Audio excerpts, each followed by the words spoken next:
Дякуємо за авто підписникам Mercado Media. В цей час воно нам дуже необхідне. Дякуємо глядачам каналу Mercado Media за збір на цю автівку. Слава ЗСУ!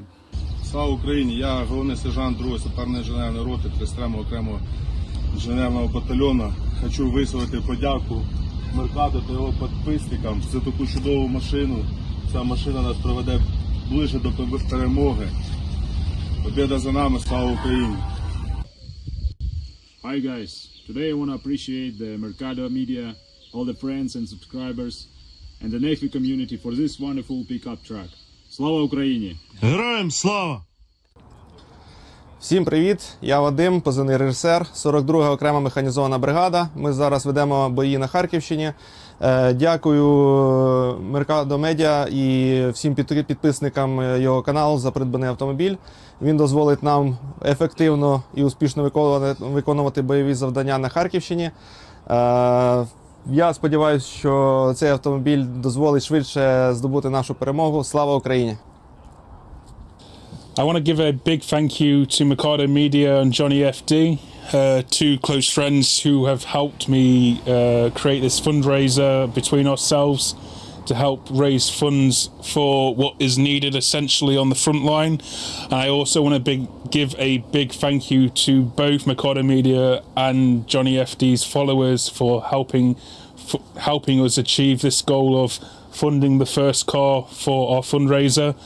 The car is going to be put to good use on the front lines in aiding us with helping to carry out our mission and also helping us to clear Ukraine of the invader.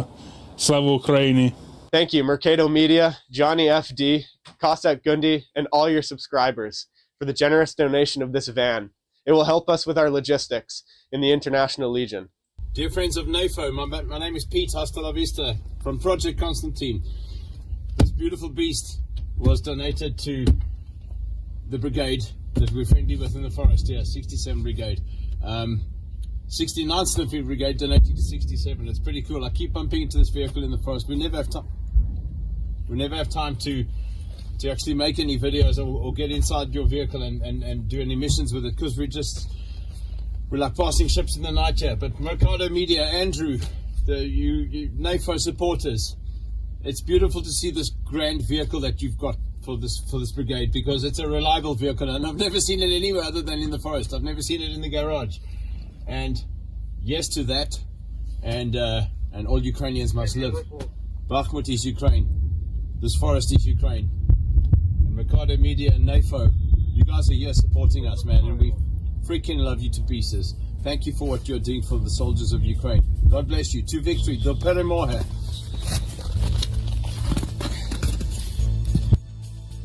Everybody, how we doing today? Happy Monday. Happy Monday. How we doing? Check into the stream. Members of the channel. Guys that keep it rocking and rolling. Ustedes. All the new badges in the chat. It looks wild. I don't even know my own. I'm gonna be honest, I just added colors. I try to like make it make sense, but you know, now I don't know I don't know how it works now myself, so I gotta look at it. But you guys have cool M's next to your name. But also, I got you. People that aren't members, I thought about it. You know what I mean? I'm trying to just make it work for everybody. So member Mondays will be the first hour. Okay? That way you guys that can't be members for right now, or you know, just you can't, that's just not in your wheelhouse to support a YouTube channel. I understand. So the first hour of Mondays will be member time, and then I'll open it up, because these streams could go for, you know, a while. That's a long time to not be able to chat, especially if something happens. So I'll do it for the first hour, and then we'll open it up for everybody. All right, so if you're in the back, you can chill. We're live on Twitch, we're live on Facebook and X, but X doesn't have a chat, so you're gonna have to pick one. But YouTube, I got support on my YouTube channel, and this is one of the perks of being a member on the channel, so I do appreciate everybody that does so. Helps with my own journalism that I've done for the past 5 years, and also just keep these streams going, so I appreciate that to everybody that does it. And then we got a gifted coming in hot right away from Nondast. It goes to Nemo Sum. That's also an option. Members, if you want to spread the love, you can gift memberships and all that. Feel free to do so. Thank you so much. All right, guys. Well, I'll get into that here towards the end of the stream and the ways you can support Mercado Media, but let's get into some of the latest updates with Russia's losses as of August 25th. Before we get into the meat and potatoes of today's stream, it's kind of like the intro still. We got 870 troops, because I'm not covering what's happening in Ukraine today. We're covering recent actions in the United States, but I still want to give you guys updates as of today within Ukraine. So 870 troops, 8 AFVs, 79 vehicles and fuel tanks. You got 48 artillery systems, 291 UAVs. We got 4 special equipment as of today within Ukraine. Russia continues to invade, and I'm pretty sure this is about all the updates I'm going to be able to give to you guys in terms of any type of major support from the U.S. That's kind of done. It is done. And Trump continues to kick the issue down the road. So there's going to be nothing further, really. Ukraine is holding the Russian offensive. That's the best news right now. The Russians had an offensive in Pokrovsk, and the Ukrainians were able to like halt that. And now they're holding strong, and they got a defensive line, and it prevented the Russians from gaining any further breakthroughs in Pokrovsk. So that's the good news. It's the best news I can give right now, and I think most people understand. But that's still better than nothing. If you guys want to support Ukraine, we are paired up with Dizgazpa with their drone push. We are assigned to 10 FPVs. We were going to do just one, and we almost have one done already. So if we could get that going, you guys that want to support Ukraine, I know a lot of my members that have been members of my channel also support efforts to support Ukraine. And here you go. Actually, I'll put the link in the chat too, or in the description. I'll do it right here. Ukraine. I'll just keep it in the description from now on. Ukraine support. Because y'all have been asking. People have been asking for that. All right, it's in the description now too. Okay. Yeah, this isn't hard. This isn't easy to find on the website. I've tried to find it just by clicking Dizgazpa, and it's hard to get to it. Like they have this, but it's hard to find like my specific effort. Okay, they have multiple options for you. Obviously, you can just direct donate. We see lots of people doing it. You got your list of donors here. So look at that. We have many GGs to everybody that's been doing that. You got it. Obviously, your name is censored, so you can stay anonymous because. I mean, it's good to stay anonymous on that type of stuff, in general. But also, you can get your name on a mortar shell, howitzer shell. You're raising funds. They're raising funds for 180 FPVs total. It helps Ukrainian forces detect and strike enemy targets with precision while keeping our soldiers safe. Okay, we're supporting the 2nd Galatian Brigade. Vasil, who's 24 years old in 2022, he left the university in Poland and returned to Ukraine to protect his country. Vasil is a FPV drone pilot with experience of fighting in Sumy and Pokrovsk directions with his brigade. And then you got Mercado, who's 33. He's a writer, journalist, and traveler who visited Antarctica and described this experience in the book. He's been to Antarctica. I ain't never been. That's wild. He joined the National Guard of Ukraine and became a drone pilot. Now Mercado protects his country and dreams of getting back into traveling. Yeah, going places like Antarctica. He can go anywhere he wants.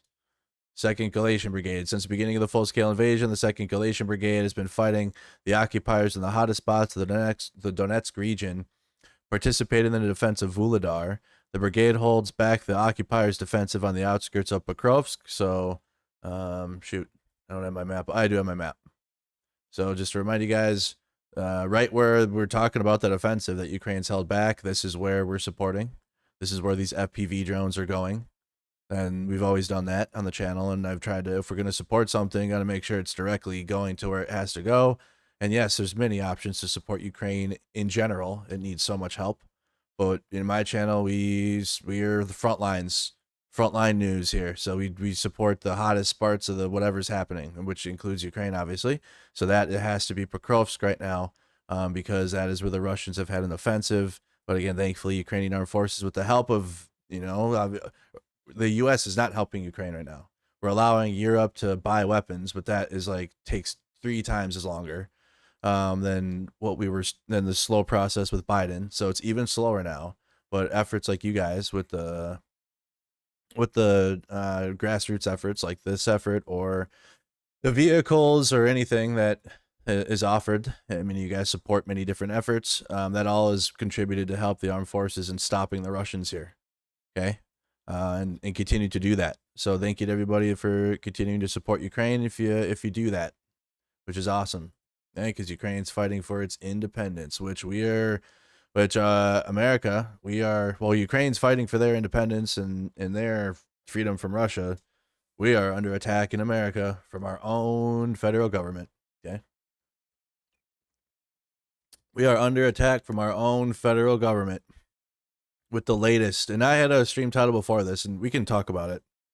I didn't really have it was just something to talk about. It was about the Democratic Party, and it's just the truth. It's the truth about the situation, the Democratic Party. I mean, you have some It's literally like onesie and twosies, right? And like one of them will have a good idea, and then the rest of them like follow suit or something. Like it's cooked. It's tough right now. It's just the truth of it. But we can talk about that a different day or later on in the stream, because as I was getting ready for the stream, we got Mango Mussolini in the White House, talking and just and signing executive orders, including you got prosecution of burning of the American flag. Okay. All right. Now let me tell you this. I got my little American flag's behind me. It's the one I wore on my uniform. There it is. When I had on my army uniform, I had to wear that. And I'm here to tell you that if you want to burn the American flag, it's under your freedom of speech. It's protected if you want to burn that. If that's what you want to do. And me personally, now after this, I want to burn the American. I'm going to buy. I think I will go on Amazon, but I've never done anything like this. This is beyond anything I've ever done. I'm not, but this is making me want to buy a flag and burn it because it's a piece of fabric. Okay. The principles of the country and what our country is supposed to be is burned into me.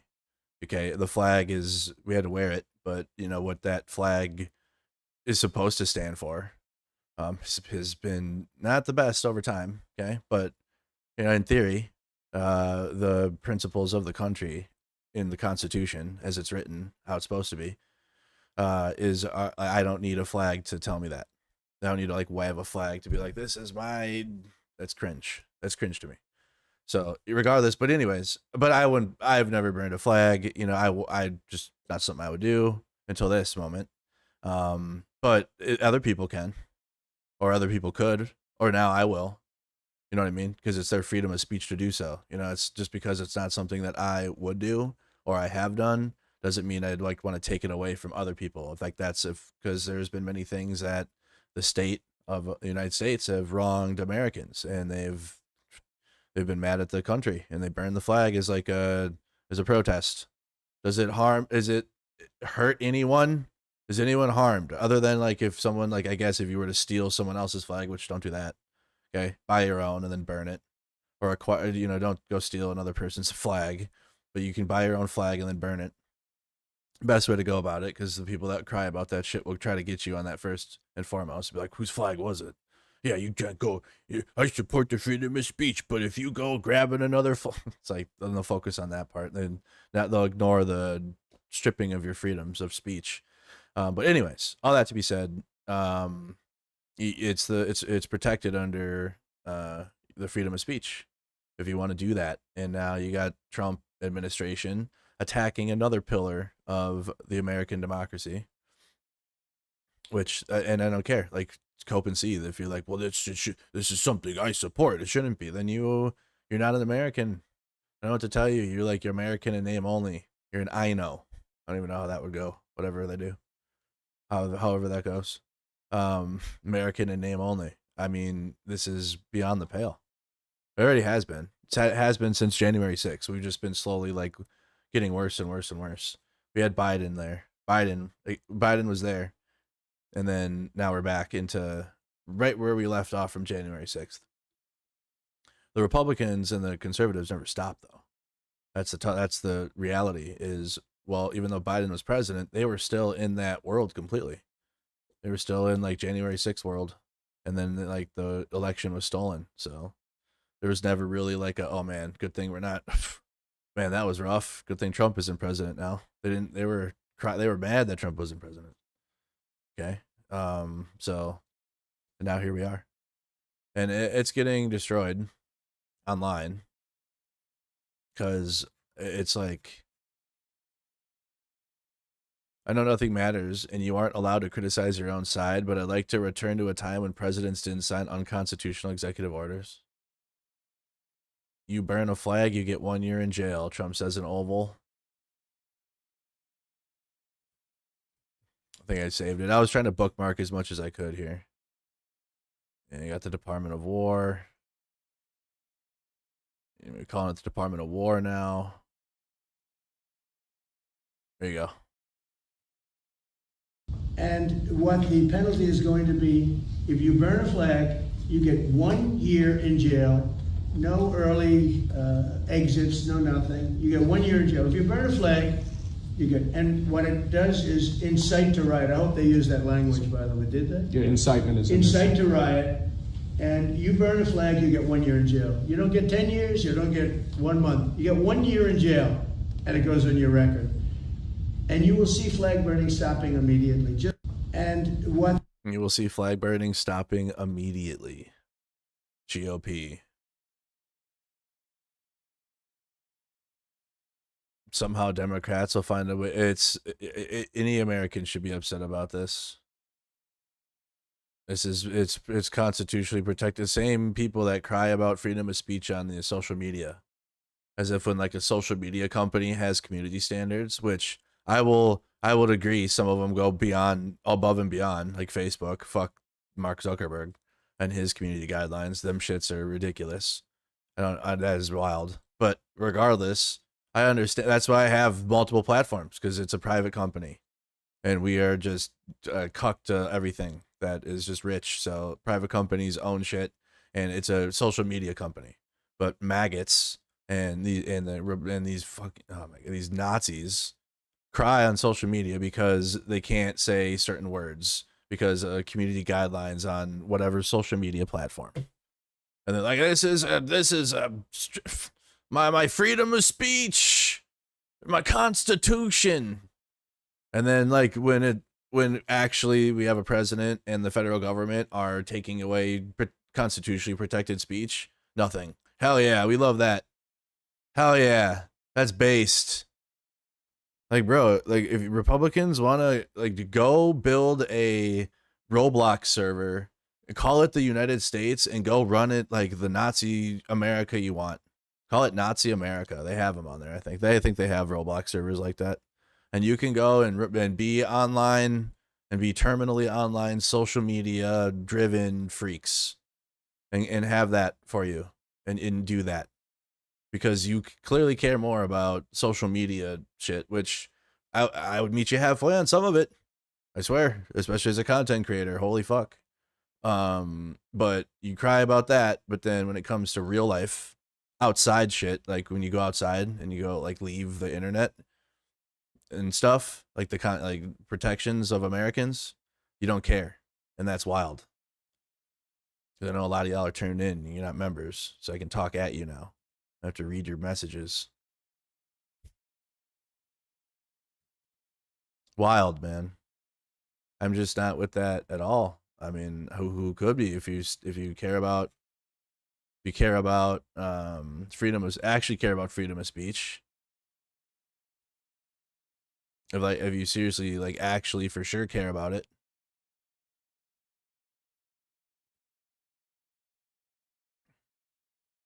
I don't know. Every day we got attacks on Kilmar and Brego Garcia. We'll get to that. Here's the executive order signing of it.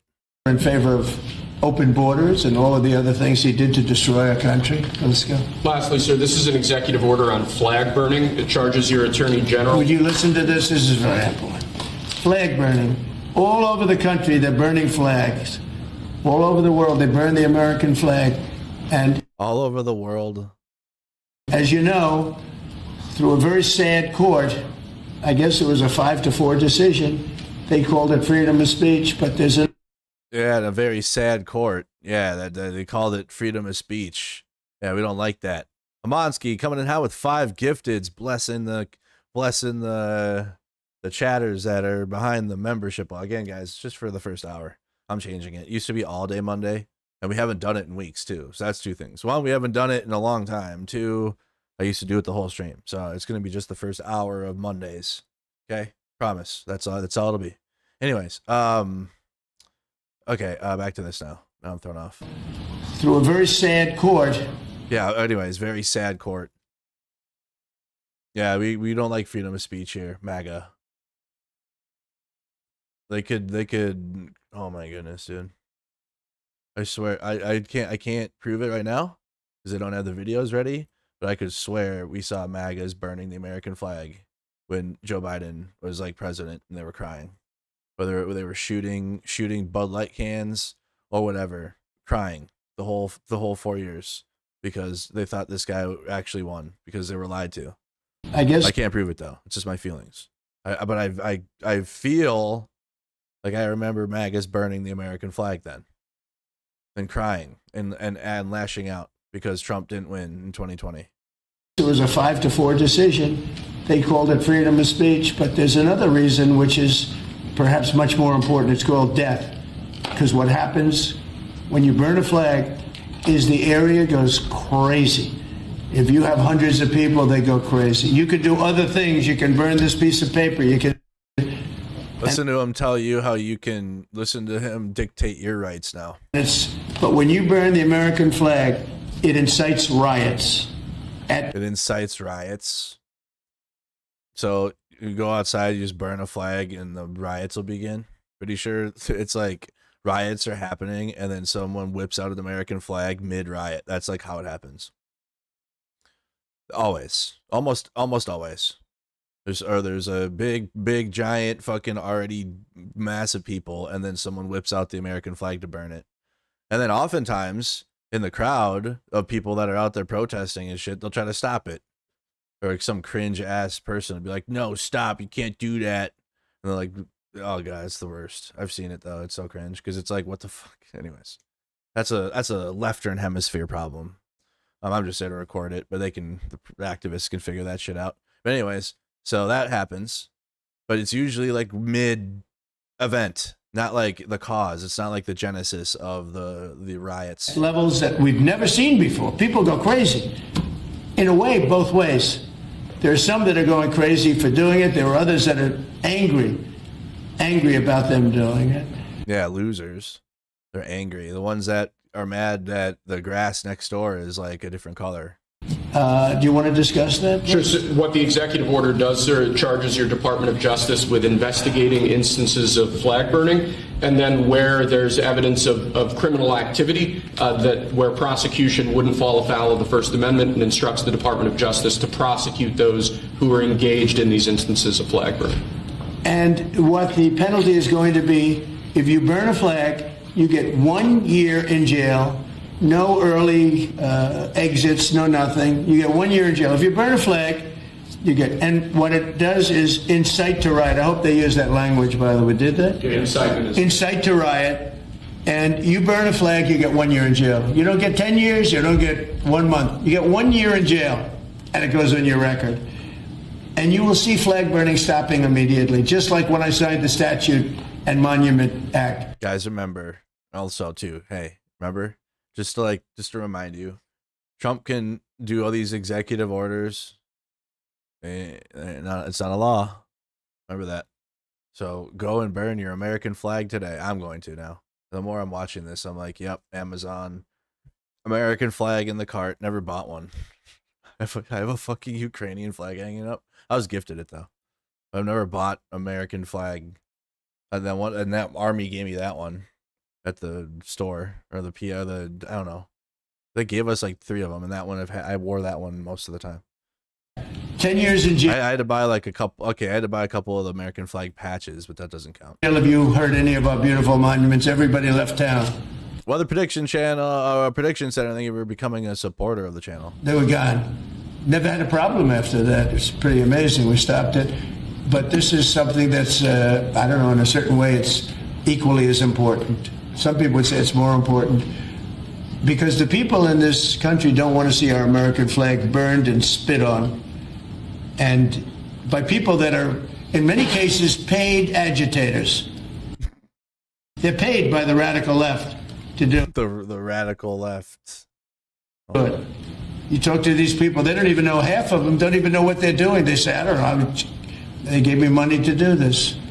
I see the same things that you did. They're bad people. They're trying to destroy a nation. That's not working because... Yeah, I'm pretty sure you are. No one's destroying the country faster than the Republican Party now and Donald Trump. I think our nation now is the most respected nation anywhere in the world. By not at all. Not at all. Far. Nope. You saw that with the European leaders on Friday? No, it's so fake. Yeah, because like we all know they have to do this in order for America to move at all. Like, and it's so bad because now we're not like working movement. So like we're not doing trade deals of equipment. Now we're just doing straight up sales, which again take longer. So they have to do that. They have to like literally kiss his ass, and they know that it's political. It's just the politics of it. But he's gonna still take the win on that and be like, look at how they respect us now. Look at what they got. Look at what they do. But the first time they went against him, and he cried about it the whole time. Which I don't know. I'd rather them to go back to that again now at this point. I don't know what strategy is worse or better. I guess like for Europe, they gotta do what they gotta do because Russia's invading and bombing cities and shit. So they gotta do what they gotta do to stay safe. But I don't know. They were defying him the first time, and he cried, and he was threatening NATO, and Putin was loving it. But Putin's already physically attacking Europe. So like, what else? So Putin can't. I mean, what would be the L of Europe like defying him?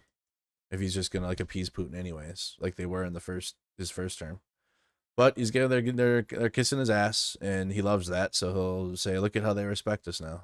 You saw that with NATO, where they agreed to go from 2% no pay to 5% fully paid up, trillions of dollars. 2% no pay to 5% full, or 10% full. Wait, you say 10%? 5% fully paid up. No, 5% fully paid up is wild. Trillions of dollars paid, where they respect your president to a level that they respect your president. Jesus Christ. They jokingly call me the president of Europe. They call me the president of Europe, which oh my God, brother, is an honor. I like Europe, and I like those people. They're good people. They're great leaders. And they call me the president of Europe. That's crazy. And we've never had a case where 7 plus really 28, essentially 38 countries were represented. 25, 38 countries. Ree, thank you for the 5 gifted. Like this has to, like, bro, when I watch this shit, I'm like, this is a meme. But then I'm like, oh, it's not. It's not actually. It's our reality now. Here the other day, 38 European countries were European and other countries were represented, and it was a great meeting. But your country is respected again. I say it all the time. 1 year ago, our country was dead. And now we're the hottest country. We're hot. Everybody said it. We had a dead country. We were not going to survive. Now we have the hottest country anywhere in the world. So it's an honor to be involved. And this group has a lot to do with it, right behind me. It says the same shit every day. Flag burning is vile, but the government has no right to control speech or expression. Okay. Well, at least, okay. Well, yeah, ends up on the right side of the argument eventually. That's true. You should be in no doubt that patriotic conservative that I am, I detest the burning of the nation's flag. And if I were king, I would make it a crime. But as I understand the First Amendment, it guarantees the right to express contempt for the government, the Congress, and the Supreme Court, even the nation and the nation's flag.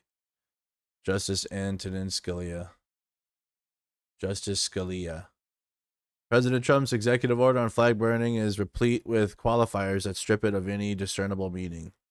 Yeah, so we all should, you know what you want to do? Hey, perfect time. You want social media updates? Go take a video of yourself burning a flag. It'll go hard. Promise. I'm gonna do it. Gotta figure out where I'm gonna do it though. Gotta find a place to. I don't know where to go burn a fucking flag. Big ass parking lot or something. Construction site maybe. I don't know. Where's the flag burning meetup? I don't know. I've only ever seen it done in the middle of a riot, so I can't. I don't know where else where you just go. You just find a back of a Carl's Jr. Like, what are we doing? Wasn't burning or destroying the flag before a crime too? Same as tearing apart money. That's a crime. It was a crime before. I don't think, guys. We can look it up, I suppose. As burning the American flag ever. Has it ever been a crime? Has it ever been prosecuted? 1989. Okay, yes. Burning the American flag has been a crime in the past, but the Supreme Court ruled that such laws are unconstitutional. Oh, this is in Texas versus Johnson. Gregory Lee Johnson burned an American flag in a protest during the 1984 Republican National Convention in Dallas. He was convicted under a Texas law criminalizing, of course, Texas. Ruling, the Supreme Court in a 5-4 decision overturned by Johnson's conviction. The majority opinion written by Justice Brennan held that flag burning was a form of symbolic speech and was protected under the First Amendment. Also, you got United States versus Eichmann in 1990. In response to the Johnson decision, Congress passed the Flag Protection Act of 1989, a federal law banning flag desecration. In a related protest, Sean Eichmann burned a flag and was prosecuted under the new law. The Supreme Court, using the same 5-4 majority from the Johnson case, so the Supreme Court has ruled against the American government twice now. Again, trying to outlaw flag burning and desecration. The court found that the government's interest in protecting the flag as a symbol did not outweigh an individual's right to free speech. So the current law and exceptions, flag burning is legal as a form of protest since Texas versus Johnson and United States versus Eichmann. It is legal to burn an American flag in protest. It is a form of protected symbolic speech under the First Amendment. The related crimes are not protected. The protection of symbolic speech does not extend to other crimes. You can still be charged with an offense if the theft of property damage, like you steal someone else's, obviously. No matter what it is, though, you steal someone's shit and burn it, you're going to jail. Okay, but so, yeah. And then arson or burning of flag violates local fire codes. Right. That's what I was like, yeah, you can't, I mean, no matter what, if you want to just go burn something, you can't just go burn it no matter what. So I don't know where you'd go and burn it. It'd have to be in a big old open field or something. Yeah, so that's just, I mean, that's just common sense, though. That doesn't strip away your freedom of speech to do it. You can't go into like you can't go into a Culver's and be like, I'm burning the American flag. It's my protected. No, you can't do that there. No, can't do it there. Obviously, you're going to have arson. You're going to be put in prison for arson and disturbance of the peace and all that other shit. So you can't do that. But you go and do it in a safe place that's up to code or whatever. It's your freedom of speech to do so. And here it is, just to give you another National Constitution Center. It's even enshrined in the National Constitution Center, the Texas versus Johnson case. Justice William Brennan wrote the majority decision with Justices Anthony Kennedy, Thurgood Marshall, Harry Blackmun, and Anton Scalia joined the majority.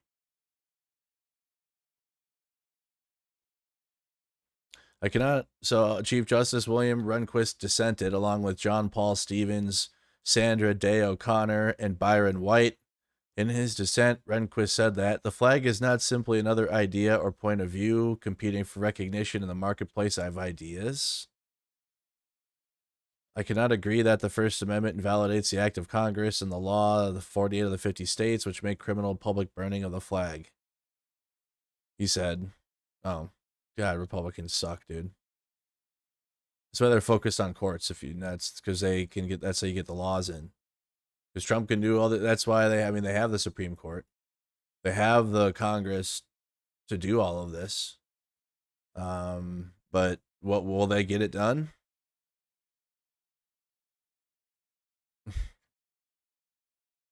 We're so cooked it's not even funny. Oh boy.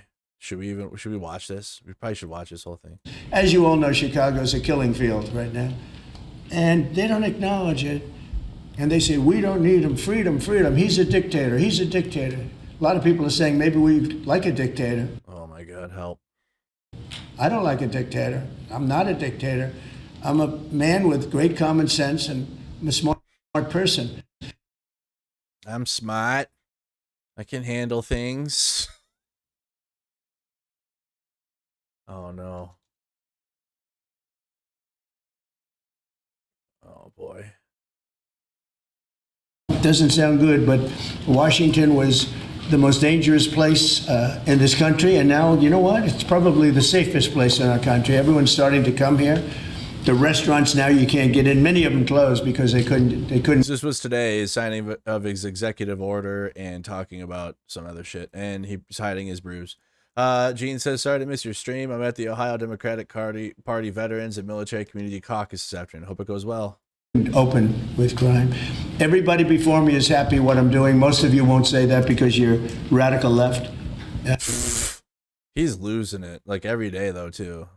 Just coming out with it. Like just there's only so many days in a row you can like be alpha Chad red pilled base and call out the radical left before you sound like a fucking psychotic person. I mean, I'm just being honest. He looks like shit too. Look at him. Hair going thin, extra orange. Like he is, bro. That neck pussy, extra fat. It's not his physical health ain't going well. It ain't doing. The newspapers are so dishonest. The press is totally dishonest, but that's all right. We've gotten used to it, and we won in a landslide. So they obviously lost their power. I mean, They obviously lost their power. Boy, life force being taken by JD Vance or something here. Impossible to imagine that when you get 97% negative stories, purposely negative stories, even 97%. So it's just every day he cries about. It's the same thing, isn't it? He just cries about the same old shit. You've done 97% positive things that they could that you could win an election in a landslide, winning all 7. Think of it, all 7 swing states, winning by the popular vote by millions of votes. We had a fantastic. The best is your districts. Out of 3,000 districts, I guess we won 3,500. We won 2,750. And they won 500. And that's, to me, the best of all. And we had tremendous in every way, the election. And it's hard to believe you can do that when you have a corrupt media. But many of you are corrupt, and it's nothing we can do about it. But we keep winning, and we're going to keep we keep crying. Winning. And this whole story on crime is incredible that the Democrats wouldn't be with us. So the mayor of Chicago, I watched him this morning, he said, Trump doesn't know what he's talking about. He only apprehended 9 people. Well, number one, that's false. It's thousands. We'll get into that. But yeah, it's thousands. More importantly than anything, we took guns away. We have some of the worst career professionals out of the country already. They've been taken out of the country, and some are in solid confinement. So their strategy is to do big and loud shit, and then the regular stuff that happened, that even if they didn't do the big and loud stuff, they take credit for it and say, look, it's because of the big and loud stuff we did. But meanwhile, I mean, yeah, crime is solved and criminals are taken off the streets every day. Guns are taken off the streets every day, even if you didn't do this. But nothing more has been achieved by the increase of the National Guard and the feds patrolling the streets. It hasn't. And it's such an overreaction to an already declining crime rate. Thankfully, to policies that needed to be changed. Because these were killers. With room to grow too, obviously, but the actions didn't meet the moment. Arrested some very bad people, and in the last 11 days, again, I hate to say it because it sounds so ridiculous, but in the last 11 days we've had no murders, and that's the first time that's taken place in years. Actually, years. We always have a murder a week. They call it a murder a week. You come here from Iowa, you come here from Indiana, you come here from Idaho, because you're so proud of your country, you love your country, and then you get murdered. Your son gets murdered, your daughter gets murdered, you get murdered. See the media, you get murdered. Many of you get murdered, media. You have been mugged in Washington, you just don't want to talk about it. And I know that every time I do this with you almost everything, but every time I do this with you, people are saying to yourselves, he's right, and then you write a negative story. But we are doing an incredible job. The people behind me are amazing. We're working very well with the Washington police, as you know. The D.C. National Guard is unbelievable. We're also getting tremendous help from Secret Service. And remember, I mean, now if they do a January 6 2.0, which you probably will, you saw how he was able to wield the National Guard however the fuck he wants, when he wants, where he wants, how he wants. So all the MAGA bullshit cope, the Nancy Pelosi, just the guard, they're up his ass because they're in a cult, and that's what they were told to say, because that's what the right-wing media came up with after they all were like calling Trump, begging him to call the National Guard. Please, Trump, please activate the guard, please. You got to do it, sir. This is bad. This is bad, please. And then after it all went down and it was all settled, they were like, "Oh yeah, it was Nancy Pelosi. Yeah, she should have been the one." And it was Trump the whole time. Obviously, he can wield it. He can act. He can send the Marine Corps into whatever he wants.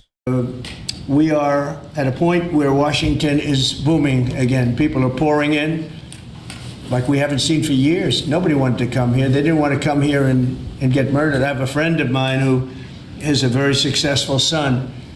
And I said, "Where is your son going to be this weekend?" He said he's going to Washington with his friends. I said, "Really?" Going out for dinner for the first time. He says the same story over and over and over again. Yeah, he's wanted to do it for 4 years, but he couldn't do it because it was so unsafe. And he's a tough kid, too. Yeah. It's so real tough kid, afraid of the cities. Man, that's conservatives. For safe. And he ended up staying 3 nights, going out to restaurants all 3 nights. Yeah. He said it was so There you go. He went out to dinner. Saying we've heard this story now for the past week. beautiful, so peaceful, because all the criminals are either arrested or they're hiding, and we're finding the ones that are hiding. So I want to thank Pam Bondi. I want to thank our vice president. I want to thank everybody standing behind me because they are really, Gaddy, you've been unbelievable, by the way. They have done an unbelievable job. They're working 24 hours a day, and Washington, D.C. is now in great shape. I'm going to be working with Clark Construction, which is by far your biggest construction company, and we're going to also beautify Washington. We're going to rip down the broken medians, fix them. We're going to put asphalt on the roads. We're not ripping them apart like these stupid people do. They rip a road down to the dirt, and then they spend 5 years in building the new one, and then it starts settling. You know, the whole thing is so crazy. And they'll spend hundreds of millions of dollars on a road. I'll spend about $2, and it'll look better. So we're going to be replacing. You spent okay. This fucking guy. Medians. We're going to be replacing. Says just whatever number he wants. Much of the asphalt in the road, which in the city, which is in spend bad shape. We have $2. great stripers. We have great contractors, but we have to let them do the thing. The $2, Trump. Congress had said that they'll give us whatever money is needed to fix up the Capitol. This is the Capitol, and we're not going to spend a lot. And it's going to go fast, and it will be spotless. And we want it spotless for the World Cup and for the Olympics. You saw the World Cup was here the other day, and come to think of it, there's your trophy for the World Cup. In fact, Nope. What was that, Trump? it's going to go fast, and it will be spotless. And we want it spotless for the World Cup and for the Olympics. You saw the World Cup was here the other day, and come to think of it, there's your. Well, that's what he's hiding. That doesn't look good. What happens when your top of your hand is bruised? What's going on there? So he's sitting there with his hand on top of his other hand. Oh. Is he getting an IV in there? Like, what's going on? Is like, yeah. What any place in his body? Why the hand? IV drugs, dialysis. You got that from the IV fluids pumped into him daily just to keep him going. Jesus, dude. MAGA quiet though. I know it's purposely quiet because I have my chat turned down, but they every day attack Joe Biden for any little thing because he's old, and old men do old man stuff. I miss when Biden fell off his bike. They were like, "Wow, look at a leader falling off of his bike. Can't believe that," or some other dumb shit. Meanwhile, you got this dude literally like being held together by an IV drip daily. Barely. And look at his eyes, dude. He's can't even, like, his eyes are all red and puffy. His eyes are swollen. His face is swollen. Like he's cooked.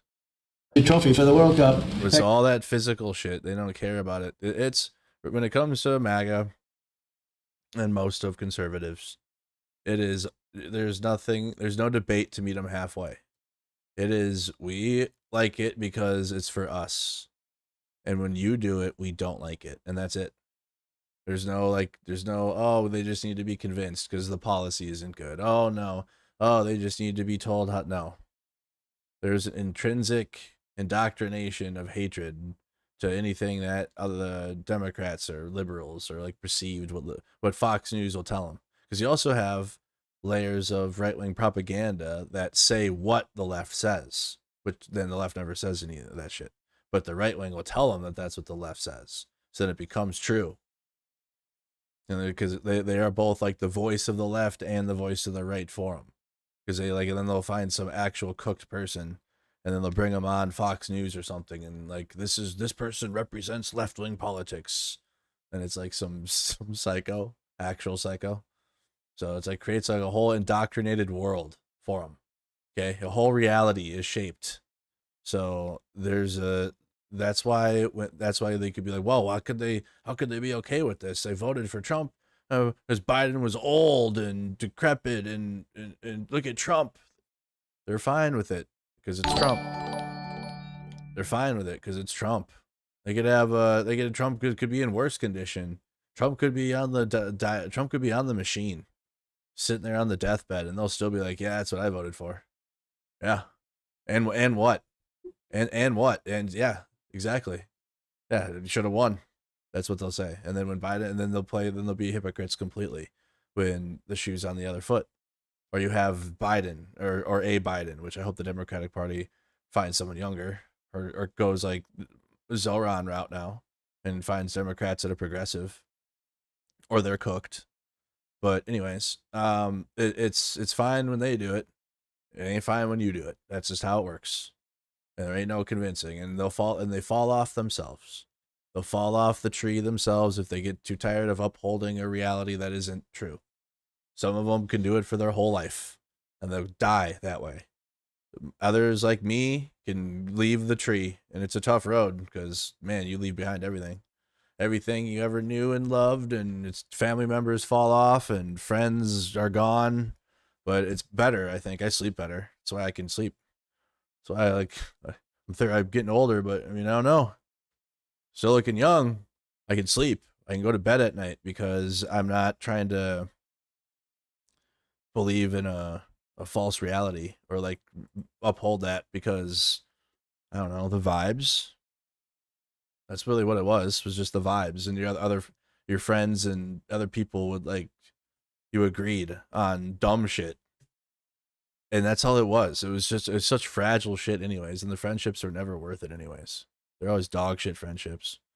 I'm speaking out loud now personally because I used to believe in all that, as I will continue to remind you, because I don't just have these beliefs and I'm not just anti-Trump out of nowhere, or because I was like always left-leaning and like I'm just anti-Trump because that's just how I was. No, I came from the bad side.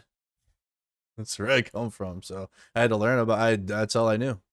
So that's why if you're ever questioning, I would just stop it and just focus on the politics that will help you win, I guess. But trying to figure out Republicans' hypocrisy is never going to work because fine for me, not for thee. That's it.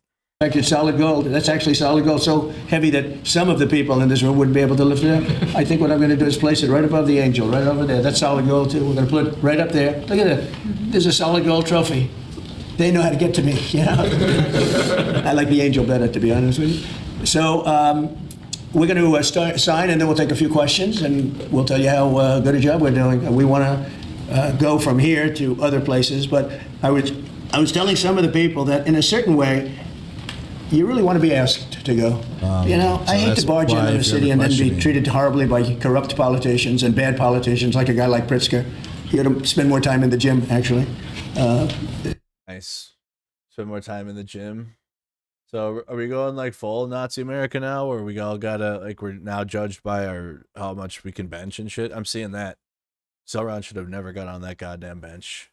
That actually in a stupid way it might hurt him because that's the way that's part of fascism. That's a pillar of fascism is physical attributes.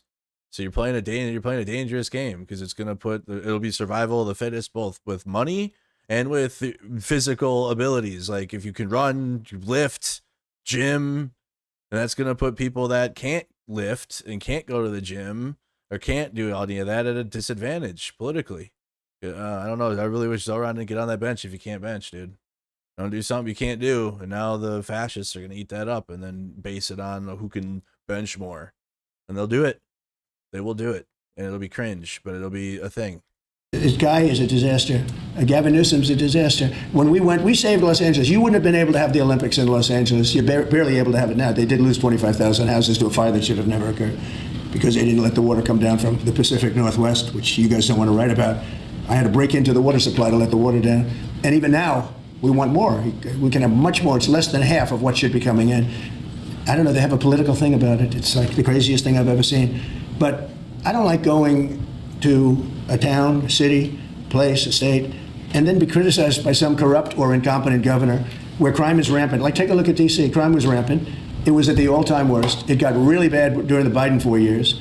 And then I have a mayor stand up and say how crime has reached a 30-year low. 30-year low. People are being killed left and right. And it's not a 30-year low. Think of it. So for 11 days, there's been no murders. The record goes back years where that's happened. They haven't seen that happen in years. And then people stand up, and instead of thanking us, which they should do. Have you said thank you? All right, members. Members, I've seen lack of member emojis. Have you even said thank you? You know what I mean? With members, just spam them. That's what they're yours. Special emojis. And she's not that bad. She's better than most. But, you know, you have people, I watch in Illinois. Chicago, Illinois is a disaster. I have property there. It's a disaster what's going on in Chicago. And you get Pritzker, he's violating our rights. I think this is another men and women's sports thing. I think this is one of those, you know, they call them 80-20 issues. I think this is another, he's just rambling. Now we're doing, now we're talking about trans people. 97-3. I think the Democrats better get smart. And, you know, politically, I hope they don't. But actually, in terms of love for the country, I hope they do, because it will be good to work together. So I'm thinking about, you know, when I have some slob like Pritzker criticizing us before we even go there, I made the statement that next should be Chicago, because, as you all know, Chicago is a killing field right now. And they don't acknowledge it. And they say, we don't need him. Freedom, freedom. He's a dictator. He's a dictator. A lot of people are saying maybe we like a dictator. I don't like a dictator. I'm not a dictator. I'm a man with great common sense, and I'm a smart person. And when I see what's happening to our cities, and then you send in troops, instead of being praised, they're saying you're trying to take over the republic. Yeah, because that's what you're doing. But that's what you're doing by sending the military on civilians because of crime. That happens. Can crime go down? Yes. Can policies be implemented? Yes. Should the president of the United States activate the military to patrol the streets for this purpose? No. No, it should not. And if you are a conservative that thinks he should, then stay in your fucking house. Stay inside, please. Because I'm not living in a country where the military is patrolling the streets so conservatives can feel safe because homeless people scare them. Or like a fucking person that they see is all cracked out or whatever is like scares them. And they're afraid of what that visually looks like. In any major city, you're going to have crime. Okay, it's a part of the population. It's a part of the system we live in. Okay, it's the bottom of the barrel, crime. Okay, when you get to it. Are there parts of the cities that are dangerous? Yep. Is there a time of night you shouldn't be outside in these cities? Yep, because bad stuff happens. None of that validates activating the military to go and patrol the fucking streets. For that. Not at all. Especially when the crime rates were going down. Especially in DC. They were going down. It was true. Everything he was saying is a projected lie. These people are sick. But I'm really saying, and I say this to all of you, in a certain way, we should wait to be asked, because they have cities that are so under control, you know, out of control. So we go in and fix it. They take the full credit for it, and they go out and say, I heard it this morning. They're saying how well they've done over the last 10-day period, that they set record lows. They don't say they're with very tough people, by the way. They have to pass a toughness test. Otherwise, they're not. I'm anti-Trump because it gets views. Brother, I'm here to tell you that if I were to do pro-Trump shit, I'd probably be a 6-figure paycheck. I wouldn't be living in a fucking apartment. Are you shitting me? I got two chats up. What's going on? My bad. Are you joking? The grift for the right wing is insane. It's a money glitch, money cheat code. So many people do it because it's like easy. Because right wingers easy to grift. Hey, I'm sorry. I'm not sorry. It just is what it is. You want to cook on politics? You go right wing. You want to struggle and be mad and be upset and angry all the time because of how many stupid people there are, but you care, you gotta get on the left. But if you want to just make money, sell products, fucking praise God, right wing, and say whatever you want. You can say whatever you want. There's no accountability. There's no, hey, was that facts or not? Nope. Who cares? Sounds good. All day long. I could have ChatGPT cook me up a right-wing monologue every day. And I guarantee it would get more views than anything I've done in the past, whatever. That's how the internet works. Are you joking? Working for us. So, and we're allowed to do that now according to the United States Supreme Court decision. Now they have to pass a toughness. Plus, I'm sorry, also to my viewers on the left, they're like 4 people. That's why people go right wing, because it's hard on the left. Because even as my news, and I don't know, I'm trying to call anyone out, but I'm competing against like Midas Touch and others, and they're great. They do great work. But like there's only like a minimal amount of people there. So you got to be like super good to even like be relevant. And then even then I'll put a story out and people will go, "But did you see Midas Touch?" It's like we did it. Damn it. Yeah, you gotta compete and work hard. And the right, no. Lazy, slop shit. I could do AI generated shit and it would get me views. I could do what I could just do. I could do an AI generated video, the whole thing, myself included. Do a voice, AI generated voice, slop content, and I'd cook on the right. Because that's all they need. That's all it is. Fuck, this gets views. My ass, dude. If they're not tough, we don't want them for this job. They might be great for other jobs. MOB, thank you for becoming a contributor to the channel. Appreciate that. Not for this job, because they're respected. You saw the gang of kids. They were all huddled up, and a group of soldiers walked up. They never even got over. Those kids ran back to their homes or wherever the hell they came from. They were gone. This is one of the safest cities right now in the world, as crazy as that sounds. And it took 7 days. It took really 3 days, but we're now in our 11th day. So I want to thank you. So we had all of these. On that note, we can open it up now to everybody. We go to we're opening it up to subscribers though. You still have to subscribe to the channel. You gotta do that. That's the follow button. But we're gonna open it up now. It's been an hour. GG's. Thank you to everybody for being a member. 439 illegal alien criminals have been removed, and we have 6 known gang members, some of the worst leaders of gangs anywhere in the country, MS-13 and Tren de Aragua.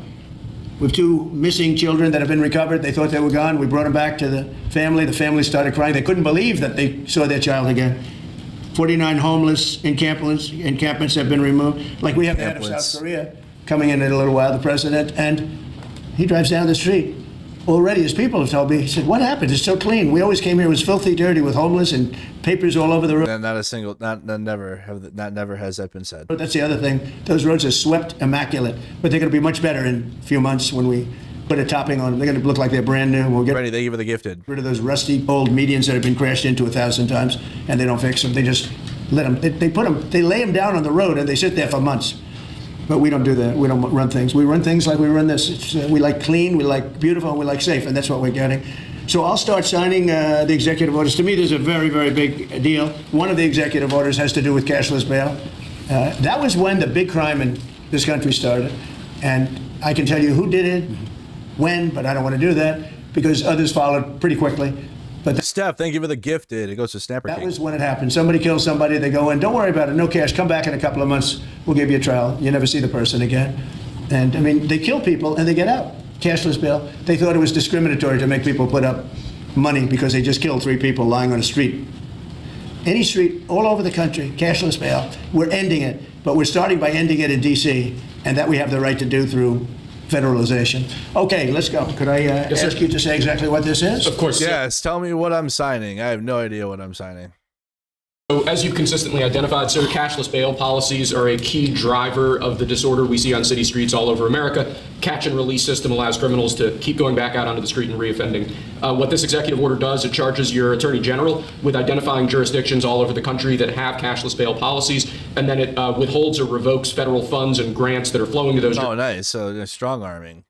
They can't do it by law, but they can cut back the federal funding. and use the power, use it that way by subverting Congress. Nice. Jurisdictions to ensure that we're only supporting the people who have reasonable common sense policies around crime. So what? Reasonable common sense policies. Again, whatever they dictate then. Yeah, whatever they dictate. Area does it cover? Potentially anywhere that has a cashless bail policy. So some of the largest cities, some of the most left-wing states in America. Almost all of them, right? Chat, I'm gonna be, y'all are like, are you going to DC? You going to DC? I'm gonna be in like all around here soon. Just travel, we'll do a National Guard tour. Maybe I can use my veteran status to like talk to them or something. Do like press interviews or like, talk to the liaison. Just use my veteran ID, get into the base, be like, yo, fellas, this is some bullshit. I don't know. Just talk to them. I don't know what I'll do, but like I'll do a tour around the country. We're gonna be, the National Guard was also activated in 19 states. National Guard mobilization plans across the states. What we know, okay? Because this is, I don't need to go to Washington D.C. I'll be able to go to Iowa. They're like, there's some, they're getting activated there for some fucking reason. But I predicted it, didn't I? You go back to my stream from a couple weeks ago. I told you, my red conservatives, that it was going to come to your states first because your governors will bend their knees to them first. But also not just conservatives, you got people that aren't conservatives that live in these red states. But so I told y'all too that it would happen to the red states first. You know, I don't know if they thought it would come to the blue states. They're going to try though. They tried with the federal funding and other strong arming. Up to 1,700 National Guard troops could reportedly soon be deployed in 19 states, most of them led by Republicans to help U.S. immigration and customs enforcement with immigration enforcement. Newsweek has contacted the Pentagon, the Department of Homeland Security. Okay, why it matters. Since Trump returned to office, his administration is focused on deporting migrants who are in the United States illegally. The deployment of National Guard troops will allow the military to play a greater role in the president's agenda of 1 million deportations a year. What to know? Troops are set to be deployed to Alabama, Arkansas, Florida, Georgia, Idaho, Indiana, Iowa, Louisiana, Nebraska, Nevada, New Mexico, Ohio, South Carolina, South Dakota, Tennessee, Texas, Utah, Virginia, Wyoming. So that's the states where the Guard is getting deployed. And they're deploying the troops to Wyoming. A White House official told Newsweek that it is not related to President Trump's crime crackdown in D.C., but it's all of it. He's throwing his shit around. It's all of it. I'll cut through the news here. It's all of it. Whatever he can test his powers, he's doing it right now, military included. Because also, this is a key lore point of QAnon, and the Michael Flynn, General Flynn's shit that he had on the far right of using the military. And it's also in Project 2025. So it was written before the election season that they would be taking back the military and using it in the purposes that we're seeing it now. So it was all up in the QAnon lore and goes back to like 2014, 13. Goes back of the right wing wanting, they're in a spiritual warfare and we need Trump, Donald Trump. And it really started in like 2015 that God sent Donald Trump, because I remember, guys, I was right wing. So I remember all this cooked ass shit. God sent Donald Trump, and you need to use the military on the political opponents to take back control of the United States. And that was always like in their little conspiracy thing. And looking back, man, I wish I would have taken it seriously. I thought it was just some LARPer shit. Like, oh, that's cooked. It'd be like what people that were like, I mean, when at my heaviest of years of my cocaine addiction, it'd be people that were all coked out or like on meth that were saying it. So I didn't take it serious. I'd be like, well, you know, I'm an addict too, but that sounds crazy. You know, that all sounds cooked, but you know, you're free to believe what you want. But no, now they're in control of the government. All these people that from that time period that were just conspiracy people, they're like running the shit now in the right wing and in the Trump administration. So, and also, but like I said, aside from all that lore that many of you may or may not know, it was in Project 2025. They had to dress it up and make it real at some point because they had people indoctrinated into all this for years. And eventually it becomes the norm of what your politics are, which is what happened to MAGA. Lie, control reporters, change election rules and maps, stop mail-in ballots, control those streets. They'll be doing it during elections. Yeah, I can see that, using the Guard at polling stations to try to intimidate people. Don't worry, there will be an equal amount of veterans that will be out there. I promise. Like, I'm seeing it already. There will be veterans out there that won't be with this. That'll be like, I don't know how it's gonna work, but they'll help not make it scary if like you're afraid of the guards standing out there. But I can see that the National Guard being sent during election season, straight up Russia shit. Chief Pentagon spokesman Sean Parnell said on the July 25th that the service status of 1,200 personnel who were already assisting ICE was changed from Title 10 to Title 32, which means they are under state control, but their duty is federally funded and regulated, which that means the governors are in charge of them. Title 10 means they're completely federalized. Title 32 means they're under the governor's control, but still paid the federal money too. I hope you're right. Hope dies last. Freebird. He said an additional 500 personnel have been authorized to help with the immigration effort. Through active planning and collaboration with our ICE partners, the department determined that specific operational needs may require direct interaction with individuals in ICE custody, leading to the reevaluation of duty status. He said their work supporting ICE would include case management, transportation, and logistical support, and clerical support for the in and out. So it's going to hurt the image of the military for sure. If you see the guard out there with the ICE raids, that sucks. Spokesperson for the Arkansas National Guard told Newsweek that it has not received any orders about troops assisting ICE. Until that occurs, from our standpoint, anything else is speculation. Georgia said, we are in the early stages of staffing the request for support from ICE, and we don't have any timelines yet. Georgia Department of Defense has been asked to provide logistical and clerical support to the Department of Homeland Security's U.S. Immigration and Customs Enforcement efforts in executing its immigration law enforcement mission. Now, the department said in a statement that would directly enable ICE to dedicate more trained agents to its core law enforcement activities.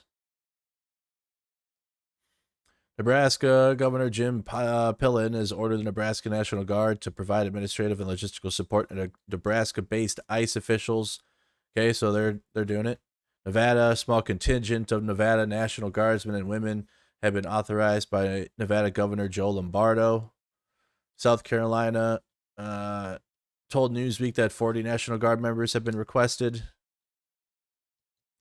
South Dakota, 7 guardsmen have begun working to support ICE. And from South Dakota, Texas, well, they'll use the full power of the National Guard to support whatever Trump wants. So Texas is cooked. Texas is basically like a federal state.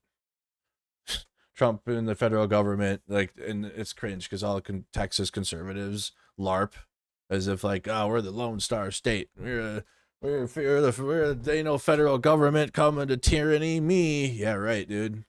You are a puppet. And Texas is a federal government puppet state. Oil state. oil connection to Trump. Whatever Trump says Texas is going to do, and you will be cucked and owned by the federal government with your governor Abbott, Hot Wheels. Utah Governor Spencer Cox has said the state is in an active communication with the federal government about Utah National Guard troops aiding ICE.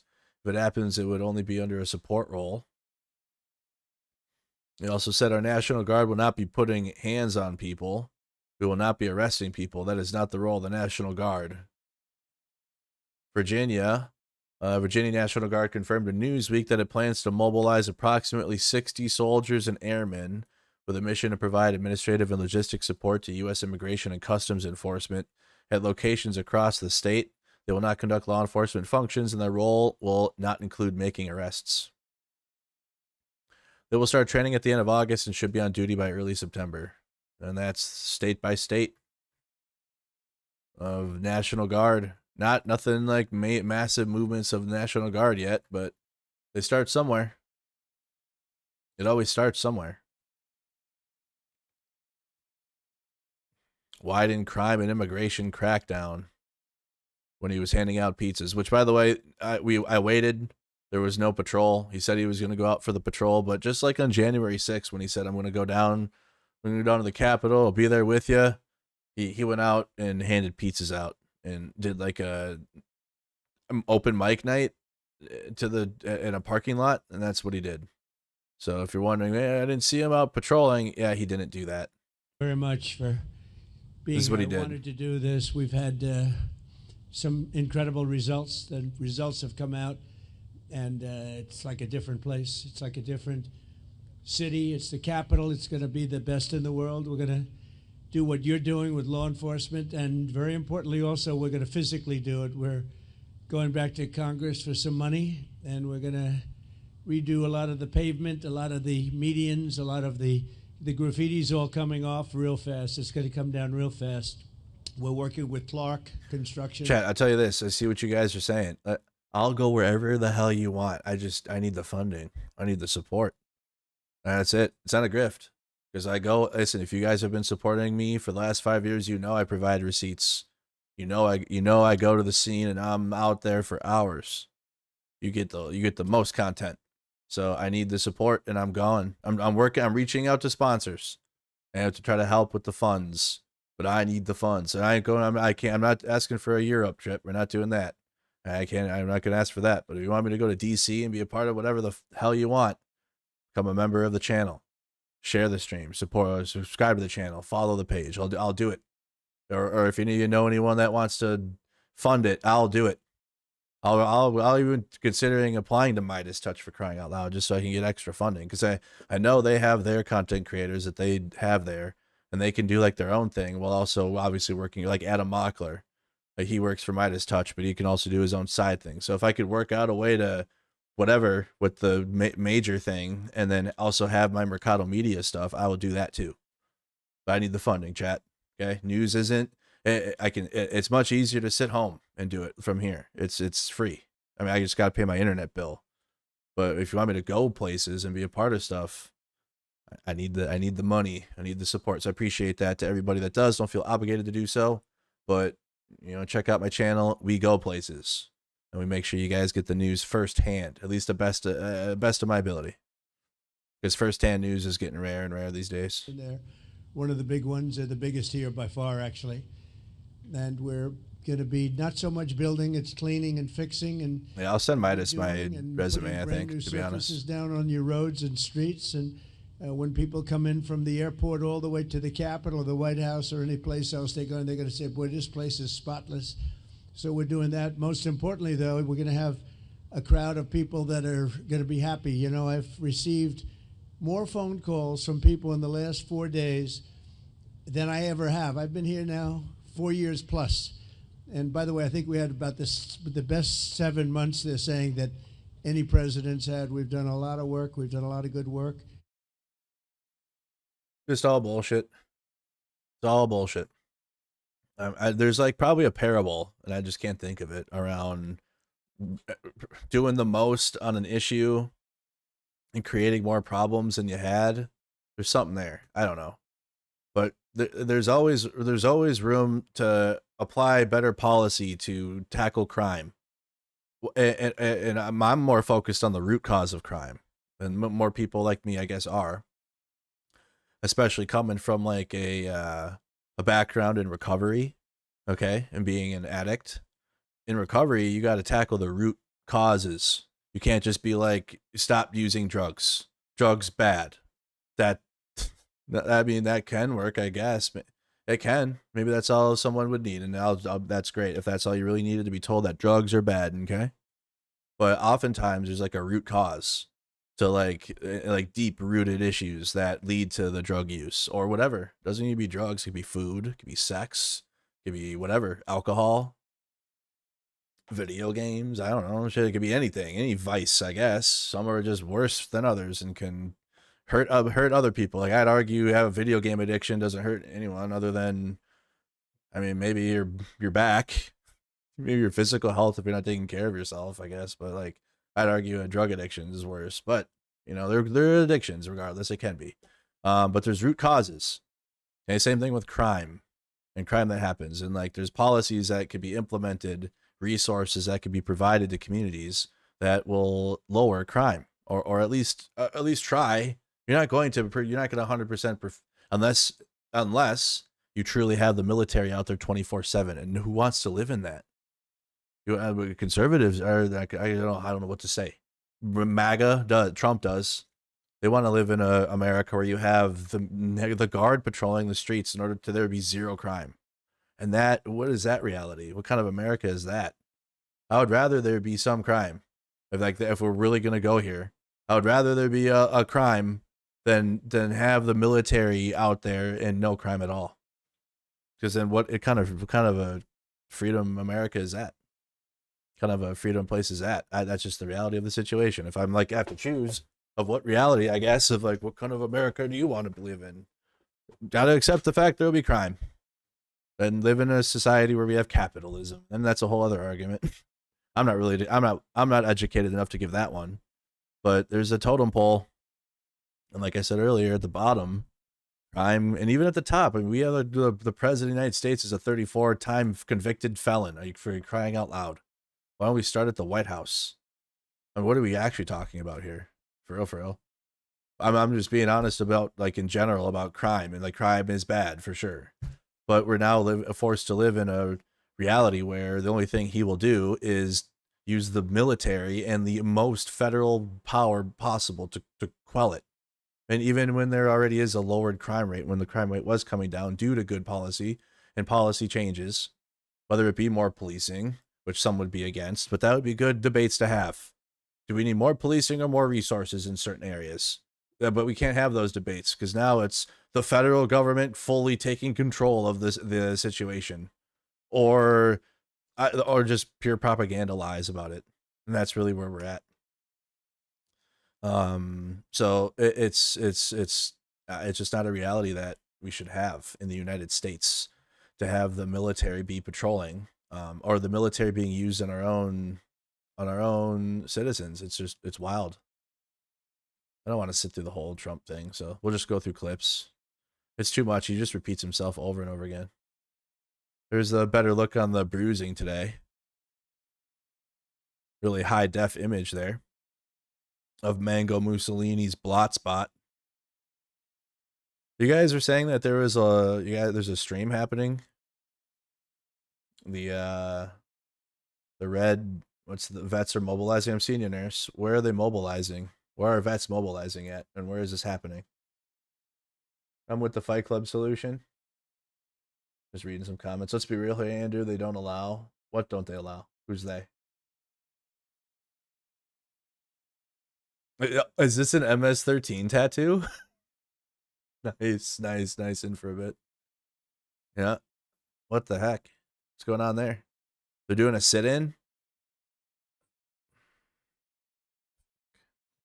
Well. Okay. I mean, it's better than nothing. Reminder that Trump passed a budget bill that will kick 10 million people off insurance and likely lead to the closure of hospitals across the country. Yes, where is it? Are they streaming it, or what's going on? Even if Trump claims to want to lower drug costs, he's actively making an already broken healthcare system even worse. Coming right from Robert Reich. I'm going to be reducing drug prices by 14... What? We have something coming up, favored nations, where I'm going to be the Jolly Good Ginger reducing drug prices by 1,500%, where a pill that sells in Germany... Oh, is that why y'all are asking me if I'm going to DC? Jolly Good Ginger and walking them now with other vets? That's why you guys are asking me if I'm going there. For $10 costs $150 here because of the bad price. And I was all set to do it, and then we had the COVID come up, and I had to focus on that because we had the greatest economy in history in my first term. I will tell you that we are going to be doing numbers on the cost of drugs in this country that I'm not talking about a 20% decrease, which would be great. I'm talking about 1,000% decrease. We're talking about, we have some.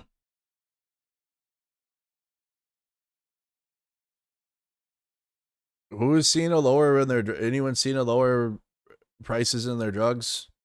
I don't have prescription drugs, so I don't get to monitor that personally. 1,500%. Meanwhile, weren't Republicans tackling the free options for like cheap drugs? Actually,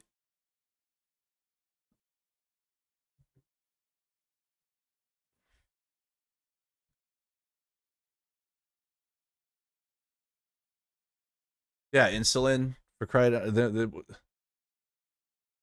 changes in the list of, that's 2023.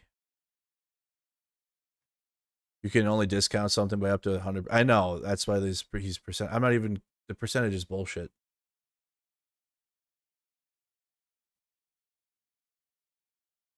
President Trump told reporters in the Oval Office Monday that his most favored nation policy, which aims to cut the price of prescription drugs in the U.S., will lower drug prices by 1,400 to 1,500%. We're talking about where a product would cost $80 in Germany and $1,300 here. We're not going to do that. We're subsidizing the entire world, and we're not doing that anymore. MFN aims to have other industrialized countries pay more for medications, which would allow their prices to decrease in the U.S. The president said that if other countries didn't agree to work with the U.S. to pay more for drugs, he would retaliate with tariffs.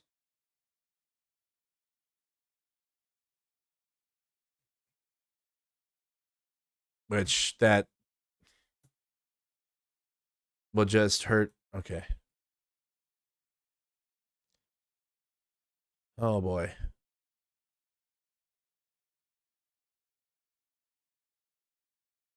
On May 11th, he held a white. This was back in May. He said they were going to be reduced by 30 to 80%. Now, how is he getting 1,400 to 1,500%? Just lying. Just lies.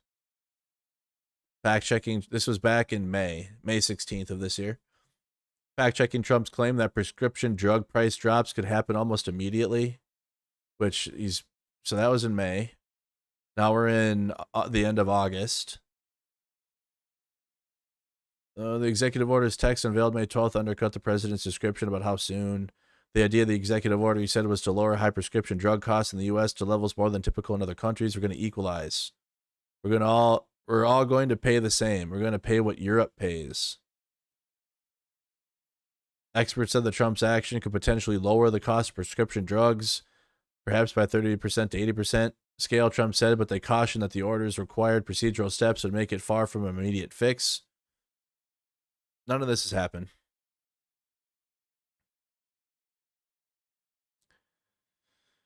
After an unspecified period of time, the administration would gauge whether significant progress toward lower pricing has been achieved.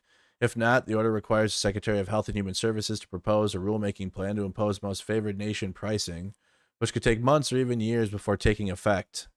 Executive orders are wish lists, said Joseph Antos, an emeritus healthcare policy senior fellow with the Conservative American Enterprise Institute. Hopes that manufacturers will unilaterally lower U.S. prices. The legal authority to intervene in the market is unclear if this is okay. So, why do Americans pay more for their prescriptions? There is a wide agreement that drug prices are unusually high in the U.S. per capita. American spending on pharma. Didn't Reagan make sure that this would happen forever? And this is Reagan's fault. American spending on pharmaceuticals is nearly 3 times the average of other advanced industrialized countries that comprise the Organization for Economic Cooperation and Development.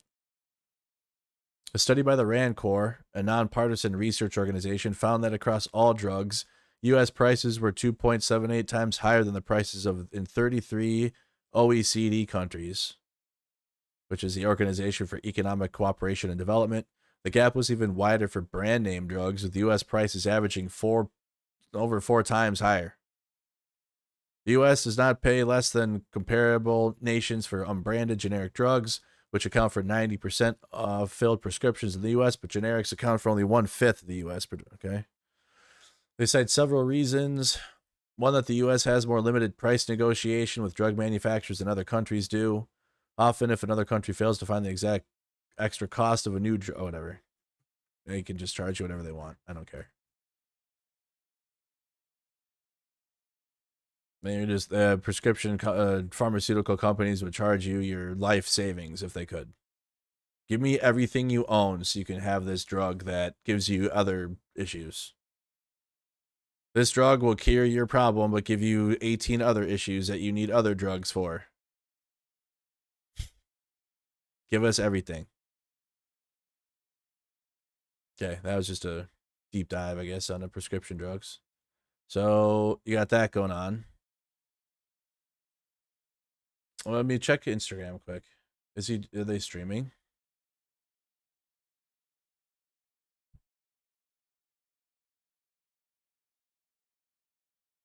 What's the veteran name? Redheaded veteran? What's his name? I'm gonna see if it's stream. Mir keep crying about how benefits have been cut. Show receipts when they just passed the big, beautiful, stupid ass bill. What do you mean receipts? It's not going to be one day where they're like, we're cutting all your benefits today. It's a slow atrophy of the benefits of your Medicare and Medicaid and your Social Security, the Jolly Good Ginger. You moron. The Republicans know it would be damning if they just cut it in one go. They have to atrophy it over time.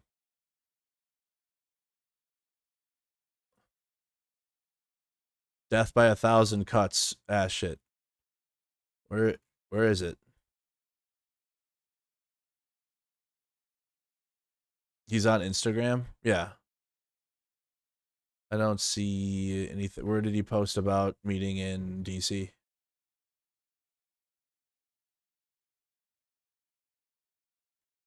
What up, Omaha? Oh, this can't be his. Does he have another one? He has 2 Instagrams, I think.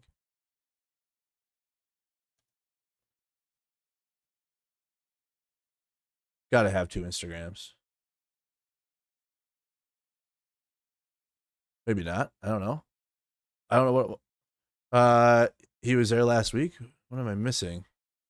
It's from a week ago. Yeah. It's him?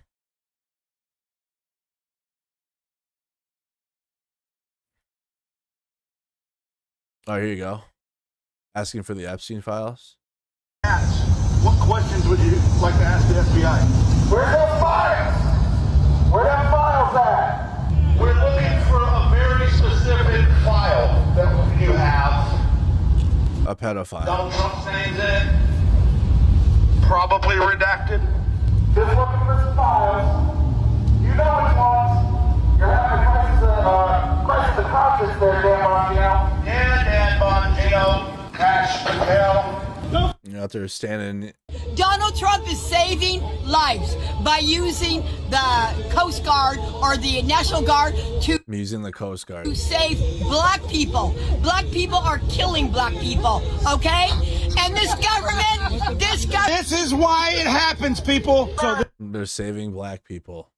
We have some big news right now. Veterans at Union Station are about to start a massive sit-in. Essentially, they're not leaving Union Station until the military occupation, in their words, in Washington, D.C. ends. Right now, there are about 10 veterans, but this number is expected to grow, according to organizers, to the hundreds.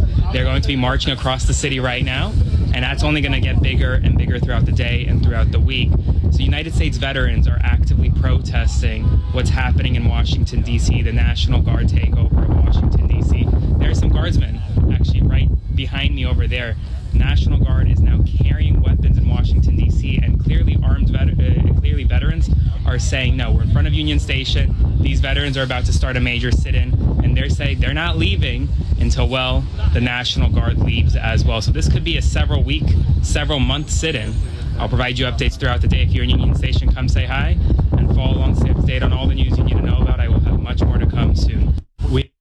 That's in D.C. Man, look at this. Look at this. Actively black.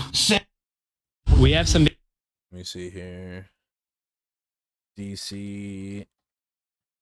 National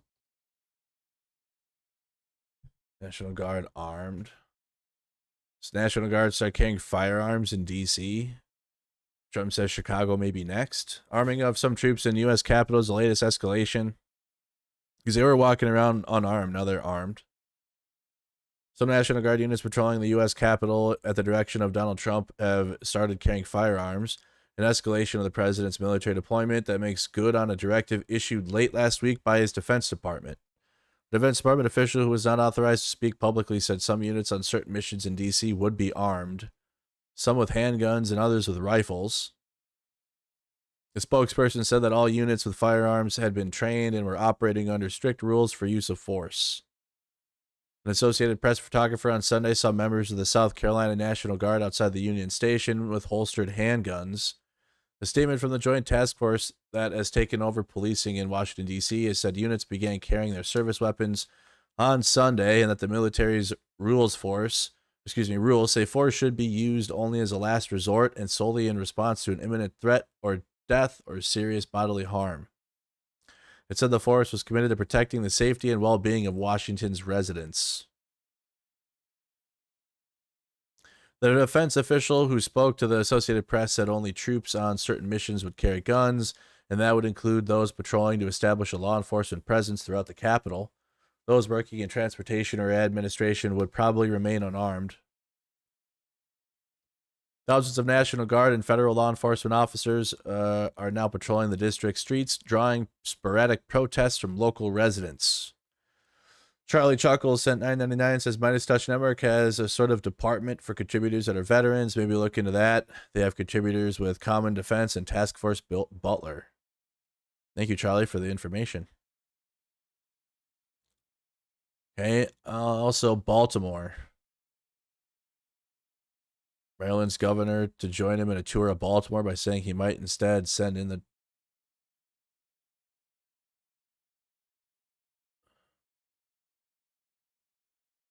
Really? Governor Westmore, Democrat, criticized Trump's unprecedented flex of federal power aimed at combating crime and homelessness in Washington. Moore last week invited Trump to visit his state to discuss public safety and walk the streets. In a Truth Social post on Sunday, Trump said Moore asked in a rather nasty and provocative tone. Oh my God. And then raised the specter of repeating the National Guard deployment he made in Los Angeles over the objections of California's Democratic Governor Gavin Newsom. Westmore's record on crime is a very bad one, unless he fudges his figures on crime like many other of the blue states. Oh, so now they're just going to say fake crime stats. Oh, God. Fake news, fake crime stats, blues, that. All projection. Crazy. It's all fake. So what's going on in Baltimore then?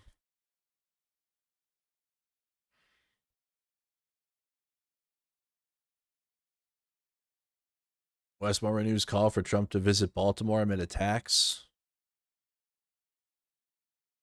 Maryland Governor Westmore on Monday renewed his call for President Trump to visit Baltimore.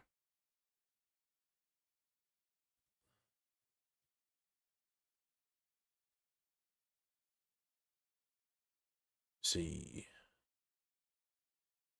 It's quiet here in Washington as we come on the air this morning, but the debate is heating up over President Trump's calling up of nearly 2,300 National Guardsmen, along with federal agents from ICE, the ATF, the Drug Enforcement Agency, the FBI, and others, to patrol the streets of the city alongside D.C. police forces. And we're seeing yet another instance of Trump's expanding of the federal government's reach, this time when it comes to control of police in local communities. Will we see pictures like these in other U.S. cities in the future? Yes. Well, one of the places President Trump has mentioned as needing help fighting crime is nearby Baltimore. And joining us right now is Maryland's Democratic Governor, Wes Moore. Thank you for being here. Thank you so much for having me. So here in D.C., there are guardsmen from 6 different states on the street. The mission is, quote, beautification, duty, and support. The defense secretary has authorized them to carry M4 and M17 rifles, but to date, we have not been able to locate anyone armed within the National Guard on the streets of D.C. Why, though, are you so opposed to this deployment? Well, there's plenty of reasons. One, it is not sustainable. You cannot continue this type of pace of operations, particularly when it's costing over $1 million a day in order to do this. The second, it's not scalable. You're not going to be able to do this in every single major American city, particularly when many of the cities that have the highest crime rates are the places that have actually deployed their National Guards to Washington, D.C. So who's going to go do the work in their cities? The third, it's unconstitutional. It's a direct violation of the 10th Amendment. And for a party that talks about state rights, it's amazing how they're having such a big government approach in the way they're conducting public safety. Exactly. Get them. Am I have this on speed? Exactly. The small government people are quiet. They don't care. Like I said earlier, it's fine when we do it. We like big government. We want Big Brother. But if a Democrat's in charge, We have feelings. The fourth reason is because it's deeply disrespectful to the members of the National Guard. You know, as someone who actually deployed overseas and served my country in combat, to ask these men and women to do a job that they're not trained for is just deeply disrespectful. And so when we're thinking about all of these lasting factors, when we're thinking about the fact that it serves as a distraction from the fact that the president's disastrous economic policies are making everything more expensive for everyday Americans and making life harder for everyday Americans, there is a multitude of reasons that I'm against this, and I will not authorize the Maryland National Guard to be utilized for this. Well, the National Guard does say that these troops will be trained and deputized by federal marshals. So this is going to be distinct from the military rules of engagement. But it is counter to every bit of training that we've received. When I joined the military, we joined with a clear intention to fight and win our nation's wars. The members of our kill the enemy. What we are not trained to police the military police. You got to go to a special school for that. You got to go train for that. You don't train to detain. You get. We had like one block of training on detaining because I was at 88 Mike. What the fuck am I going to detain someone for? I'm going to drive the truck or shoot the 240 on there or the 50 cal. That's what I'm going to do. I ain't detaining no more. Or like, I guess like I'd point the weapon at him from the gun on the gun truck. I ain't detaining anyone. But you're trying to shoot, move, and communicate and kill the enemy. What are you talking about? So this is insane to put the military on civilians. It's wild. National Guard are trained up to be able to address things like emergency situations where you need a surge of supports for traumas and disasters that are happening within individual jurisdictions. That is not this. And this is a direct deflection that the president is authorizing. We know the president watches the program, and he likely saw the guest listing because he's tweeting about you or truthing, I guess. Because the guard that's being sent out there they're coming from all types of units. They ain't military police. Probably have like cooks out there, like whatever.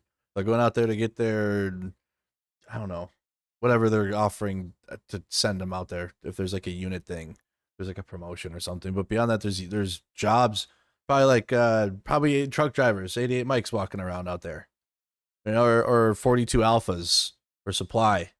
You got, or I don't, maybe if they have infantry units going out there and like who's going with it. Either way, none of them are trained to handle civilian crowds. And then she said, well, they'll be training with the marshals and shit. That doesn't matter. You went to basic training to learn to kill and not be killed and train. This is wild. The governor, Wes Moore of Maryland, has asked in a nasty and provocative tone that I walk the streets of Maryland with him. And he's talking about crime-ridden Baltimore. It's quite lengthy, but he goes after your record on crime. He says it's a bad one. He says if you need help, he will send in the troops, which is being... Donald Trump gave money to Wes Moore for the bridge. I will now have to rethink that decision. Holy... Thank you for your attention to this matter. Yeah, how dare you come and ask me to walk around with you? Just a giant vagina of a president. Being done in nearby D.C. But even then, a vagina is stronger than Donald Trump, so I can't even call him that. I mean, when we saw a few weeks ago the deployment on the streets of Los Angeles, the governor of California tried to go to the courts, and he was unable to stop it. Is the reality here is you can't stop the president from sending troops to Baltimore if he wants to. The year before I became the governor, in 2022, Baltimore was averaging almost a homicide a day. And I came in and I said, I refuse to be a governor who just offers thoughts and prayers to this situation. So we said, we're actually going to work in partnership with Mayor Scott, work in partnership with local elected officials, work in partnership with local law enforcement. We made the largest investments in local law enforcement in our state's history, over $50 million going to Baltimore City alone. That came from federal money. That came from both federal and state money.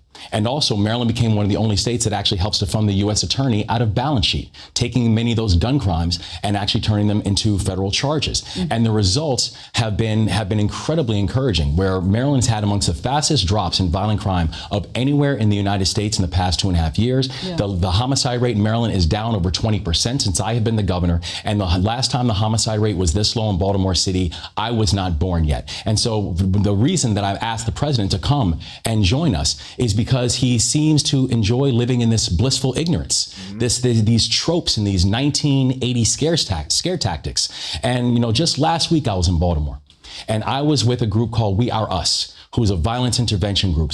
And they say, we're all we got, we're all we need. And that's exactly how people in this community feel. Because while the president is spending his time from the Oval Office making jabs and attacks at us, there are people actually on the ground doing the work who know what supports would actually work to continue to bring down crime, but it's falling on deaf ears of the president of the United States. You're talking about the positive trend line. The president's pointing to the FBI statistics, which shows Baltimore is the 5th most instances of violent crime on a per capita basis, 4th highest murder rate. To your point, the city of Memphis is also on that list, and the governor of Tennessee sent those National Guard troops here to this city, not to the streets of Memphis. But and we know we have work to do. We know, like, if one person does not feel safe in their neighborhood, that's one too many. But we also know what tactics actually work and what exactly. It goes back to what I was saying earlier. There's always room to improve. Like, you can't, and there will never be a situation where you zero out crime. It never zeroes out unless you have platoons of the military marching through the streets. But no one wants that unless you're like a scared meth addict that like thinks Trump is going to save you. Like, you're afraid to leave your house. But even then, I don't know if you're already afraid of things that aren't there and like the government coming after you. So I don't know if seeing the military out there patrolling the streets to make it safe for you would be optimal. Wild. Tax is just theatrics. But the mayor of theatrics is another good did word. just say he wants federal help. He doesn't want National Guard troops per se, though. He says he wants agents from FBI, DEA, and ATF. Do you need more federal help in policing if your mayor thinks you do? Oh, absolutely. And we need the president to stop cutting funding. Because if you look at the president's budget, it actually cuts funding towards violence intervention groups. It cuts funding towards the bureaus of the FBI and the ATF that are supporting local jurisdictions like Baltimore. That it doesn't do anything about things like ghost guns and these extended Glock clips that allow these Glocks to essentially turn into automatic weapons. Those are actually real tangible things that the president of the United States could do, and where you could put capital to actually make our community safer. So you are I'm not interested in that, tackling the root causes, or just they're just interested in militarizing. a Democrat who is, President Trump says so as well, possibly a presidential candidate. He talked about you the other day. Yeah. He spent a lot of time talking about you. I've been on his mind a lot. You're spending time talking about crime. Is this something that, as a Democrat, you think the Democratic Party needs to be more vocal and muscular about when running for office? Because I hear you doing that. It's a very big change from 2020 when the idea was defund the police. Absolutely. And yeah, the president's spending all of his time talking about me. I'm spending my time talking about the people I serve. And yes, I believe that we have to be able to address the issue of crime. I came up in and I have existed in neighborhoods and communities that have been chronically neglected. And I remember one of the first things that happened in our first months in, I had to visit shock trauma inside of Baltimore because Baltimore had one of the largest mass shootings in its history. And I visited a young man, a teenager, who was just finished surgery and had one of his testicles shot off, and was talking about how was he ever going to become a father. And I said at that point, I refuse to continue doing this and not putting the proper resources in place and not being able to put a real focus on making our community safer. And that's why it is so frustrating when we're hearing from the President of the United States something that is just purely performative, without actually focusing on these communities and these neighborhoods who believe that progress is possible and who are willing to put in the work, and we're just simply asking for Washington to be able to acknowledge it and support it. He says you're not presidential timber at all. I imagine you disagree with that assessment? No, I've been very clear. I'm not running for president, but it's interesting but it's interesting. The president seems to be more concerned about my future than he is about the future of the American people. Ooh. And that's where I'm asking him to keep his focus. I think Westmore could cook. Westmore's cooking. It's on the things that actually matter right now. I liked Westmore the minute he got put on national spotlight for the bridge.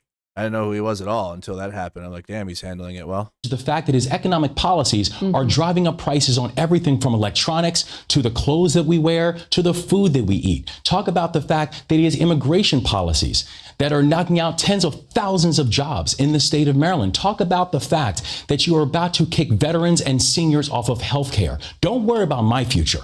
Worry about theirs. I want to ask you, you brought up immigration. One of the residents of your state, Kilmar Abrego Garcia, was just released from pretrial detention on Friday. But the Trump administration's instructed him to report to ICE within 72 hours for deportation to Uganda. He's originally from El Oh yeah, Westmore over Cory Booker all day. Salvador. He was mistakenly deported to that prison in El Salvador and then returned to the U.S. This is federal policy. This is not state policy. But I do wonder, is there anything that you are doing to help his family stay united? Yeah, They're sending him to Uganda. That's the latest with this one.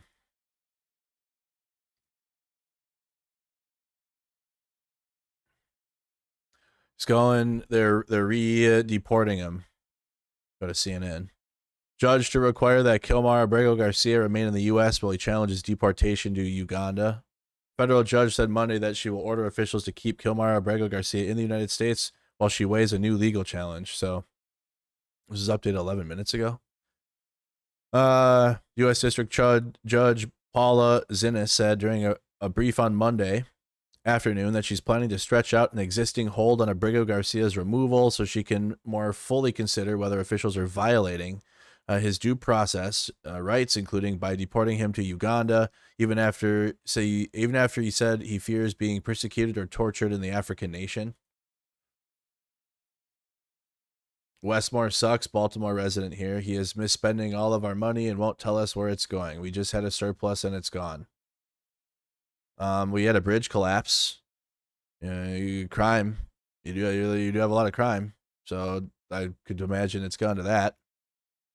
I don't know, Nina. It sounds like the same messages I hear about Tim Walz. We had a surplus too, but the money's got to be spent. Are you just going to sit on money? We had a surplus in Minnesota too, and the money was spent to kids so they can have lunch or they can have a school that they can eat, and other public policies that are good. So I'm okay with the surplus being gone, but I'd have to look into that. Minutes after Abrego Garcia was taken into custody by immigration officials in Baltimore on Monday, his attorneys filed a lawsuit during Zinnes to order his release and slow down his removal process so he can have a chance to challenge his potential deportation to Uganda. Under the new order, the judge said the government will be absolutely forbidden to remove Abrego Garcia from the continental United States. It's unclear how long the new pause will last, but it's unlikely to remain in effect through at least later this week. The judge has said she wants to receive more written legal arguments from the Justice Department and Abrego Garcia's attorney. She's also planning to hold an evidentiary hearing with witnesses in the coming days.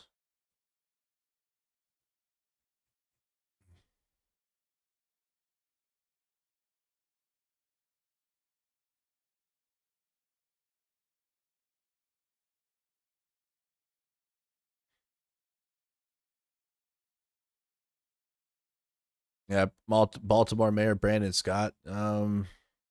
Is it a Maryland surplus? So you're talking about Westmore. Westmore is your governor. He's not in charge of Baltimore. So I'm confused. Is it a Maryland surplus? Oh, is it a Baltimore surplus?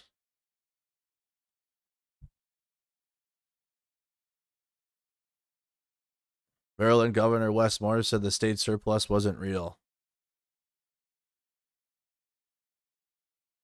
Yes to what? Maryland Governor Westmore raised some eyebrows this week by saying the state's $5.5 billion budget surplus wasn't real, after describing the state's fortunate financial position at the beginning of his term. Speaking to reporters in Annapolis at the recent, when was this? This was in March. Okay. Speaking to reporters in Annapolis as the current legislative session winds down, Moore pointed to evaporation of temporary federal COVID-19 funding to explain Maryland's transformation from surplus to $3.3 billion structural deficit. Okay. Seems like it's answered here. The answers are here. When you have a one-time infusion of cash, it is not structural surplus. The Democratic governor said that is not math, it's politics. It's not math, it's dark money gaslighting. Moore's first budget proposal showed the state expected to end fiscal year 2023 with more than $5 billion in general cash reserves, while acknowledging that COVID aid would be drying up. If the state's current revenue projections hold through June, we anticipate ending the current fiscal year. Is this from 2023? What year did this get written? Oh, this is written in 2025. Okay, no, they're just giving background. Well, the governor's office did not specify how much of this $5 billion was directly related to COVID-19 funds. A Maryland Department of Legislative Services report estimates the state received about $4.9 billion in pandemic aid from the federal government. In Moore's fiscal year 2024 budget on page 14, he described proposing a budget with robust surplus balance and was also aware of economic risks, or revenue risks, and state retirement contributions. Carter Elliott, Moore's senior press secretary, said the deficit has been predicted since 2017 and exacerbated by slow economic growth across multiple administrations. During that time, the state's economy also significantly underperformed the nation, growing at just 3%, while the nation grew at 11% between 2017 and 2022. Okay. Not seeing how this is Governor Moore's fault. But the answers are there, Nina. Looks like multiple articles are written as to why there's no more surplus. Just gotta look it up. Know is that, and all we're asking for is that the Constitution be followed on this. The Constitution is very clear about how we deal with these types of issues. And when we look at what's happened in this situation, it's the president manipulating the fact that we have a very broken immigration system inside this country. But instead of actually doing the work that it requires to fix it, actually working in Congress to come up with a comprehensive immigration bill, the president is working to exploit the brokenness. And I am very clear that there is no higher priority for me than public safety. You want him to face a day in court, in other words. Absolutely. I want due process. Mm-hmm. I just simply want a court and a judge to decide what is going to be the future fate of this case and all cases like this, and not simply the President of the United States or the Secretary of Homeland Security, who's trying to be judge, juror, prosecutor, and executioner inside this case. I believe in the Constitution, and I believe that that's what we should follow for this case. I want to ask you about something your party is... And the Trump administration is not following that. Let's go back to Kilmar Abrego Garcia.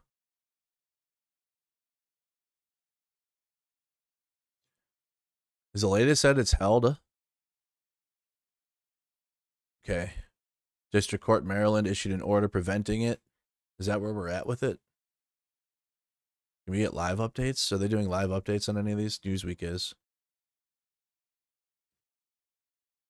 Very bad for votes. Really? 255. Yeah, the judge forbid the U.S. government from deporting him. So that is the latest then. Just happened 15 minutes ago. About 20 minutes ago, actually. Let Republicans deal with... Why are you typing it? Stop talking about Republicans' issues. Number one, you're not going to tell me what I'm going to talk about. We'll start there, Steady Eddie. Okay, you're not going to tell me what to talk about. Number two, this is not a Republican issue. What are you talking about? What are you doing? Shut up. Did you see the bastards that are falsely calling? Yeah, he's none of that. What are you talking about? What the fuck you mean? Republican issues. This is you got a Republican government acting out in destroying people's rights. I mean, this isn't an immigrant. I'm not even gonna get into that. Judge temporarily forbids U.S. government from deporting Kilmar Abrego Garcia. Judge Paula Zinnes has temporarily blocked Kilmar Abrego Garcia's deportation to Uganda. Zinnes, a U.S. District Judge for the District of Maryland, made the ruling during Monday hearing on a lawsuit from Abrego Garcia after he was detained by ICE on Monday and threatened with deportation to Uganda. She told the Department of Justice attorneys that the U.S. government is absolutely forbidden from removing Abrego Garcia until she held an evidentiary hearing on Friday. The judge also emphasized that she had concerns about allegations the DOJ was using threats to deport Abrego Garcia to Uganda if he did not plead guilty to human trafficking. They had offered him the opportunity to be deported to Costa Rica instead if he'd accepted the plea deal. Okay, I'm not a politician, Eddie. All right, two things. I'm not a politician. Actually, here, let's just make this super clear. I want to make this so clear. I'm not running for office. I'm not a politician. I'm not paid politician money. I'm not a spokesman for a single politician in this country.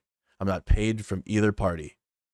So I'm not going to be giving messages on behalf of either side.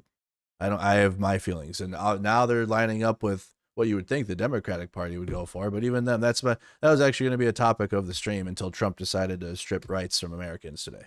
We were going to talk about the Democratic Party, but I am not paid by them. I don't get a kickback from them or anything. So no, I'm not going to be tailoring messages to benefit the Democratic Party or whatever that would mean. I don't give I have what I believe in. I give a fuck about the Democratic Party or what they say and what they do, other than if they do it and I agree with it. What do you mean? I don't get paid to do that. I get paid for my viewers to talk about the news. We need Gavin Newsom in there, then go and be a Gavin Newsom or go volunteer for his campaign. Okay? Best advice I could give you. Go to California and volunteer. Go do calls. That's what I did when I was like 15. No, I was younger. I can't remember what year. What, 2008? No, I would have been, yeah, I was 15. Calling voters for John McCain. Because my dad was Republican, obviously, and we were kids, and we did whatever he wanted. So we called Minnesotans to go vote for John McCain. So go do that for Newsom. That's what you want to do. Newsom better send me a paycheck if you want me to start shilling for Newsom. Are you kidding me? I ain't doing that for free. I'm doing none of that for free. Are you kidding me? I don't care what they do. Some of their memes are good, I guess. Anyways, Zinnes ordered that Abrego not be moved from his detention facility in Virginia, and then asked Deputy Assistant Attorney General Drew Ensign if her oral order was enough for the Justice Department to abide by. Ensign previously argued that Judge James Bosberg's oral order to immediately halt the march of deportation of 130 Venezuelan men to a prison in El Salvador had not been enough, and a written order was required. Your clients are absolutely forbidden at this juncture to remove Abrego Garcia from the continental United States, Zinnes told Ensign, who replied, Your Honor, yes, we certainly understand that. All right. So, good news for Abrego Garcia in holding back his deportation to Uganda. Bondi to beat NYPD commissioner amid Trump's bail crackdown. Pam Bondi is scheduled to meet Monday with New York City Police Commissioner Jessica Tisch at New York Police Department headquarters in Manhattan. Okay, that's happening. Trump misstates crime data while defending National Guard deployments. Trump dismissed the idea of sending National Guard troops to Republican-led cities facing high crime, claiming there aren't that many of them. He added that nearly all the top 25 cities with the highest crime rates are run by Democrats.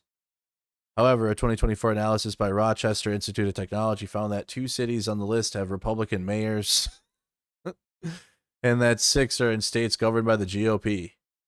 Trump also repeated an inaccurate claim that Washington, D.C. hasn't gone 7 days without a murder in years. Police data shows that Capitol experienced multiple week-long stretches without homicides in 2025, including one in July, before he activated the guard and did all that. Anyways, why did the government want to send Kilmar Abrego Garcia to Uganda? The U.S. government is considering deportation to Uganda under a recent agreement that allows the U.S. to send deportees, including individuals who cannot safely be returned to their home countries or where they hold protections, such as Kilmar Abrego Garcia's withholding of removal from El Salvador. Uganda has agreed to accept certain deportees who lack criminal records and are not unaccompanied minors. Since Abrego Garcia's removal to El Salvador is barred, Uganda emerged as an alternative destination. Federal authorities reportedly offered a plea deal that would allow Abrego Garcia to be deported to Costa Rica, where he would not face detention, but only if he pleaded guilty to smuggling charges. He refused this deal. Following his rejection, the deportation threat shifted to Uganda, which has more controversial human rights records and where he could be placed in custody. Oh, they're just trying to screw with him. Trump responds to Kilmar Abrego Garcia. It's bad for votes. And human trafficker Kilmar Abrego Garcia turned himself into ICE in Baltimore. Do you have any comment on this? And why are the Democrats so emotionally attached to this man who beats his wife and is part of a terrorist organization? Man who beats his wife. Because they think he's going to be good for votes, and I think he's very bad for votes. These people are deranged. He's not good for votes. He beat the president, the federal government singling out one person is absolutely wrong in so many ways. The hell out of his wife. His wife is afraid to even talk about him. She's been mauled by this animal, and through a system of liberal courts, he's doing things. But no, we have that under control. Yeah, it's MAGA media. It's MAGA reporters. Oh God, what did he say now? Did he say he has? Please tell me he did not say he has a good relationship with Kim Jong-un. Please tell me that wasn't a thing. Oh my God. We got another series of clips. Trump is trying to hide the back of his hand from the cameras, but here you can see the nasty bruise. Ew. Trump's got he's got the Last of Us virus. Okay, so I think the clips are just coming in. The whole issue of the women, comfort women. Very specifically, we talked, and that was a very big problem for Korea, but not Japan. Comfort women? This is the right president. The whole issue of the women, comfort women, very specifically, we talked, and that was a very big problem for Korea, not for Japan. Japan wanted to go. They want to get on, but Korea was very stuck on that. You understand? So I don't know. Perhaps you'd like to answer. It's a good question.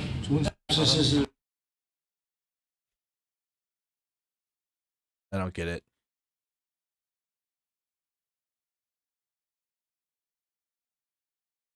Oh boy, I can't safely Google comfort women. I'm guessing is what they called women forced into sex slavery in brothels for the military.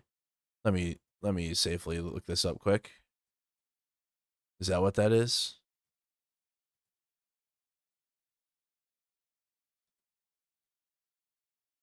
Oh boy. Comfort women were women and girls forced into sexual slavery by the Imperial Japanese Armed Forces in occupied countries and territories before and during World War II. The term comfort women is a translation of the Japanese ianfu, a euphemism that literally means comforting, consoling woman. During World War II, Japanese troops forced hundreds and thousands of women from Australia, Burma, China, the Netherlands, because Imperial Japan is arguably one of the most savage imperial nations to ever exist in the history, by the way. Imperial Japan, just the shit they were doing, dude. Anyways, Australia, Burma, China, Netherlands, Philippines, Japan, Korea, Indonesia, East Timor, and New Guinea, and other countries into sexual enslavement for Japanese soldiers. However, the majority of the women were from Korea. So what is Trump even saying there then? It was a problem for Korea, but not for Japan. This is the right president. The whole issue of the women, comfort women, very specifically. We talked, and that was a very big problem for Korea, not for Japan. Japan wanted to go. They want to get on, but Korea was very stuck on that. Are they talking about like prosecution for Imperial Japan taking the Korean women for this? After the war, Japan denied the existence of comfort women, refusing to provide an apology or appropriate restitution. After numerous demands for an apology and the revelation of official records showing the Japanese government's culpability, the Japanese government began to offer official apology and compensation in the 90s. However, apologies have been criticized as insincere by some victims, advocacy groups, and scholars. Many Japanese government officials have continued to either deny or minimize the existence of comfort women. Here's a photo of Korean comfort women being questioned by the United States Army after the siege of place in Burma. Mia Tinkyet in Iana. I can't say that, sorry. Estimates vary as to how many women were involved, with most historians settling somewhere between the range of 20,000 to 200,000. The exact numbers are still being researched and debated. The brothels were originally established with the stated intent of providing soldiers with a controlled sexual outlet to reduce wartime R-word and the spread of venereal diseases. However, some historians argue that the comfort stations did not fully achieve these goals and may have contributed to the continued sexual violence and transmission of diseases. The first victims were Japanese women, some of whom were recruited by conventional means, and others who were recruited through deception or kidnapping. The military later turned to women in Japanese colonies due to lack of Japanese volunteers and the need to protect Japan's image. In many cases, women were lured by false job openings for nurses or factory workers. Others were also lured by the promises of equity and sponsorship for higher education. A significant percentage of comfort women were Jesus Christ. Minors. That's why, no wonder why Trump brought it up. Trump's like, why don't we bring that back? Why don't you bring that back? Well. So is Asen covering the meeting then? Midas touch stuff.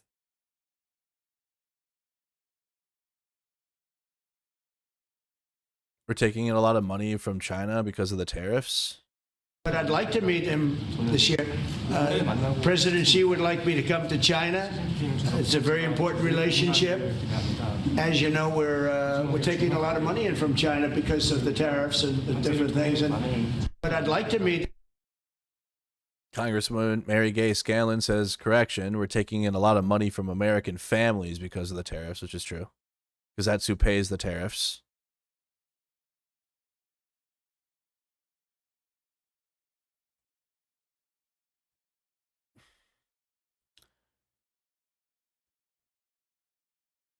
The event at the White House ends with Trump tapping Vance on the knee. Thank you. Thanks, guys. Let's go. Thank you. Straight off the door. Thanks, guys. Let's go. Thanks, guys. Sales, let's go. TV, let's go. Come on. Okay. Okay. Wait, what? We have more oil, gas, and coal than any other country by far. For whatever reason, God was very good to us. We started to use wind. Oh my Jesus Christ. What is he saying? So we have a big advantage in that way. We have more oil and gas and coal and energy than any other country in the world by far. No, for whatever reason, God was very good to us. He gave us the greatest. We didn't use it. We started to use wind. Wind doesn't work. They started to use solar panels that took over the land all over the Midwest, where the farmers said, what happened to my land? The farmer is selling it. That's what happened to it. The fuck you mean? The farmer is being offered billions of dollars for this. What you mean? That's what's happening. And wind doesn't work. Laughs and renewable energy, that absolutely works all over the country. Are you joking? Yeah, we need more oil.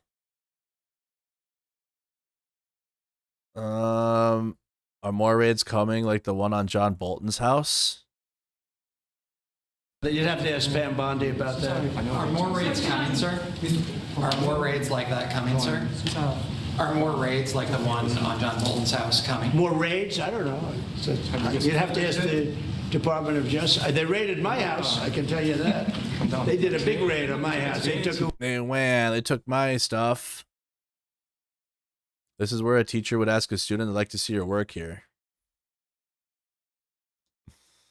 By 14 to 1500%. Trump, I heard from Intel there was a raid on churches. I heard from Intel that there was a raid on churches. We're going to talk about that later. I haven't spoken about it yet, but when we meet.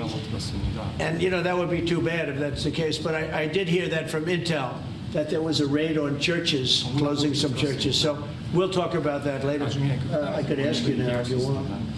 Mr. President, what conversation? Wait a minute, if you'd like. Because it didn't sound to me like South Korea.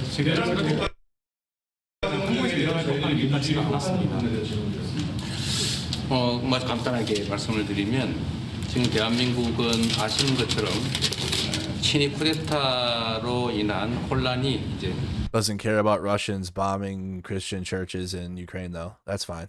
극복된 지 얼마 안 된 상태고 그 내란 상황에 대한 국회가 임명하는 국회가 주도하는 특검에 의해서 사실 조사가 진행 중입니다. 물론 저의 통제하에 있지는 않지만 하여튼 대한민국 검찰이 하는 일은 검사가 하는 일은 팩트 확인, 팩트 체크인데 미군을 직접 수사한 게 아니고 그 부대 안에 있는 한국군의 통제 시스템이 어떻게 작동했나를 확인한 것 같습니다. 나중에 좀 더 자세히 설명을 드리도록 하겠습니다. So it hasn't been long since Korea has overcame the political turmoil following the self coup by the former president. Currently, there is a fact-finding investigation by a special prosecutor that was appointed by the National Assembly, and this special prosecutor. Is his name deranged Jack Smith? They took him from our country. Wow, the 3-4 people. Marjorie Taylor Greene's boyfriend got a kick out of that one. Yeah, you got like 3 cackles laughs for that one, Trump. Deranged Jack. He's a deranged, sick individual. But extra laughs. Force it louder. Go ahead. Go ahead. I'm only kidding. Yeah, meanwhile, he has no idea what that means. We're going to get along good with China. I hear stories about not allowing the students. We're going to allow the students. It's very...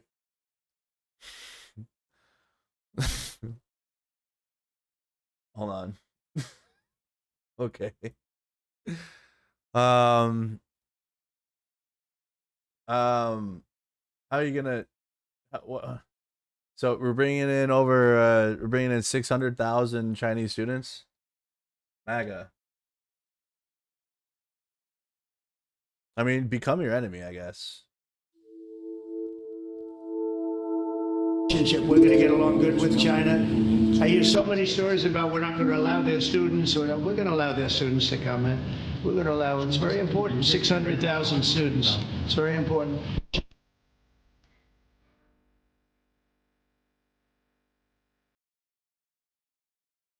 $600,000. Hear it.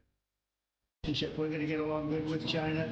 I hear so many stories about we're not going to allow their students, or we're going to allow their students to come in. We're going to allow, it's very important, 600,000 students. There you go. Get ready. Get ready. Just be ready for all that. Oh crap, I just closed all my other shit. Oh dang it. Wow, how are you gonna explain that one away? It's fine. It's okay. It's cool. It's cool. I got the meme. The meme is true again. Gotta play it. Here's my saved. Here you go. There you go. This is MAGA. This would be MAGA with the news about 600,000 Chinese students coming in.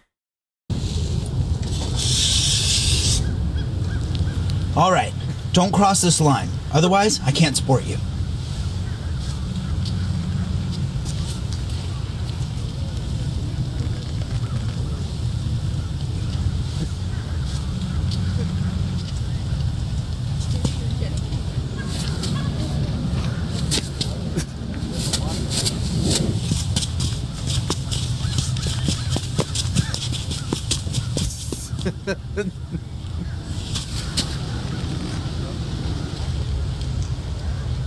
Okay, I can't stay mad at you, but this one for sure.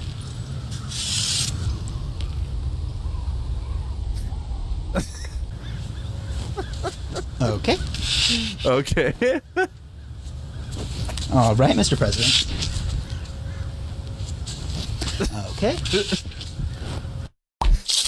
Yep. They'll be fine with it. It's cool. It's fine. Trump, like Obama used to talk about the ozone. What? Planning to go to China. You mentioned either this year or next year. Could you please share more details about your plans going to China and also presently? I think Well, maybe we'll go together. Do you want to go together? We can share a plane. We'll save energy. We'll save. We'll save a little. The ozone layer. Remember, President Obama used to talk about the ozone layer, and then he'd fly to Hawaii to play around the golf in a 747. One, Obama living rent free. Two, I'm surprised he remembered ozone. He probably doesn't even know what the ozone layer is. It sounds like it's a fun word to say, so that's why he remembered it. Obama. Remember Obama? I can't stop thinking about him. They have to give us magnets. If they don't, we have to charge them a 200% tariff. Magnets, guys. But we have a very strong relationship, Howard, I would say, economically with China now, getting much better. They have to give us magnets. If they don't give us magnets, then we have to charge them 200% tariff or something, you know. But we're not going to have a problem, I don't Release the magnets. think, with that. I think that's perhaps behind us. You know, China intelligently went and they sort of took a monopoly of the world's magnets. And nobody needed magnets until they convinced everybody 20 years ago, let's all do magnets. There were many other ways that the world could have gone. But so it'll take us probably a year to have them. We're heavy into the world of magnets now. We're big into magnets. Big magnet guy. Huge. 600,000 Chinese students. Oh boy. All right. How are there journalists in that room? No, it's all MAGA media. How would you consider reducing the number of U.S. forces in South Korea? Okay, not worth it. Trump on Ukraine, Russia. We will see what happens over there the next week or two. Oh, nice. We'll see what happens in over there in 2 weeks. There has not been a war like this since the Second World War. This is the biggest thing that's happened in terms of warfare, wars. And Biden did it. Biden, can you believe it? It's a whole new form of fighting. It's a drone fighting. It's a drone war. No, a drone war never existed before. Never had drones. And we're actually studying it from Meanwhile, America with drones that can take out an entire village in like one hit. the standpoint of Pete Hegseth and everybody. We're studying it and studying it very carefully. This is a whole new form of war, but it's a violent war, and there has been nothing like this since the Second World War. So we'll see what happens over the next week or two, and at that point, I'll step in very. Well, my Ukraine supporters, 2 more weeks. We'll see what happens in the next 2 weeks. That's your answer every day. That's where we're at.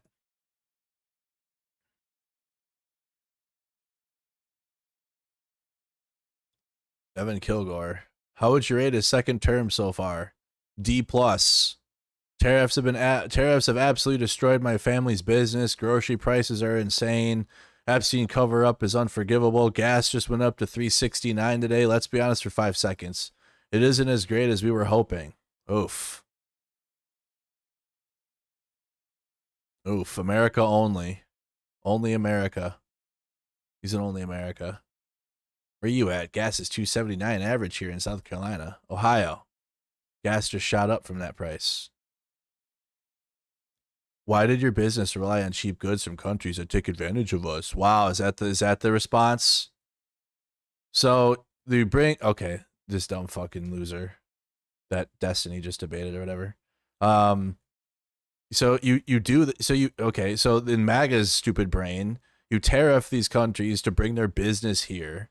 And then when you realize that the tariff is hurting the American, the business owner that relies on imports, then you say, well, then why are you even doing business with them? They're a bunch of losers, guys. A bunch of fucking losers. Yeah, we're tariffing them to bring that business to the U.S. And then when you just fuck off. Fell for it again. There you go. If I follow that page, I will now.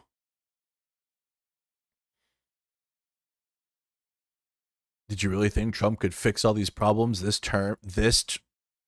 How many more terms do you think he's going to get, you fucking loser? Everyone just expects everything to magically get fixed with 0 hard times, and that's why we're the situation we're in. Get a grip. Meanwhile, MAGA, the day after Biden won, they were doing the meme like everything's on fire. This is the worst. We were living in hell. We lived in hell under Biden. He said he would lower grocery prices day one. You dumbasses told us that he would, and that's why we should vote for him, and he hasn't. LOL. As far as inflation goes, the best you'll get is a pause in increases. Whatever. Cope harder, MAGA. Bunch of MAGA cope. Cope. D+. Oh, God. Please no. Oh, God, please don't do it. Please don't be... oh, God. Maps tonight? Are they doing maps? Okay, as long as they don't start copying Newsom stuff now. Just do your own thing. Trump claims Westmore privately told him, sir, you're the greatest president of my lifetime, and Westmore says, LOL. And inside of this country, Baltimore is a horrible, horrible deathbed. It's a deathbed. I know Governor Moore said, oh, he wants to take a walk with me. He meant it in a derogatory tone. I said, no, I'm the president of the United States. Clean up your crime and I'll walk with you. But it's tremendous crime. But he was trying to be derogatory. He doesn't have what it takes. But he's trying to be derogatory. And I met him at the Army-Navy game. They said, oh, there's Governor Moore. He'd love to see you. He came over to me. He hugged me, shook my hand. You were there. He said, sir, you're the greatest president of my lifetime. I said, well, it's really nice that you say that. I'd love you to say it publicly, but I don't think you can do that, so it's okay. But no, sir, you're doing a fantastic job. Just lies. Westmore, LOL. Keep telling yourself that, Mr. President. Funny how you didn't deny it. If you denied it, then y'all would just say that it's true then. What do you mean? If you denied it, then you'd be like, oh, well, then now it's for sure true. A weak LOL and no denial. Yeah, MAGA. They're like children.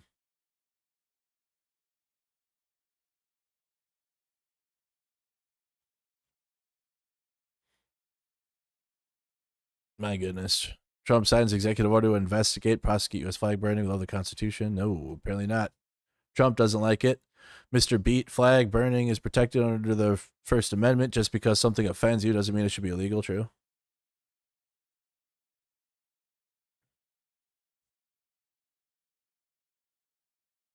It doesn't. It's not Europe. This is Russian. I mean, this is Europe. It's not Europe. This is like. This looks like This looks like Yanukovych's house. When I went to Ukraine, they have the Museum of Corruption, which was Yanukovych's house, who was the president of Ukraine at one point. And you go all through his shit, and it looks like this, all over the place. Gold on other shit, on stupid shit. And then he's got a whole room where Yanukovych has a room where he's got like religious figures in it, and like he's in it. And it's like Orthodox stuff, imagery, and like Yanukovych is like a part of it. And he had like a special room for it. Corrupt.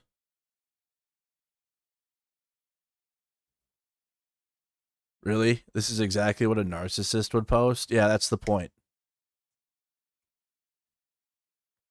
Yeah, that's the point. I think they're doing that on purpose. They know that Gavin Newsom's doing that on purpose. Ohio is proud of J.D. Vance. Even Trump's keeping him at an arm's distance. I haven't seen a single Trump supporter supporting this executive order.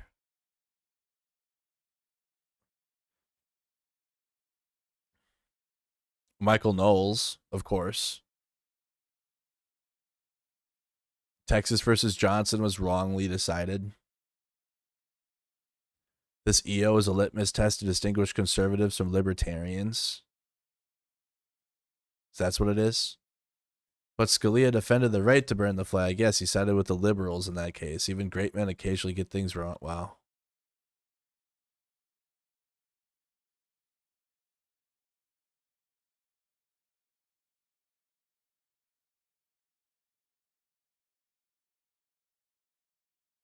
Flag burning should never be considered free speech. Weird. Yep, that's about right. Yep. Accurate flag in bio. Terrible. Again, guys, know my take is it's protected by free speech. It's constitutionally protected. Trump can sign all the executive orders he wants, trying to strip away rights, but you got it protected by the...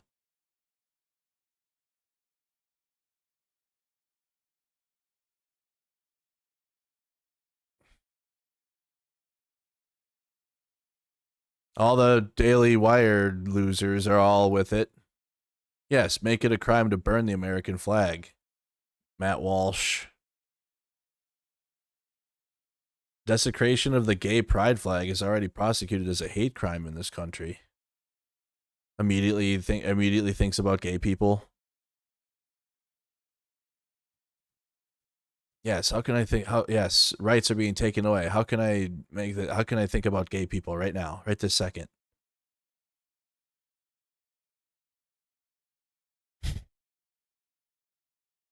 What's a tell?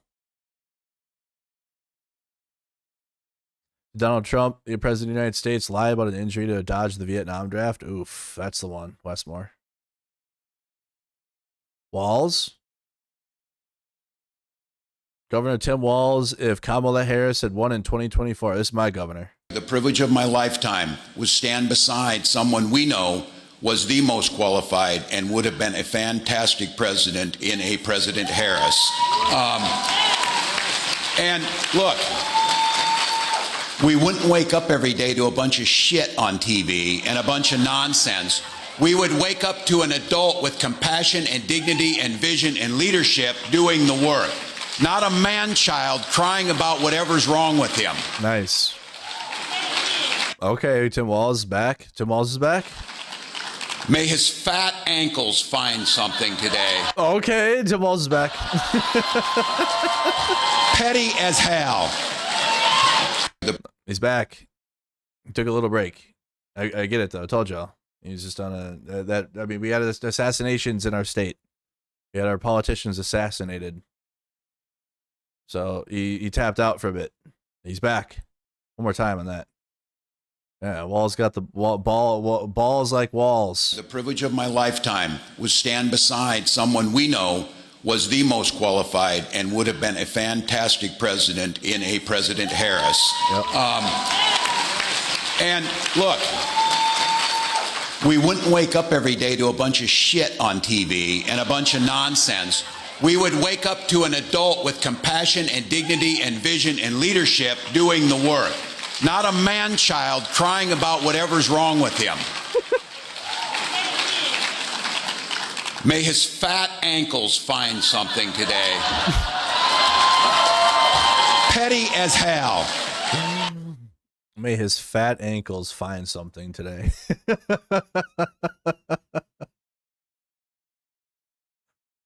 Oh boy. Uh-oh. Cracker Barrel issued a statement after getting canceled by the right wing and MAGA.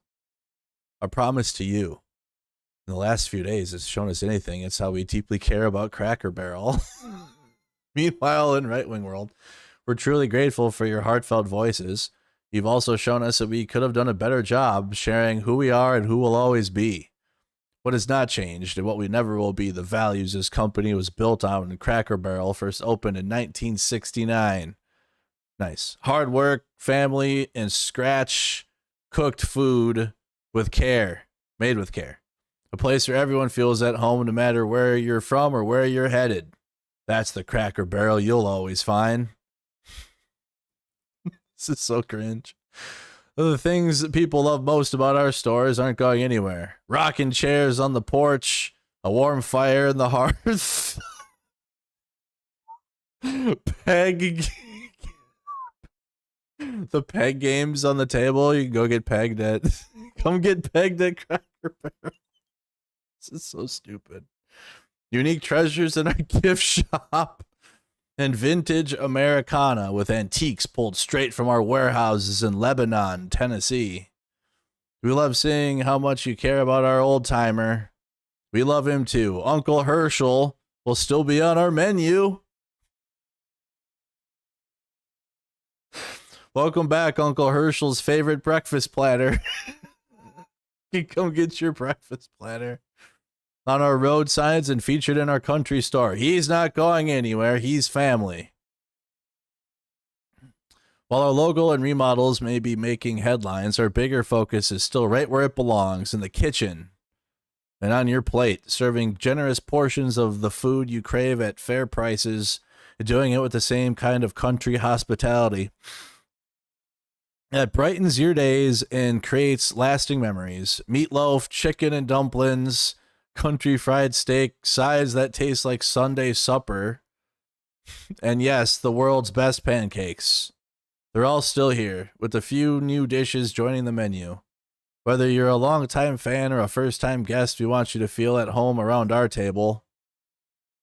We also want to be sure Cracker Barrel is here for the next generation of families, just as it has been for yours.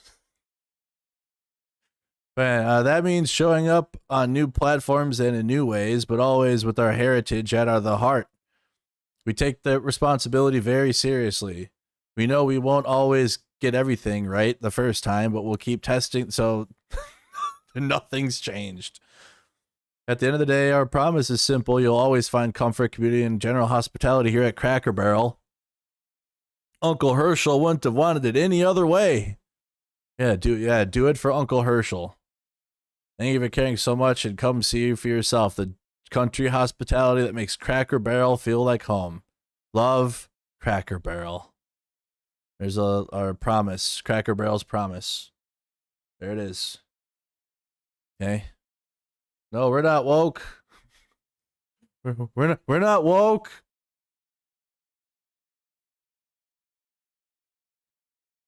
Is it too late for Cracker Barrel? That's a lot of words for them to say nothing. I mean, true. They literally said nothing. Like, nothing's changing, but you know, we're American. Matt Schlatt, we're so focused on disabilities and making things fair for one just has to go to a parking lot to see excessive unused spots. How about companies start labeling things boldly with common sense, starting with hotel shampoo tubes?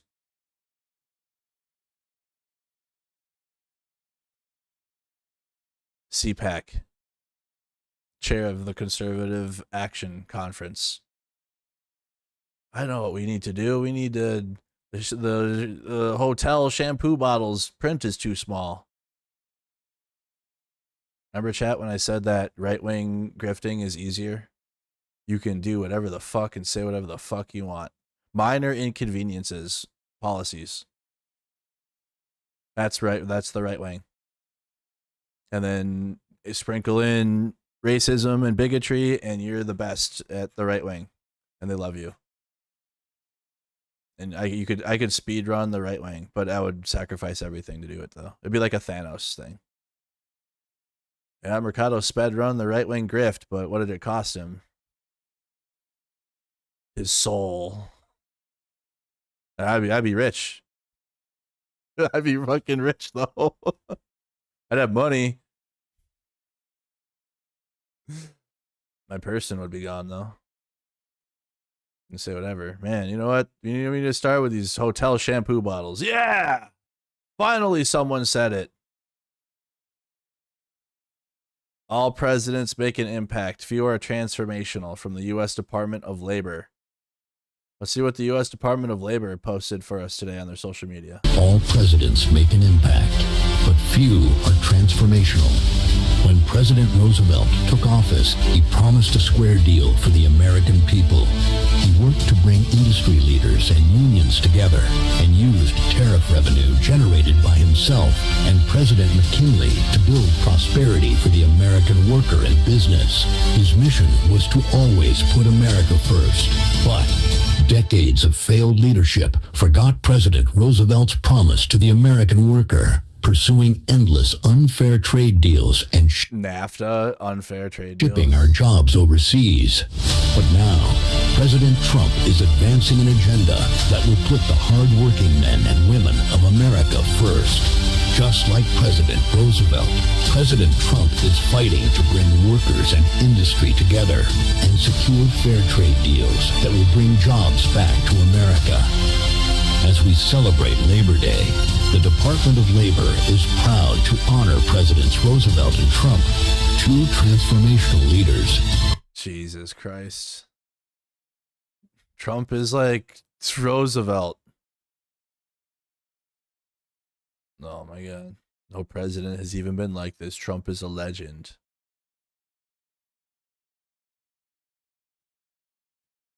Yeah, that's about right. Trump is my president. Oh yeah. Oh yeah. G, put the American flag on the back. American flag lights on the garage for sure. Rocks on, yeah, rocks for the driveway. American first, MAGA, pure blood Trump patriot. Nice. A lot of people are saying maybe we like a dictator. Still my favorite Trump video. My favorite Trump video. Historical researcher, genealogist. January 6th witness. Follow me for truth. Jesus. And then she screen recorded it like a boomer. If you can keep your head when all about you are losing theirs and blaming it on you. That's all the right wing is aura, guys. And you ain't got to do anything. No actions. You give your tax breaks for the billionaires. You know, everything is for the rich. Everything. And then they bless, and then you give everything, and then the rich will like bless you with like some goodies. Or like the help your career, I guess. But that's all it is. And then aura farming on compilation videos or propaganda. It's just propaganda. Like this video with the music and everything. Trump is like Roosevelt. Cernovich isn't happy about 600,000 Chinese students. Yep, I knew that one wouldn't be good. Tampon Tim apparently thinks it's okay to burn the American flag. Democrats are anti-American party. Of course, they're criticizing the protection of the American flag. Now they're criticizing the stomping on our free speech, and burning of the flag is constitutionally protected. Now he's talking about burning flags. He's going to have flag burning or whatever. Because he knows there's a hell of a lot of flags with his picture on it that are going to get burned. Nice. There's a whole lot of that kind of crap that... Damn. What? Okay, hold on. Tim Walz just went the fuck off today? Or like, what happened? What is he? When was this? Did we miss this today? DNC.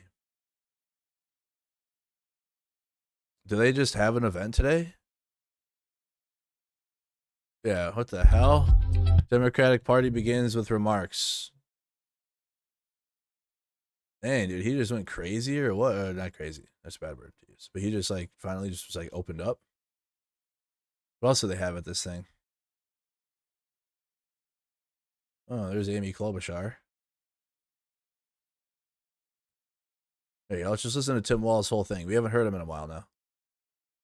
Haven't heard him in a bit.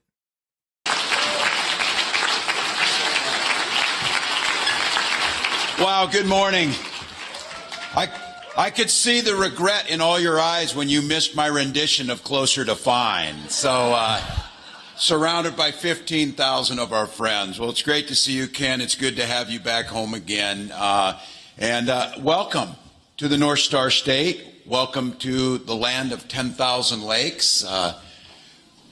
Home of the invention of the pacemaker, the Post-it note, and then on the weekend we invented water skiing because we had nothing else to do. Home of Mondale and Humphrey and Wellstone and Klobuchar and Hortman and so many others who drive every day, strive to make this state better, each day a little bit better. And I have to tell you, I'm feeling it in this space. I think for all of you, our state experienced incredible trauma this summer with the murder of Melissa and Mark, the shooting of John Yvette, the heroism of the Hoffman's daughter Hope, and so many stories that came out of it. The last time I was in this space was that night, which so many of us were here with Melissa, and we celebrated the Humphrey Mondale dinner, and we celebrated our accomplishments, and we looked to the future. And then shortly in the early morning hours, the tragedy came. A politically motivated assassination that the current president of the United States doesn't think it's worth his time to acknowledge. Exactly. And a rhetoric from his followers that continues to perpetuate the climate that leads to these types of things. Because the guy that did it was a MAGA, completely believed in all of that. So I know we gather here in Minnesota. We have not moved on from it. It is not a new news cycle for us that we are forever changed by it. But we're a hardy people. We endure cold winters, normally hot summers. And we've seen these things happen. But I think the thing that I'm most proud of is that legacy that Melissa Hortman leaves was one about improving lives, as Ken said. It was about servant leadership. And today, part of our big debate in Minnesota, when you start school, it's considered sacrilegious to start school before the state fair is over. But some of our educators said it's good to start school and get them back in the classroom. So a lot of our kids are back in school today. And every single one of them who walked through the doors is eating free breakfast and free lunch every day. Every day. I voted for Tim Walz, and I am so happy that he's the governor.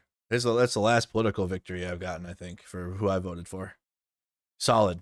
So I voted for Tim Walz for Minnesota. So got that one. Didn't win the 2024 election, obviously, but yeah, I'm glad he's our governor. And at the state fair, I'm going there this week. I'm stopping by the GOP, but apparently the GOP booths at the state fair, they're like hiding in there. They usually have like some cringe ass like sign and shit, or like some wheel that they spin, and it's like Walz's wheel of lies or whatever. They don't have any of that because Minnesota's different. We're not a red state. The red people are like up in the rural parts of Minnesota, and there's nothing to go unless you go up to the lake or you go up on vacation, away from the cities. But all of our shit's down here, and we're not right wing down here, in the cities at all in Minnesota. And every one of them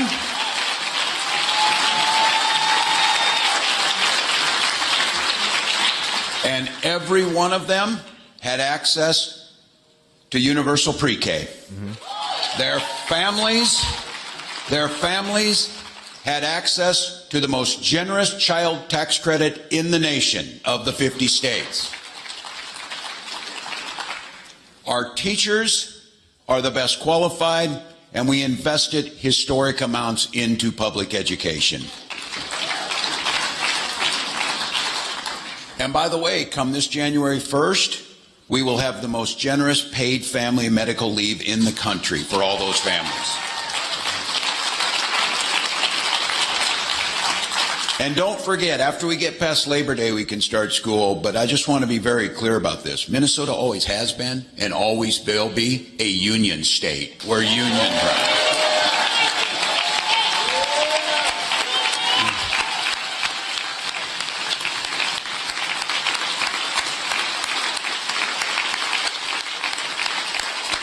And I am proud of this state like so many others. And I will have to tell you, the privilege of my lifetime was stand beside someone we know was the most qualified and would have been a fantastic president in a President Harris. And look, we wouldn't wake up every day to a bunch of shit on TV and a bunch of nonsense. We would wake up to an adult with compassion and dignity and vision and leadership doing the work. Not a man-child crying about whatever's wrong with him. May his fat ankles find something today. Petty as hell. But look, I think for each and every one of you, I know you got a busy day ahead of you. I'm grateful for the work you do. I'm grateful for the focus, and my friend Ken, I've said this to you. The party in Minnesota, the DFL party, made it possible for a high school teacher with no money, no political experience to win a challenging congressional district. And I know this, candidates have a small piece of it. It's that infrastructure that surrounds them that makes that possible.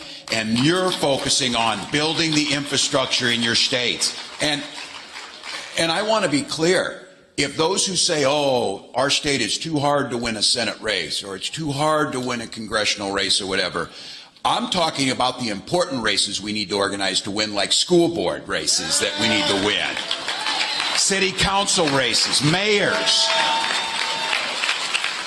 So the DNC has a responsibility at the top of the ticket, and I think we know these elections have consequences.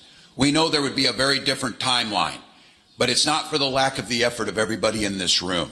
We just have to make the case to them that the alternative and what we provide, the quality of life, the enhancements, the ability to form a union or send your child to school safely, the ability to have thriving economies that work for everyone, not just that 0.00024 that Senator Klobuchar was talking about, they'll do just fine. They will be fine without our help. Trust me on that. But the focus that we have to make, and I know this is it, we cannot allow, and I was glad to hear Senator Klobuchar say this and all of you, we're proud to be a diverse party. We are proud of the diversity of this country. We're not shying away from diversity as a strength and equity as a goal and inclusion being the air we breathe. That's what we should be doing.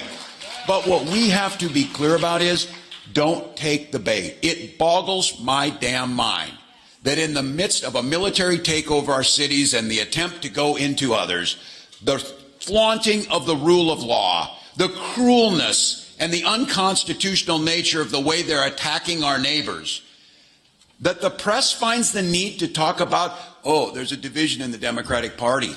There's a division in my damn house and we're still married and things are good. That's life. That's life.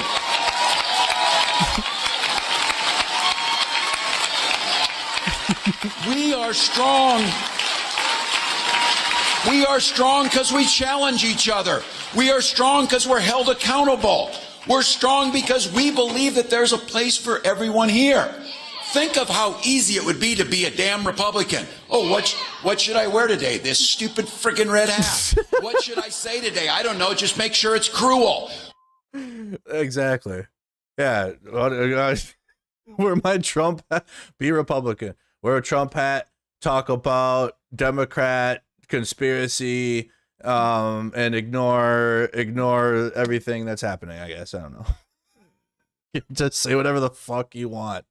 Literally. Yeah, Mercado's he makes more money doing this. You out of your goddamn mind.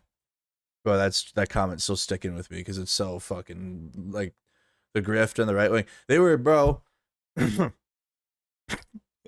Dude, I remember the trucker protest and the oh my god, the conservative boomers, like elderly, were like just giving money to the truck drivers, like whether or not they were in the trucker protest or not. Like if they saw a trucker, they were giving them money because they just had the perception that they were in on it.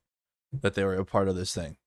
I'm telling you, bro, money just falls from the trees and that, because they're just like begging for there to be more right wing shit, so that money will just get thrown at you to grift for the right.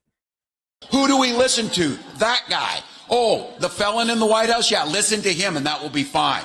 Now he's talking about burning flags. He's going to have flag burning or whatever. Because he knows there's a hell of a lot of flags with his picture on it that are going to get burned. There's a whole lot of that kind of crap that people are sick of. And I have to tell you, we can have our internal decision making, our internal healthy debates, but I refuse to believe we do not have the luxury to fight amongst ourselves why that thing sits in the White House. So I'm not telling anyone not to raise their voice. I'm not telling anyone to say, you are too damn old, man, look at you. I'm fine with that. We can figure that part out. But I am willing to say each and every one of us are unified around the idea that this cruelty must end. This slow-rolling attempt at undermining democracy, and I always get in trouble for it, and I'll continue to say it. I don't think we do any favors when we don't name it. These are fascist policies meant to take away ours. That is what they are. So for all of you here, I welcome you to Minnesota. I'm grateful you're here. We know this is going to be, look, if democracy was easy, everyone would do it. And if democracy were easy, it would survive. But the natural order of things is to have people come along like this guy and to have folks want to be told what to do or to demonize someone else or find a scapegoat. That's kind of the way the natural order is, but we've risen above that. This is not the law of the jungle. This is the law of human decency, of human rights reigning first. And I will have to tell you, I saw a statistic came out today is Minnesota ranks the highest per capita for being a safe haven for transgender individuals in Minnesota. And can I just say, we can talk about economic growth and feeding children and growing the economy and creating jobs simultaneously with talking about everybody's human rights matters, and we shouldn't be demonizing that. You can do both. You can do both. You can do both. So,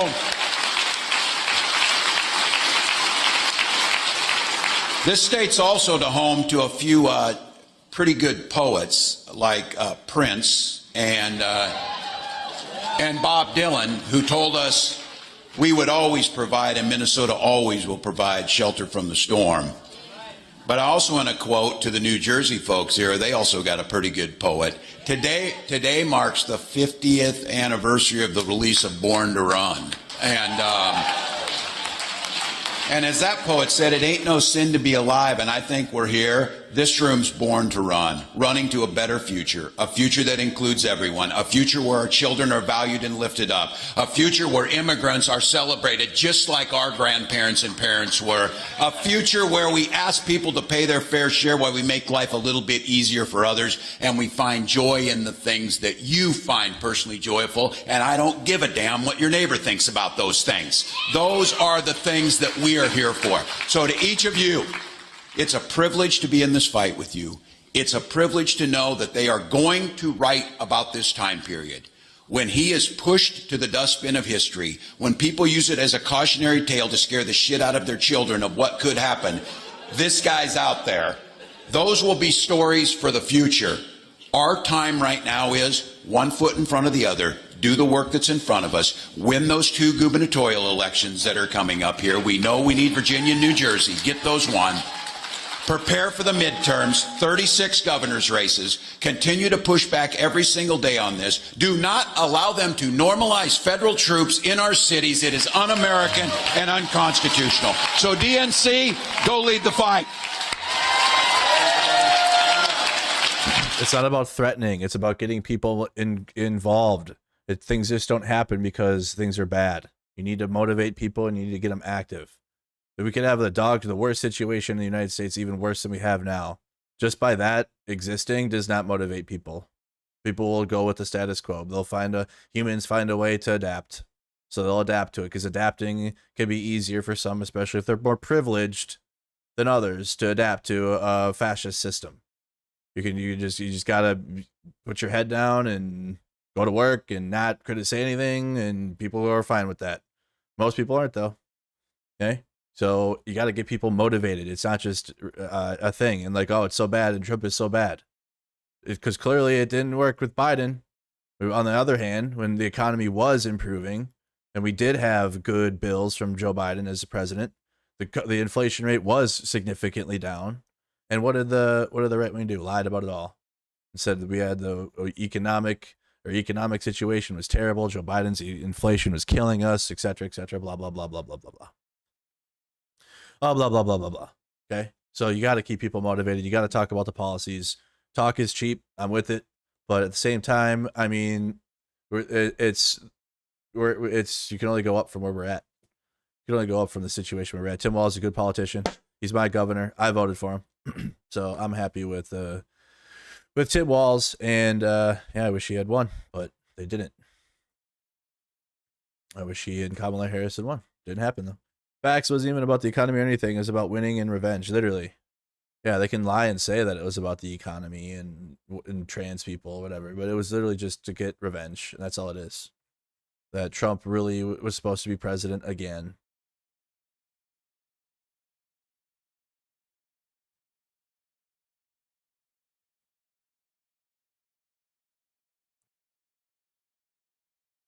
Nice. Oh, also too, with the federal government putting stake into, hold on, Trump, Intel, the Intel deal. They have the U.S. government is a 10%. I gotta get off of my Intel. I gotta get an AMD. Just China shit though. Just communism or whatever ism of extreme. When the government has ownership of private company. I gotta get away from my Intel, dude. Things are dog shit anyways. President Donald Trump on Friday said the U.S. government had reached a deal to take 10% equity stake in a chip maker Intel worth approximately $10 billion. I think it would be good having the United States as your partner. Just China shit. Commerce Secretary Howard Lutnick confirmed the deal in a post on X on Friday. Big news. The United States of America now owns 10% of Intel, one of our great American technology companies. Hey, Hugh, I just hope you know that every time you come here, you are like the minority, and I love that. And you know it too. So just pretend to be a victim and cry victimhood in my chat every day. It said the Trump administration will take passive ownership with no board or representation or other governance or information rights. We are grateful for the confidence the president and the administration have placed in Intel, and we look forward to working to advance U.S. technology and manufacturing leadership. The deal appears to rewrite the terms of the 2022 CHIPS Act from Biden, in which Intel received $10.9 billion in grants to boost the chip making. The unusual deal drew scattered criticism from Republicans who saw it as a violating free market principles. Yeah, we're violating the free market, and then we'll just have the government buy it instead. And then the government's literally a part of it instead of like using federal funds to fund it. They're just a bunch of hypocritical losers. So there you go. There it is. That's Trump. Maoism. MAGA Maoism. Y'all thought I was crazy when I called it MAGA Mao communism, but that's what it is. But fascist too, though. It's like kind of both. But there are kind of both in any ways. But basically everything MAGA claims to hate, but you know they're fine with it because Trump's doing it. Oh, they're taking a stake in even more companies. Nice. I don't have. Come on, I am an Axios user.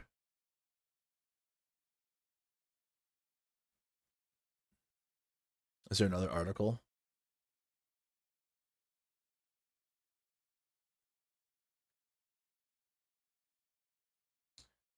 NBC News, U.S. could take stakes in even more companies, Trump advisor says. The U.S. government could take equity and stakes in more companies going forward, potentially through an American sovereign wealth fund. According to one of Trump's top economic advisors, National Economic Council Director Kevin Hassett's comments Mondays came days after the U.S. took a 10% stake in Intel. The government secured a piece of semiconductor maker with the money intended for grants and part of the CHIPS and Science Act passed under the Biden administration. Speaking about the new Intel position, Hassett told CNBC, it's like a down payment on a sovereign wealth fund, which many countries have. Governments throughout Europe, Asia, and the Middle East use such funds to make investments in companies and other. I thought that's socialism. No, I thought socialism bad. But it's not to. This is bad. Cyberpunk America. Governor Pritzker just went live. Okay.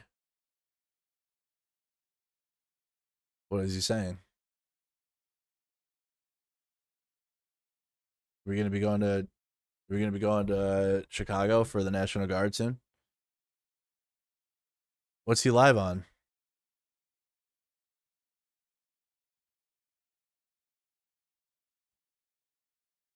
On MSNBC? Is it like on I'm not watching the program. Oh. Perfect. W. Richard? Okay, so he's holding a presser about the National Guard.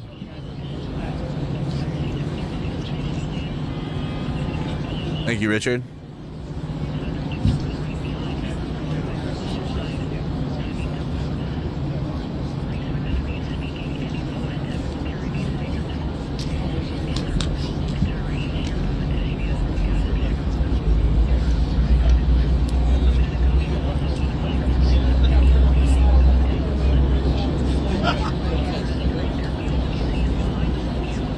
Governor Pritzker is holding a press conference about today.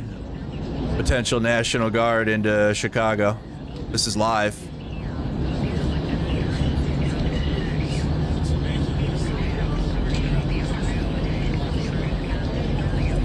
City of Big Shoulders. Never heard that one. Well, good afternoon. I want to speak plainly about the moment that we are in and the actual crisis, not the manufactured one, that we are facing in this city and as a state and as a country. If it sounds to you like I am alarmist, that is because I am ringing an alarm, one that I hope every person listening will heed, both here in Illinois and across the country.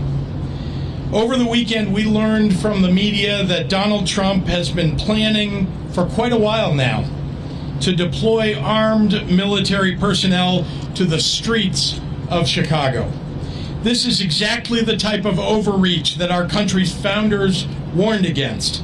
And it's the reason that they established a federal system with a separation of powers built on checks and balances. What President Trump is doing is unprecedented and unwarranted. It is illegal. It is unconstitutional. It is un-American. No one from the White House or the executive branch has reached out to me or to the mayor. No one has reached out to our staffs. No effort has been made to coordinate or to ask for our assistance in identifying any actions that might be helpful to us. Local law enforcement has not been contacted. We have made no requests for federal intervention. None. We found out what Donald Trump was planning the same way that all of you did. We read a story in the Washington Post. If this was really about fighting crime and making the streets safe,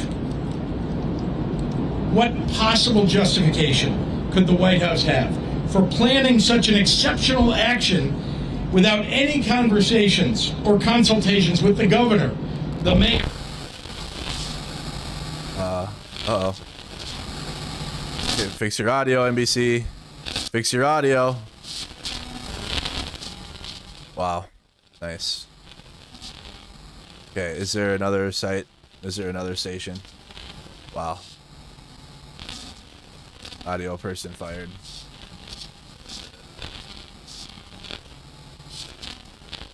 Incredible.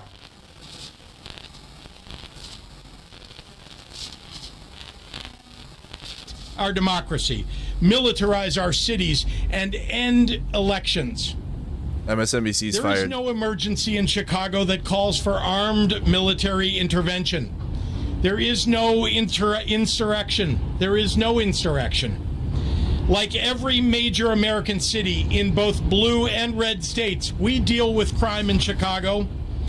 Indeed, the violent crime rate is worse in red states and red cities. Here in Chicago, our civilian police force and elected leaders work every day to combat crime and to improve public safety. And it's working. Not one person here today will claim we have solved all crime in Chicago. Nor can that be said of any major American metro area. But calling the military into a U.S. city to invade our streets and neighborhoods and disrupt the lives of everyday people is an extraordinary action, and it should require extraordinary justification. Look around you right now. Does this look like an emergency? Look at this. Go talk to the people of Chicago who are enjoying a gorgeous afternoon in this city. Ask the families buying ice cream on the Riverwalk. Go see the students who are at the beach after school. Talk to the workers that I just met taking the water taxi to get here. Find a family who's enjoying today sitting on their front porch and ask if they want their neighborhoods turned into a war zone by a wannabe dictator. Ask if they'd like to pass through a checkpoint with unidentified officers in masks while taking their kids to school. Crime is a reality we all face in this country. Public safety has been among our highest priorities since taking office. We have hired more police and given them more funding. We banned assault weapons, ghost guns, bump stocks, and high-capacity magazines. We invested historic amounts into community violence intervention programs. We listened to our local communities, to the people who live and work in the places that are most affected by crime, and asked them what they needed to help make their neighborhoods safer. Those strategies have been working. Crime is dropping in Chicago. Murders are down 32% compared to last year and nearly cut in half since 2021. Shootings are down 37% since last year and 57% from 4 years ago. Robberies are down 34% year over year. Burglaries down 21%. Motor vehicle thefts down 26%. So in case there was any doubt as to the motivation behind Trump's military occupations, take note. 13 of the top 20 cities in homicide rate have Republican governors. None of these cities is Chicago. 8 of the top 10 states with the highest homicide rates are led by Republicans. None of those states is Illinois. Memphis, Tennessee, Hattiesburg, Mississippi have higher crime rates than Chicago, and yet Donald Trump is sending troops here and not there? Ask yourself why. If Donald Trump was actually serious about fighting crime in cities like Chicago, he, along with his congressional Republicans, would not be cutting over $800 million in public safety and crime prevention grants nationally, including cutting $158 million in funding to Illinois for violence prevention programs that deploy trained outreach workers to de-escalate conflict on our streets. Cutting $71 million in law enforcement grants to Illinois, direct money for police departments through programs like Project Safe Neighborhoods, the state and local anti-terrorism training program, and the Rural Violent Crime Reduction Initiative. Cutting $137 million in child protection measures in Illinois that protect our kids against abuse and neglect. Trump is defunding the police. To the members of the press who are assembled here today and listening across the country, I am asking for your courage to tell it like it is. This is not a time to pretend here that there are two sides to this story. This is not a time to fall back into the reflexive crouch that I so often see, where the authoritarian creep by this administration is ignored in favor of some horse race piece on who will be helped politically by the president's actions. Donald Trump wants to use the military to occupy a U.S. city, punish his dissidents, and score political points. If this were happening in any other country, we would have no trouble calling it what it is, a dangerous power grab. Look at the people assembled before you today, behind me. This is a full cross-section of Chicago's leaders from the business world, the faith community, law enforcement, education, community organizations, and more.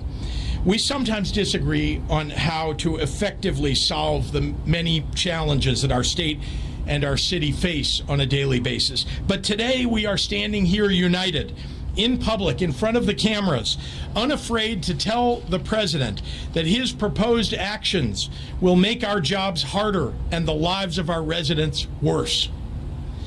Earlier today in the Oval Office, Donald Trump looked at the assembled cameras and asked for me personally to say, "Mr. President, can you do us the honor of protecting our city?" Instead, I say, "Mr. President, do not come to Chicago." Nice.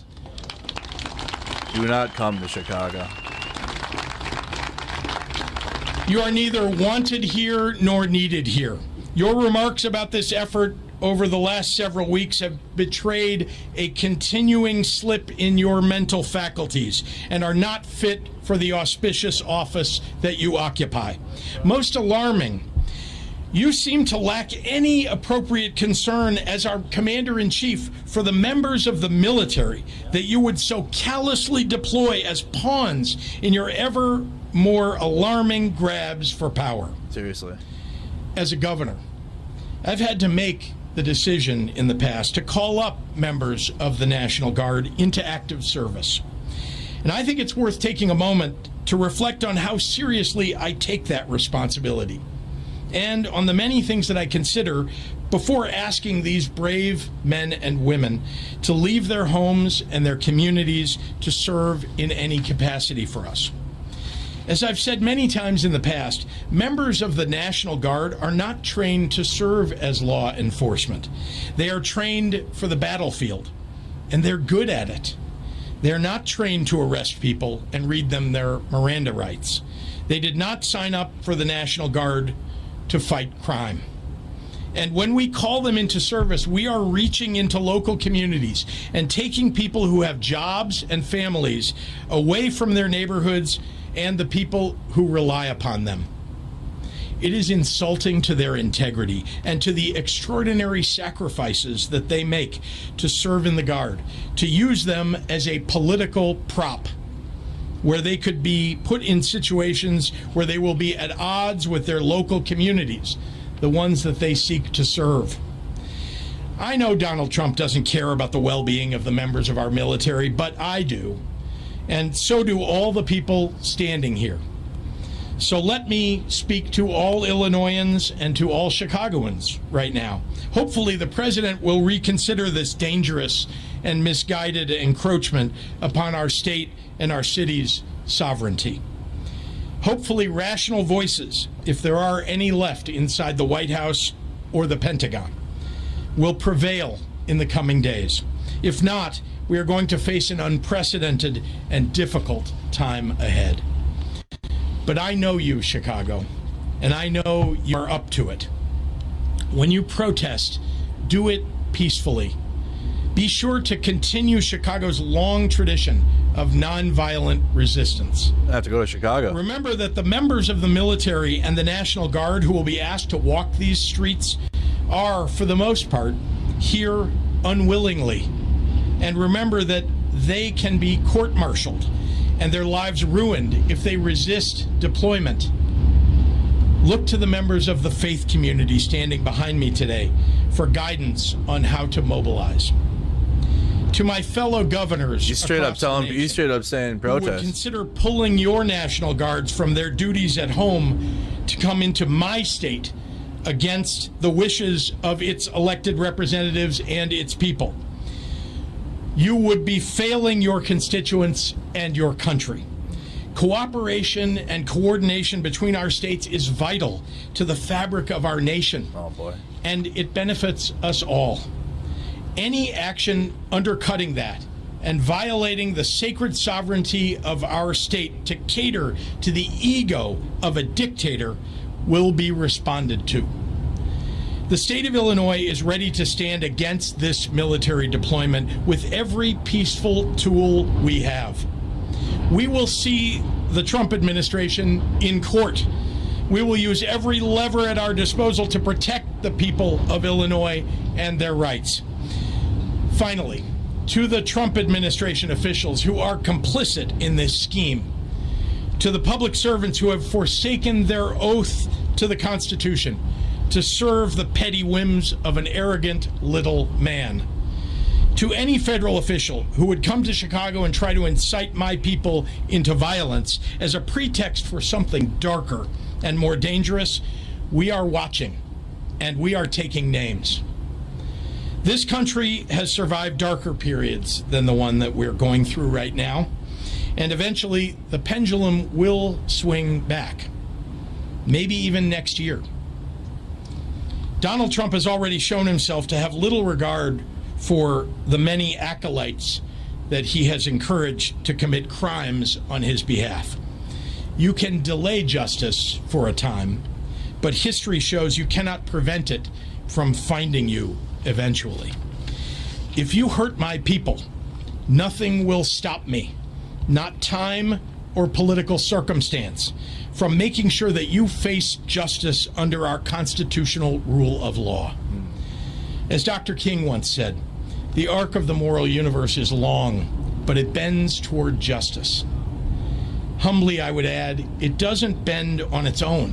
History tells us we often have to apply force needed to make sure that the arc gets where it needs to go. This is one of those times.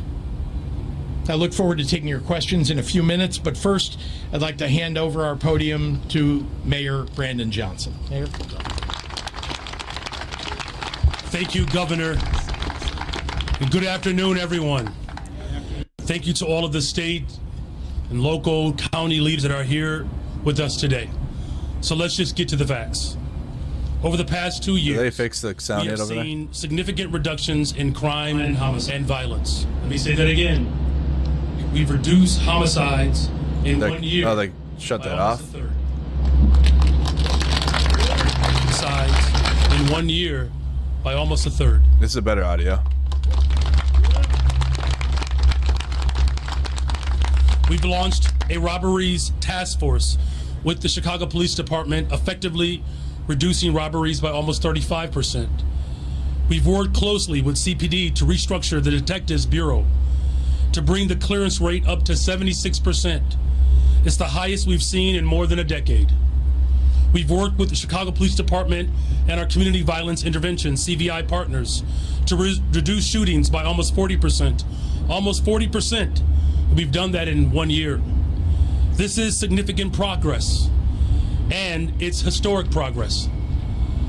We've had the safest April in the city of Chicago since 1962, more than 6 decades.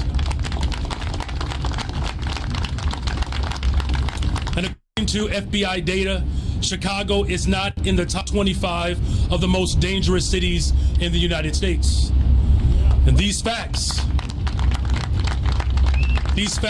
are indisputable and widely acknowledged. Yet there are those who want to twist our words to make it seem as though we think that our job is finished. So let me be perfectly clear. Our work to make our city safer still continues. And while we have made progress, that doesn't mean that we will rest.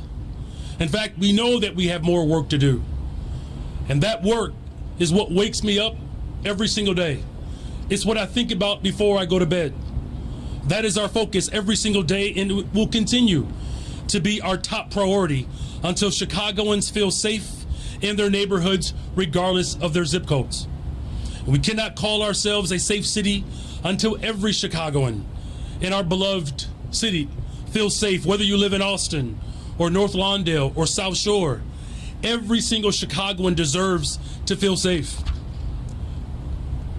There are those who might ask if we have seen consistent historic reductions in crime and violence across our city over the past 2 years, and if we are not even in the top 25 most dangerous cities, then why are we now being targeted by the Trump administration for a military occupation?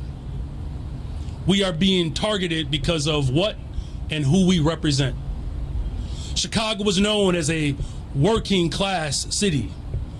We are the birthplace of the labor movement, and we will always be a union town. But we're also a diverse city, Black and Latina, Asian, Indigenous, and whites. We are a city with vibrant neighborhoods that represent every single nationality and every immigrant community from around the world, with more than 40 different language groups that are spoken in homes across Chicago. And we are a progressive city. We believe in investing in people. We believe in standing up for the most vulnerable among us. We believe that the solution to homelessness is not the National Guard, but it is housing. Building affordable housing across American cities should be our top priority. We believe that the solution to immigration is not to separate families and throw grandmothers into the back of vans with unmarked vans and masked individuals. The solution is comprehensive immigration reform that allows anyone who wishes to come to our city or our country. If they want to work, they should have a pathway to citizenship.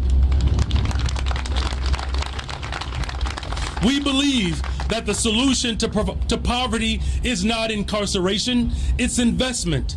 Instead of declaring war on the poor, we should remember Lyndon B. Johnson's vision for a greater society that declares war on poverty.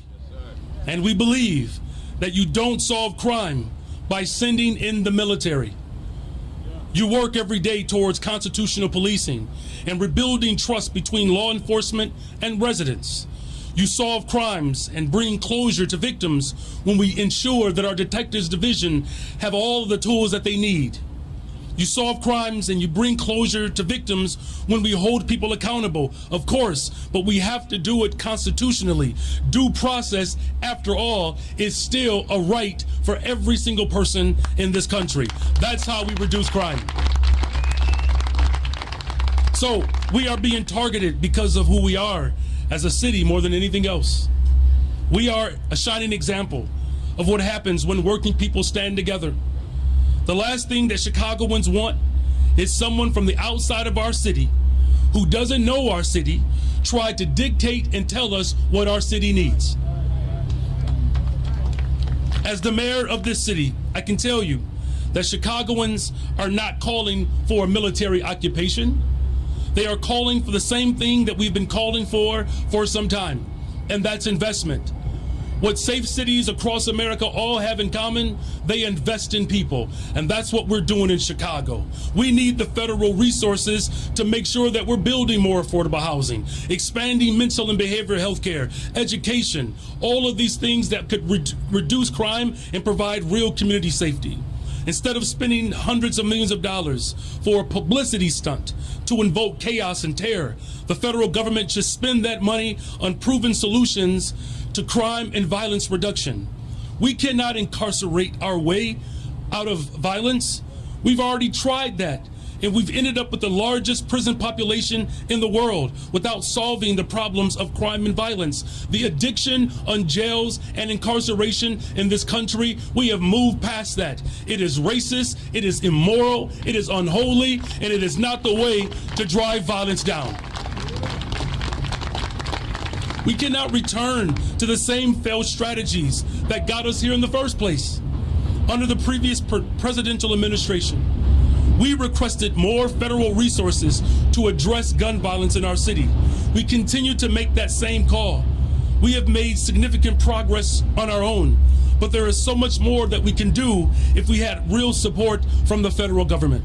Our communities need more federal resources for public safety. There's no question about that. But unsolicited, unwarranted military takeover is not needed. Our message is simple.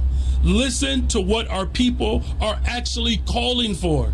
We're calling for investments, resources. This stunt that this president is attempting to execute is not real. It doesn't help drive us towards a more safe, affordable big city. And so, in closing, we have some very simple demands. We are calling on the Trump administration to release the $800 million for violence prevention funds that he stole back in April. We are calling for more resources to stop the endless flow of guns into our city. And we are calling for transformational investments into affordable housing and community safety. I'm proud to stand with all the partners that are here today, as well as mayors and governors across this country. We will defend our democracy. We will protect our humanity. We will stand up for the interests of working people. And so that's the state, local government, the federal delegation that are all here committed, standing firm in our values, standing up for the greatest freaking city in the world, the city of Chicago. Thank you very much. And with that, please welcome our Attorney General, Mr. Kwame Raoul. It's a live press conference in Chicago. Afternoon. Good afternoon. No, I started my tenure as Attorney General halfway through President Trump's first term. And since then, we and other state and local law enforcement partners have done tremendous work fighting crime in partnership with federal law enforcement partners. Throughout my tenure, and now as Attorney General, I've collaborated with federal law enforcement partners, including the FBI, the DEA, ATF, Secret Service, HSI, and others to investigate and prosecute criminal activity in Illinois.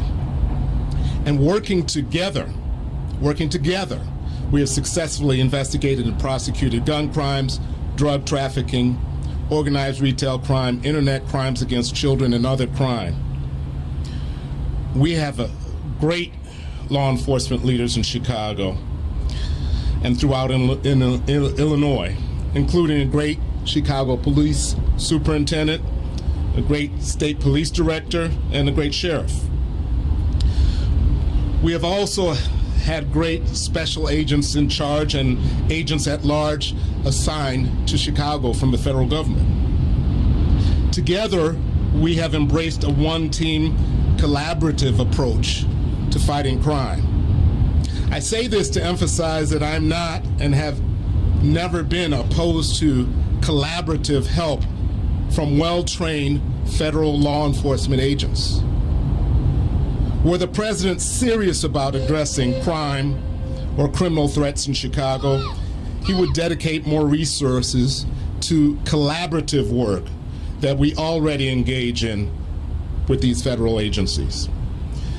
What the president is instead doing is in no way embracing a serious effort to reduce crime.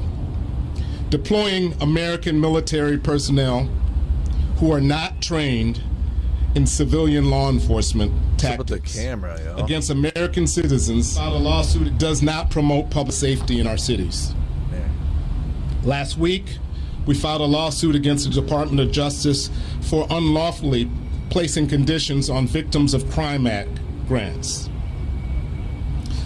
If the president and his administration were at all serious about crime, he would not place unlawful conditions on funds that help states support critical services for victims of crime, including sexual assault, child abuse, domestic violence, human trafficking, and other victims of crime. If the president and his administration were concerned about crime, he would not be cutting millions of dollars from proven community violence interruption programs. If the president and his administration were at all serious about addressing crime, the president would be communicating with the governor and Illinois law enforcement leaders. Instead, the president's plan is purely performative. Not only has the president not asked us whether federal intervention is needed, we have made no requests for the type of federal intervention we have seen imposed in Los Angeles or Washington, D.C. The apparent plans to move forward regardless of our unanimous opposition is an offense to the sovereignty of our state and the sovereignty of states at large. It is a dangerous step towards authoritarianism that puts our communities at risk. The Posse Comitatus Act limits federal government's ability to use military for domestic law enforcement. None of the prerequisites for National Guard deployment exists here. There is no emergency in the state of Illinois that requires the use of National Guard. There's no foreign invasion. There's no rebellion. My office has filed close to 3 dozen lawsuits fighting the unlawful overreach of the Trump administration. And we're not afraid to do it again. And this is an administration that frequently disregards our Constitution and federal law. But notwithstanding all of these lawsuits and all of these prior federal overreach,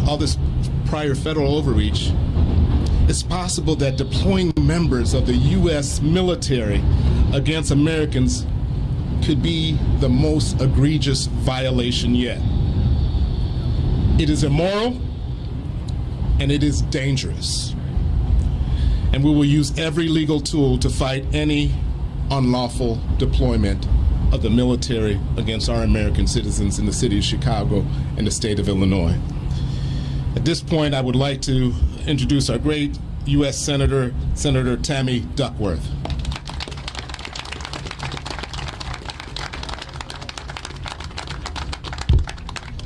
Good morning. Good afternoon. Oh, it is afternoon. Yeah, you made it. I made it. Good afternoon, everyone. To echo our governor, thank you for being here. Though the circumstances that Trump is seeking to create are both deeply unfortunate and obviously unnecessary. Donald Trump never had the courage himself to raise his right hand and serve his country in uniform. But let me just say from personal experience, and that consists of 23 years in the military, 17 of which proudly as a member of the Illinois National Guard, that the men and women who are brave enough to wear this country's flag on their shoulder are doing so to defend our nation's rights and freedoms, not to protect a tin pot dictator's thin skin or to police their own neighbors. It's not what they signed up for, and it's certainly not what their training is focused on. I don't want to repeat too much of what Governor Pritzker had just laid out, so let me just say that it should come as no surprise that Donald Trump is once again attacking Chicago. He has for a long time, and he will probably keep on doing it for years to come. It is because he is afraid of us. But his attacks don't do anything to change the reality that he has a long pattern of politicizing and misusing our nation's military for his own partisan gain and to crush dissent, and that is beyond outrageous. I went to war. I was federalized as a member of the National Guard to defend America's freedoms. So you better believe that I'm going to speak out when he's doing his damnedest to keep other Americans from speaking out, from exercising their First Amendment rights. And let me say it again, one of the most patriotic things you can do in this nation isn't necessarily serving in uniform. It is standing up and exercising your First Amendment rights and speaking truth to power. Yep. We know that Trump's actions are not about law and order. Give me a break. We know this for 1,001 reasons, but I will give you one. Because Trump is flagrantly, even today, refusing to coordinate with state and local officials. Just this morning, I was in touch with the National Guard officials, and they confirmed to me that he has not reached out to them. And if he really cared about health and safety, he wouldn't have cut millions of dollars in gun violence prevention funding just weeks ago. Instead, this is just another sad, desperate attempt by a small man to distract the American people from the price spikes his own policies are still causing and the countless personal scandals he's trying to sweep under the rug and hope that we don't notice. We should not get distracted, but he also should not be forcing our Guardsmen and women to have to be away from their loved ones, forcing them to take time off from their full-time jobs simply to stroke his own ego. And let me be clear, our military will feel the cost of this PR stunt as it takes resources and focus away from the real missions they need to train for. What they should be doing is preparing for air assault missions. They should be preparing for convoy operations. They should be training to help us in the event of a flood or a tornado and other natural disasters. They should be training to fight, to take the fight to the enemies abroad, not to bring the fight to neighbors here at home.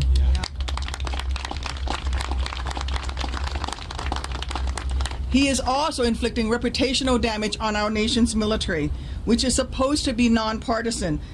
He is taking it and he is deploying our troops on the streets of our nation's communities and hurting the readiness of the greatest fighting force on the face of the earth. Spark up. Frankly, all this would be embarrassing if it weren't so devastating for those involved and so terrifying for the future and the security of our nation.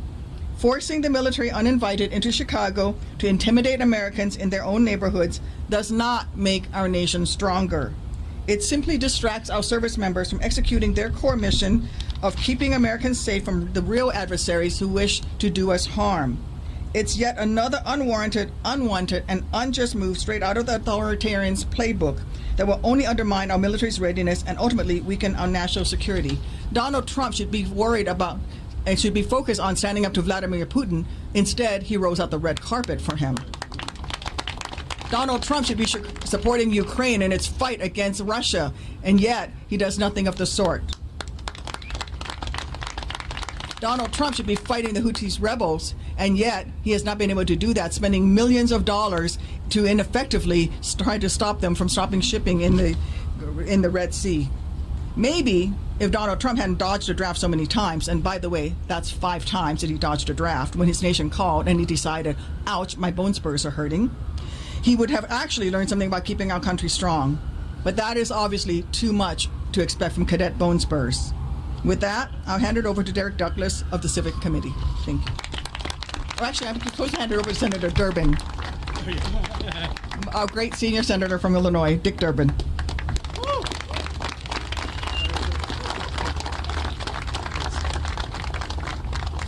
Thank you, Tammy. It's an honor to be here today. Make no mistake, the threat of federal troops to Chicago is not a serious effort to reduce crime in the neighborhoods of this city or our state. If it were a serious effort, it would be a coordinated effort with the mayor, the governor, law enforcement officials at all levels. It is not. The notion that we are engaging the National Guard in law enforcement has been described by each of the previous speakers, and I won't get into detail. But the men and women of the National Guard, I am proud to say, have served our nation and our country honorably over and over again. Proof positive, Senator Tammy Duckworth. She deserves a round of applause. When it comes to law enforcement, that is not the job of the National Guard, and that's not what they're trained for. And this president is making a point of cherry-picking blue cities and blue states on his crime campaign. As the mayor and the governor and others have said repeatedly, if you're looking for the worst of the worst, Chicago is not the first stop at all. There are so many other communities, even red communities, if you allow me to describe them as such, where there is much more needed. The real reason for Trump's action is clear. He is in the process of accelerating mass deportation. If you don't believe it is alive and well, speak to your friends in Little Village and Pilsen, as I have. The people who run the restaurants and the shops, the churches, and they'll tell you what's happened with the fear that is in this community today. And this is something that Donald Trump wants to build on. The goal to deport 3,000 immigrants a day. They've stated it publicly. That's what they're setting out to do. And sadly, they're marching toward that goal. It is one thing for Trump to give speeches as he has and to warn us of immigrants that are rapists and terrorists and murderers and criminally insane. But the reality is this. Of those who have been deported, fewer than 1 out of 10 have any criminal record whatsoever. Fewer than 1 out of 10. 90% of the people facing deportation have been doing their best to be good citizens, paying their taxes, raising their kids, going to the same churches we attend, and they expect us to stand up for them, and we should today. I think it's imperative that we do. There's a reason that our Constitution, laws, and history hold back presidents from invading cities and states. This is an act of political theater by Donald Trump, and sadly, we have to take it extremely seriously. My friends, don't walk away and say this is just another political issue. This is how democracies die, when people don't stand up and speak up for the basic constitutional rights and freedoms which are part of us in this country. It's time for us to stand up and make sure we state our position under the First Amendment by assembly and gathering, and I've been to many of them. I want to salute the leaders for always making a point of saying they should be peaceful and nonviolent. That's the starting point. The second part of it is the fact that in our mid-year election, which we're facing in a year and a few months, fewer than half the voters who are eligible actually turn up. That's the job for all of us to change. They can talk about reapportionment and redistricting. We need to register and make sure our numbers turn up in a way that makes a serious difference in the governorship of this country. I am proud to serve you in the Senate, but we have work to do in the remaining 16 months before this election. It is my honor to introduce Derek Douglas. He is president of the Civic Committee and president of the Commercial Club. Mr. Douglas.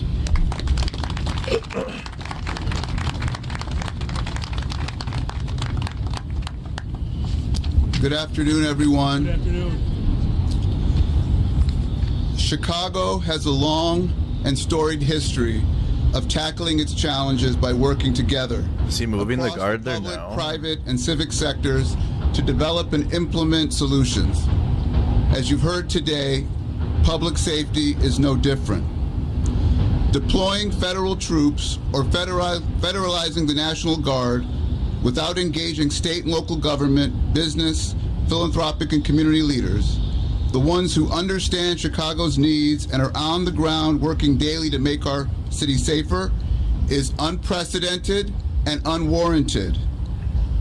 The Civic Committee formed a public safety task force in 2022, and when we formed that task force, we reached out to the organizations and the leaders who were working in the public safety space for so many years, and we committed to standing by them in the good times and the bad to try to make this city as safe as possible, and to identify ways for the business community to contribute to creating a safer Chicago for all, with an emphasis on gun violence reduction.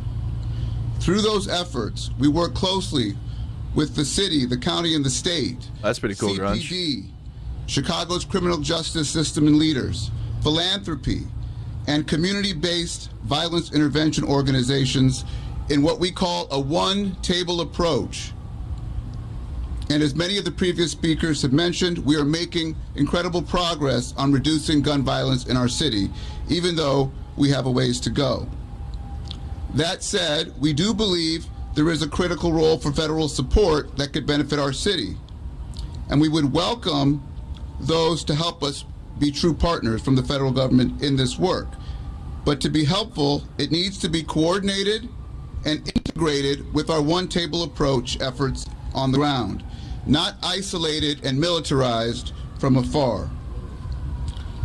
For example, if the Trump administration wants to help, it can start by restoring funding for community violence intervention organizations working in our community. You can work with our law enforcement professionals to stop the flow of illegal guns across state lines into Chicago. We can provide resources to take gun cases federal, and we can work with law enforcement entities to stop the deadly flow of fentanyl into our streets. So there are things that could be done, but none of those, to the best of our knowledge, have been put on the table. We have made progress through these coordinated, cross-sectoral efforts of the state, city, county, business, philanthropic, and civic leaders, and community-based violence intervention groups, and most importantly, law enforcement, local law enforcement. Thanks to these partnerships, Chicago has built one of the most robust community violence intervention sectors in the entire country. something we'd like to make a permanent feature of our public safety strategy to help us achieve our goal of making Chicago the safest big city in America.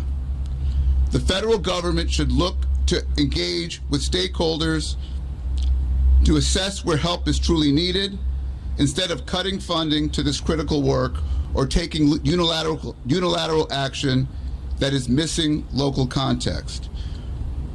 I represent the business community here today, and we stand by the governor, the mayor, our county president, our Illinois federal delegation, Superintendent Snelling, Attorney General Raoul, all of our other partners in this work, and the city that we love, to insist that any offer of federal support be closely coordinated and integrated with our one-table approach to reduce gun violence and its impact on our communities. What we need is aligned action. That's what we have going on in Chicago. What we don't need are disruptions to our economy and our businesses. Active duty military patrolling the streets of our city sends the wrong message and risks slowing our economy and disrupting the progress we've made together. It will impact businesses' bottom lines and ability to operate efficiently. It will impact tourism and employees getting to their jobs. It will impact morale. The kind of sweeping, uncoordinated, indiscriminate action being threatened sets a dangerous precedent, and we stand with our city and all Chicagoans to encourage the administration to productively engage with us to help us continue to make progress on this critical issue. You think Trump will send the guard? That, I would like to introduce Paco Amador, who is the pastor of New Life Church and the board president of New Life Centers. Thank you.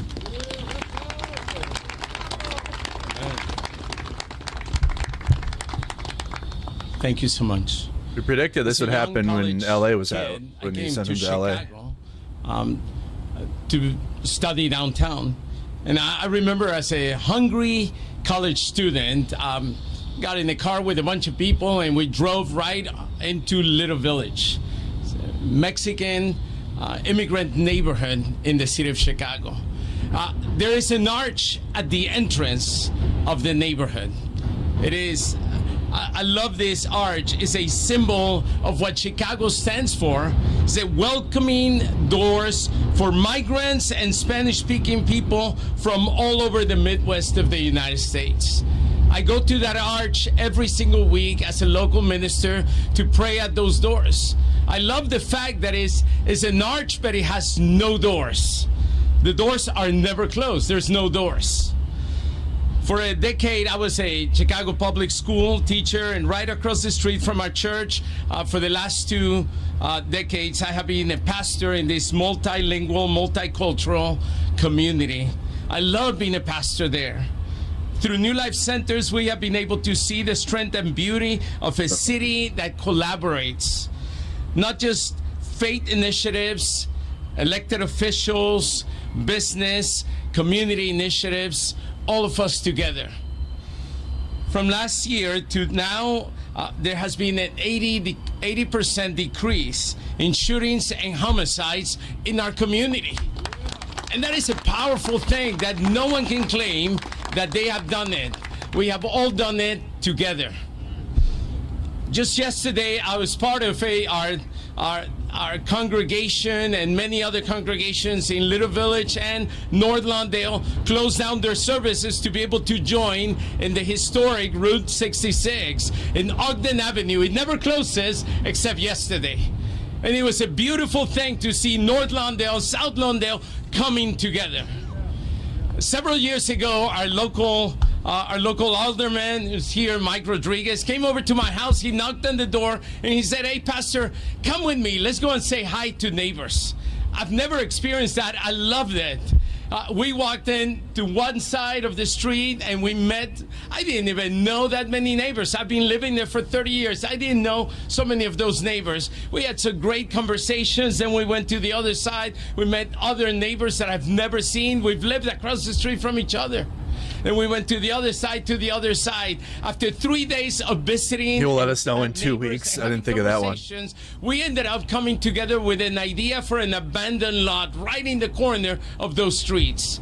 Right now, if you go, there is a beautiful corner garden where there used to be chaos. The ingredients of neighborhood and city transformation, it's right there.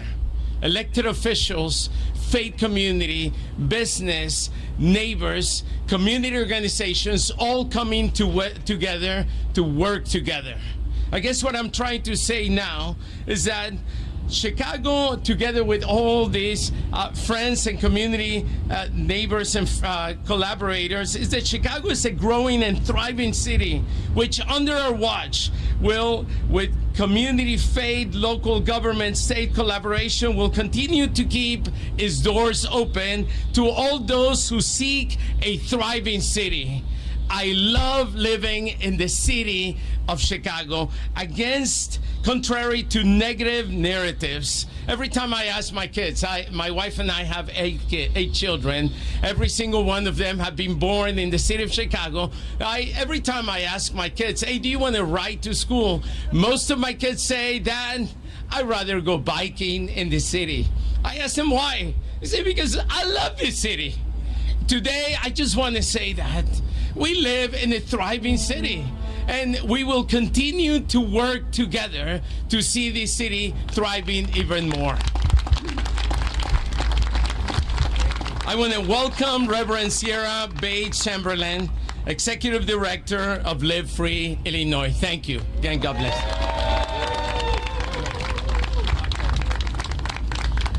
Good afternoon. I am Reverend Sierra Bakes Chamberlain. I'm the Executive Director of Live Free Illinois, where we organize over 120 congregations across the state, working at the intersection of gun violence and decarceration. What we are witnessing today is devastating.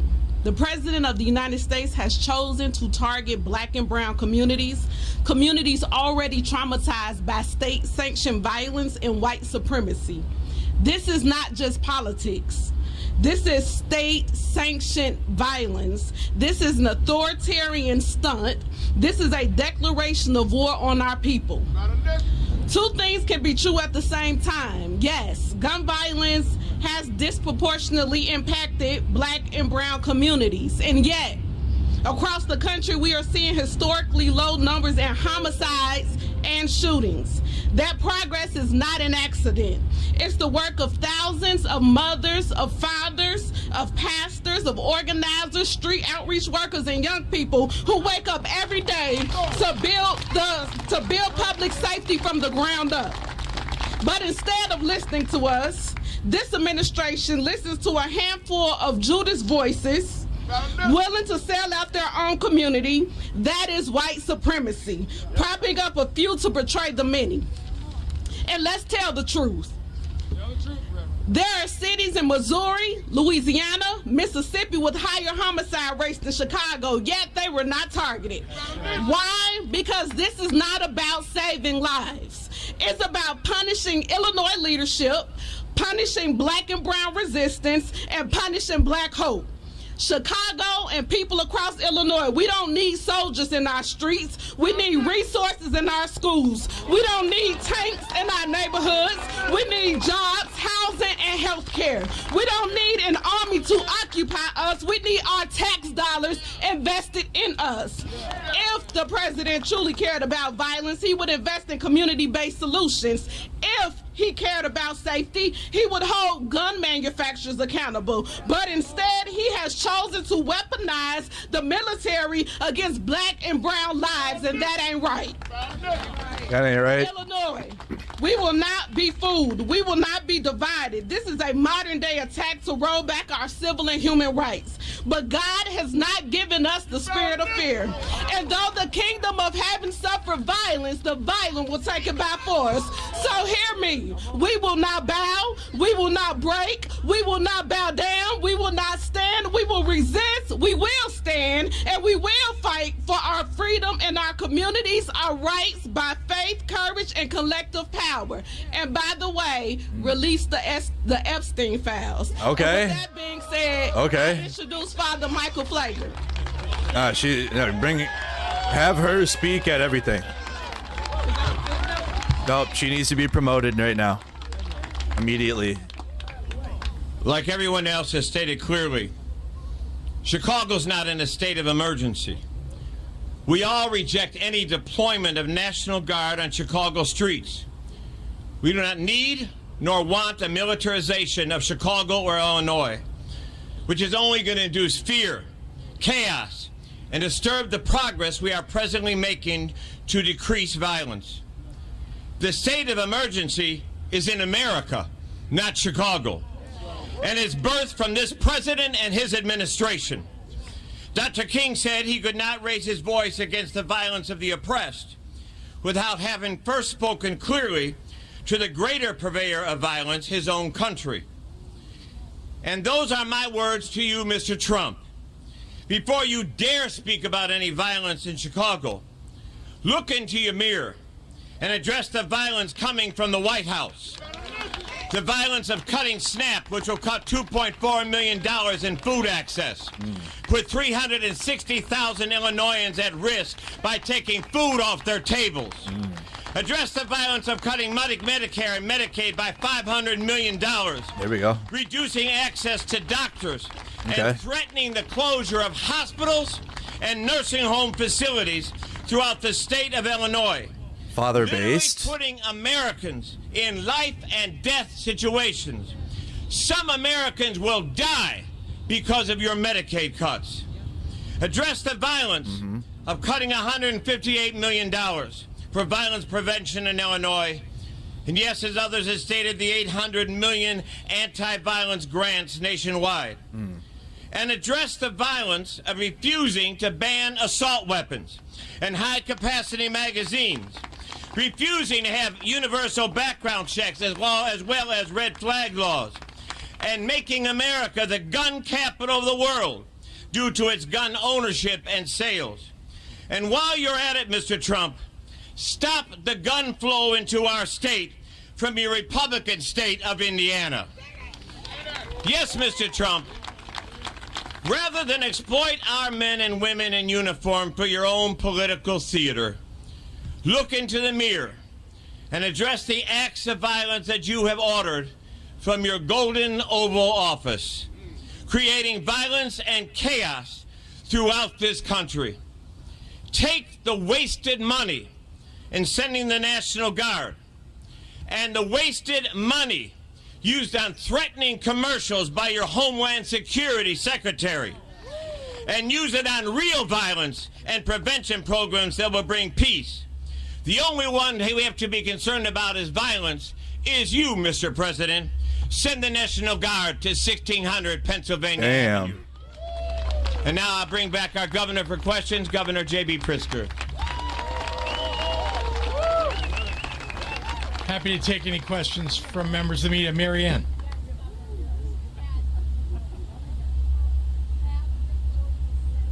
Yeah, taking questions now. Well, that's going to be litigated. Does Donald Trump have the legal authority?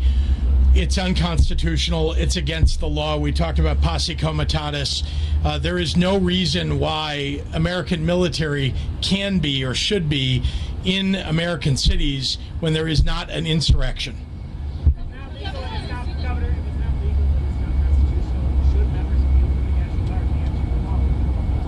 They are required. Members of the Illinois National Guard are members of the military. And when they are called up according to Title 10 by the President of the United States, they are required to follow orders, just as they are when the governor calls them up under Title 32. Under Title 32. Right. Well, that's got to be determined. I exactly agree with the point that you're making. Yes. I'm sorry. What if he calls him up first under Title 32? Maybe I can ask the Attorney General to talk about his work. What if, like, okay, pause. What if, like, to prevent the would the Title 10 override Title 32? I'd have to ask a recruiter or something. I don't know that. You know what I mean? Like, if the governor activates him, And then I think the federal would still override it though, and then they would just go under Title 10. I think it would literally just be like that. I don't know, maybe not. We don't know exactly. I'm just thinking the exact circumstances in which the deployment. They would have the power. So preemptive They'd have the. Couldn't be targeted to a specific. Let me ask my recruiter. Targeting of the military. So we don't anticipate that, but we don't rule it out.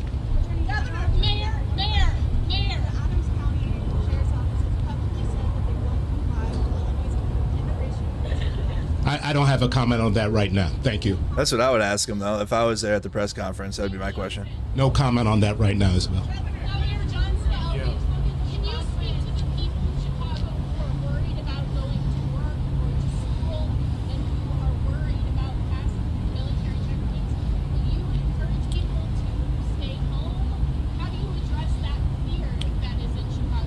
Yeah, thank you for that question. The way we address the fear is that we stand firm together.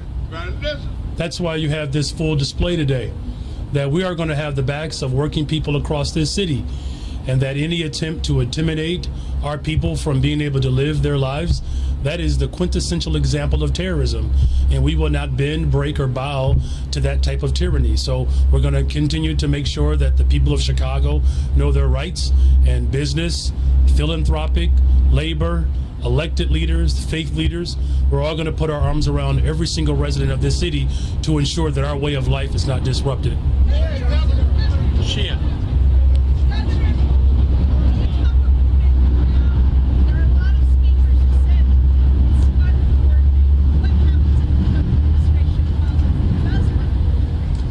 Well, I think they'll hear exactly what I said today about whether we want them in the city of Chicago. We do not want troops on the streets of the city of Chicago. Let me be clear. And if he calls me, I will tell him that directly. They're making it well known ahead of time, so there's no question about it. Like, we are not supportive of this because in reality, like I said before he answers, like I'm live, so it's fine. But if Trump calls him up, it's out of their hands if he does Title 10. So that's why he's letting it be known that if that happens, it's not because we're working with the Trump administration. It's not we're not compliant. They'll have to comply if Trump does it, but like ahead of time. Like they're not willingly sending the guard to be activated for Trump. Means that people who are breaking the law, who are acting in unconstitutional fashion, will be held accountable. Must be held accountable. Yes.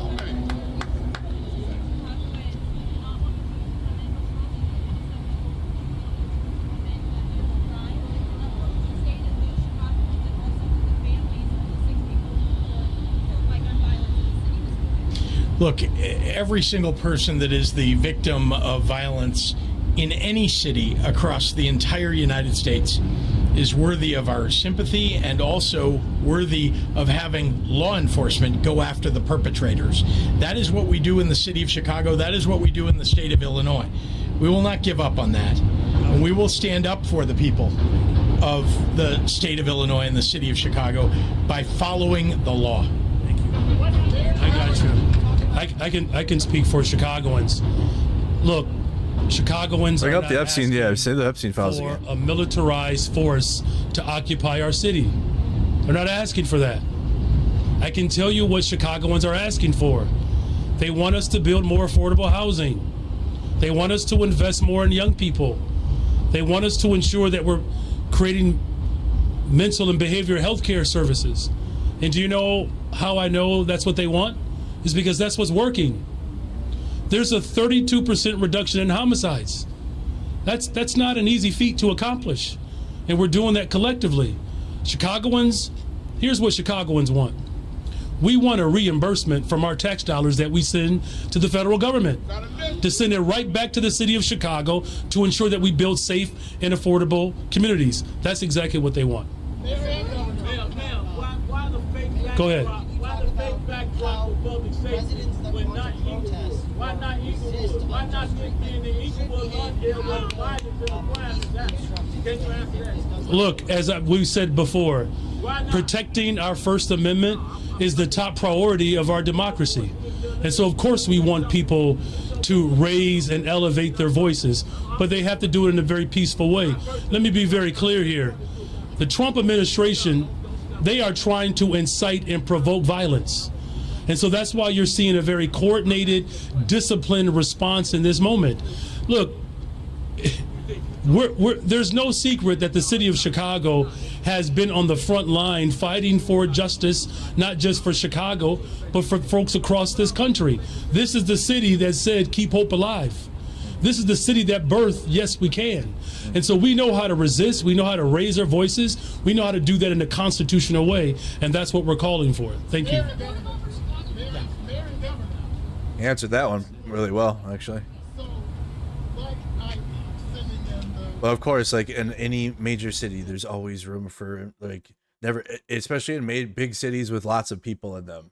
Like, man, people that the Democrats need to be a bit more progressive and less corporate, and I'm with that, and I'm with the people that are on that.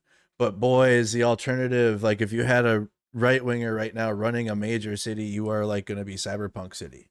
And you're not going to be able to afford the city you were just living in if you had a Republican take over. So it's like, you're cucked to the Democratic Party, but you just got to be like, advocate for more progressive ones. But you can only do that through the Democratic Party and by working it over time. But you get a Republican taking over these cities, and it's like, if say a Republican was running Chicago, the military would be like doing drills up and down the streets right now in Chicago. If there was like a Republican in charge of Chicago at this moment, it would be so bad.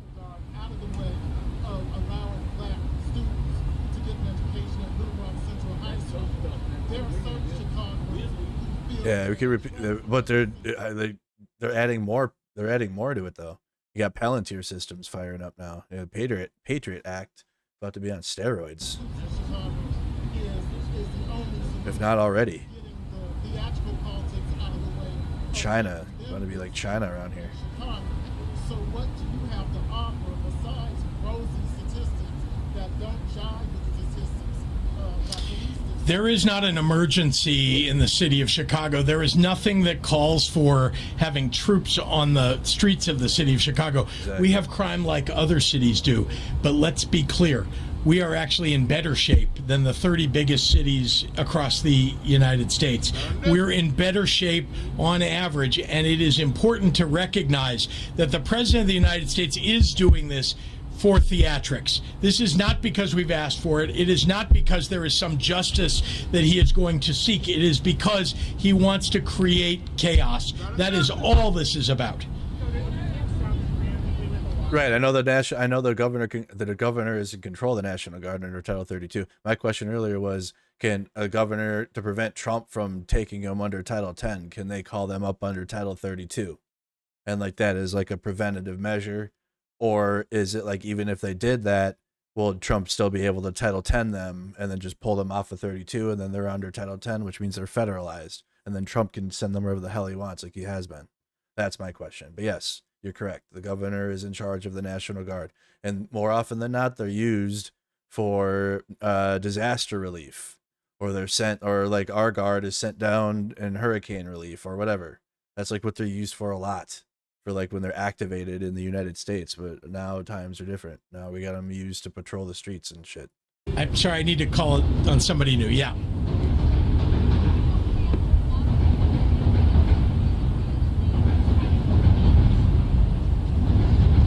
Well, one thing that we're trying to make clear to the entire United States is that this is a great city. Look at how beautiful this city is. This city is moving in the right direction on crime. That we have been, in fact, over the last 4 years, we have seen homicides drop in half. And that is something that the President of the United States should pay attention to. I know he doesn't read. I know he doesn't listen to very many people, but I know he watches television. And so perhaps if somebody from Fox News or from Newsmax is here, they'll cover the fact that Chicago is in much better shape as a result of the work that we are doing to prevent crime, to interrupt crime, to reduce crime, to increase the number of police. Our state police are up during my time in office. I want the president to understand that we do not want troops on the ground in the city of Chicago. Neither do the people of Chicago or the people of the state. Yes, ma'am.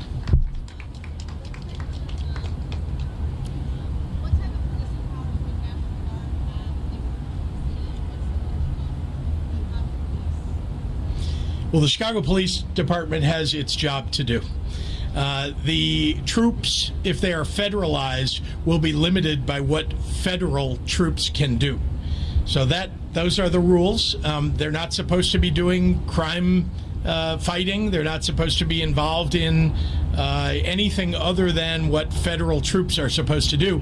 They can guard federal buildings. They can do the work of, as called upon to, perhaps sit outside the city of Chicago, but not to fight crime in the city of Chicago. That is not what they're supposed to be doing. Yes, Jason, sorry.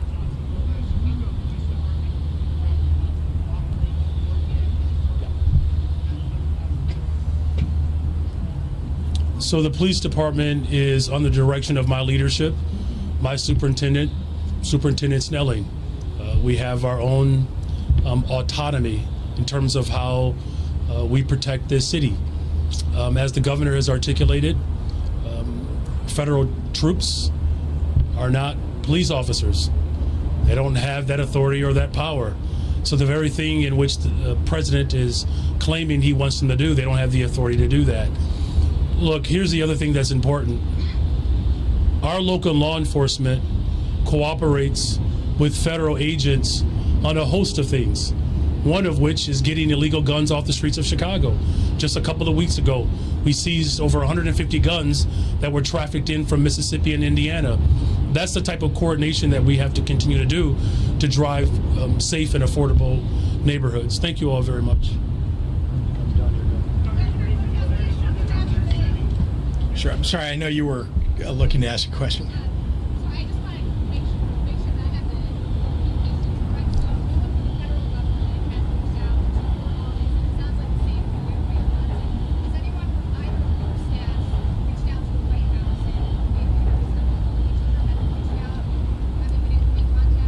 If we needed them to call in troops or we needed to have the National Guard federalized, we would call them. We are not calling them. We do not need that. This is going to be the last question.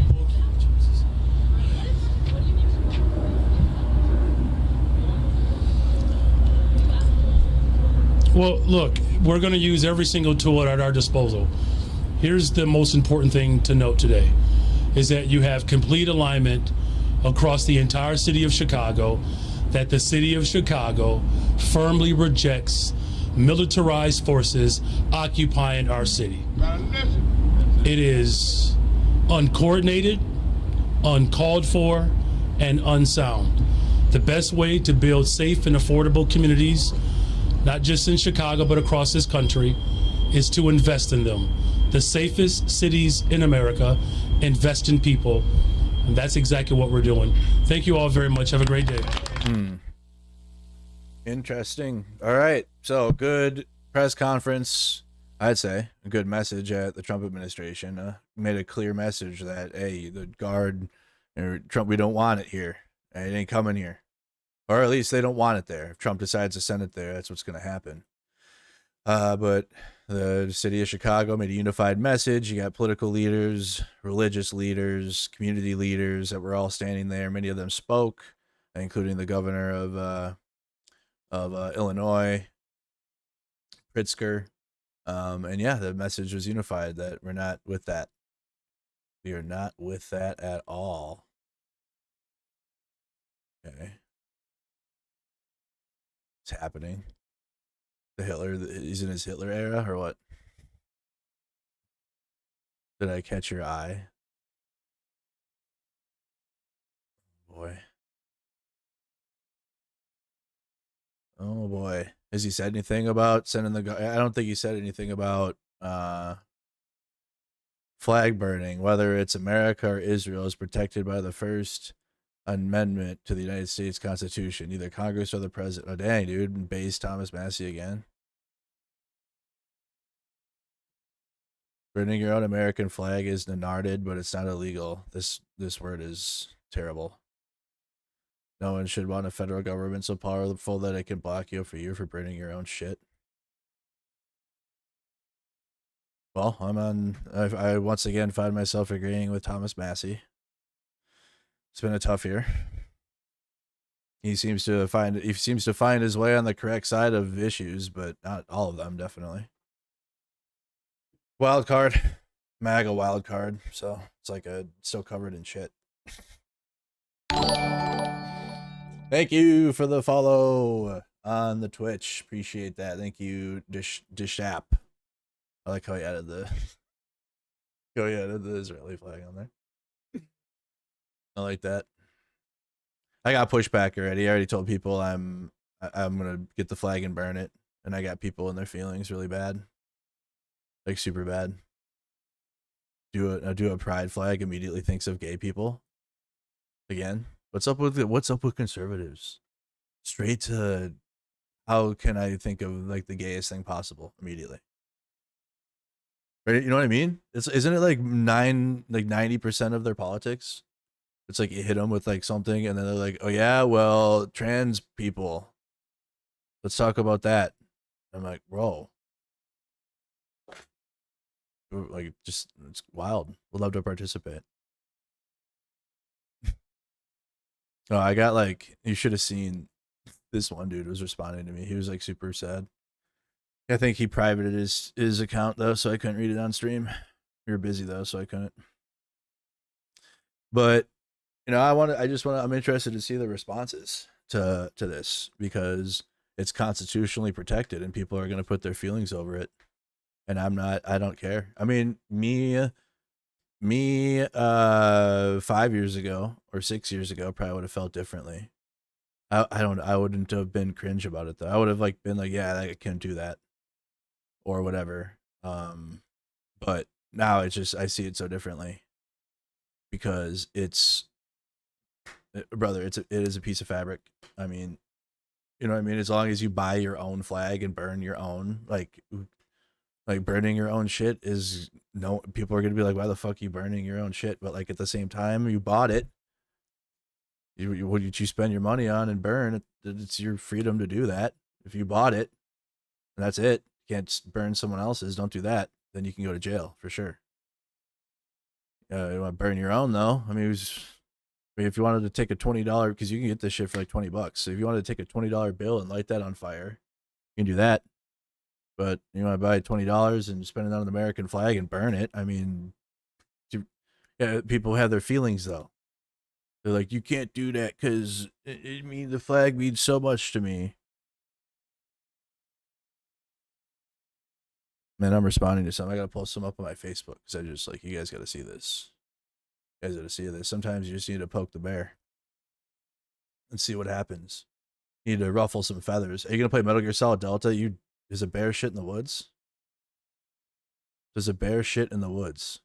So it's already going crazy on my Facebook, because Facebook goes nuts, dude. You guys, my Mercado Media Facebook page continues to grow. We're at 115,000 now. It's wild. The Facebook is not dead. No, it's not. Tell you what, boomer platform, I get it. So I said the same thing here. I care more about the rights and freedoms of Americans and pearl clutching a piece of fabric that the overwhelming majority of Americans don't give a fuck about anymore anyways. The people that'll pearl clutch this were like fine with MAGA going into the Capitol and like putting shit on it, or like what it stands for. But you know, they're upset. I got a response, and you know, if you're responding, it is what it is. I have a big American flag awarded by the Army for my dad, who was World War II veterans. No fucking way am I gonna burn it. No one asked you to. And why would you burn something that's like means something to you? I mean, why would you burn a flag that doesn't mean anything to you?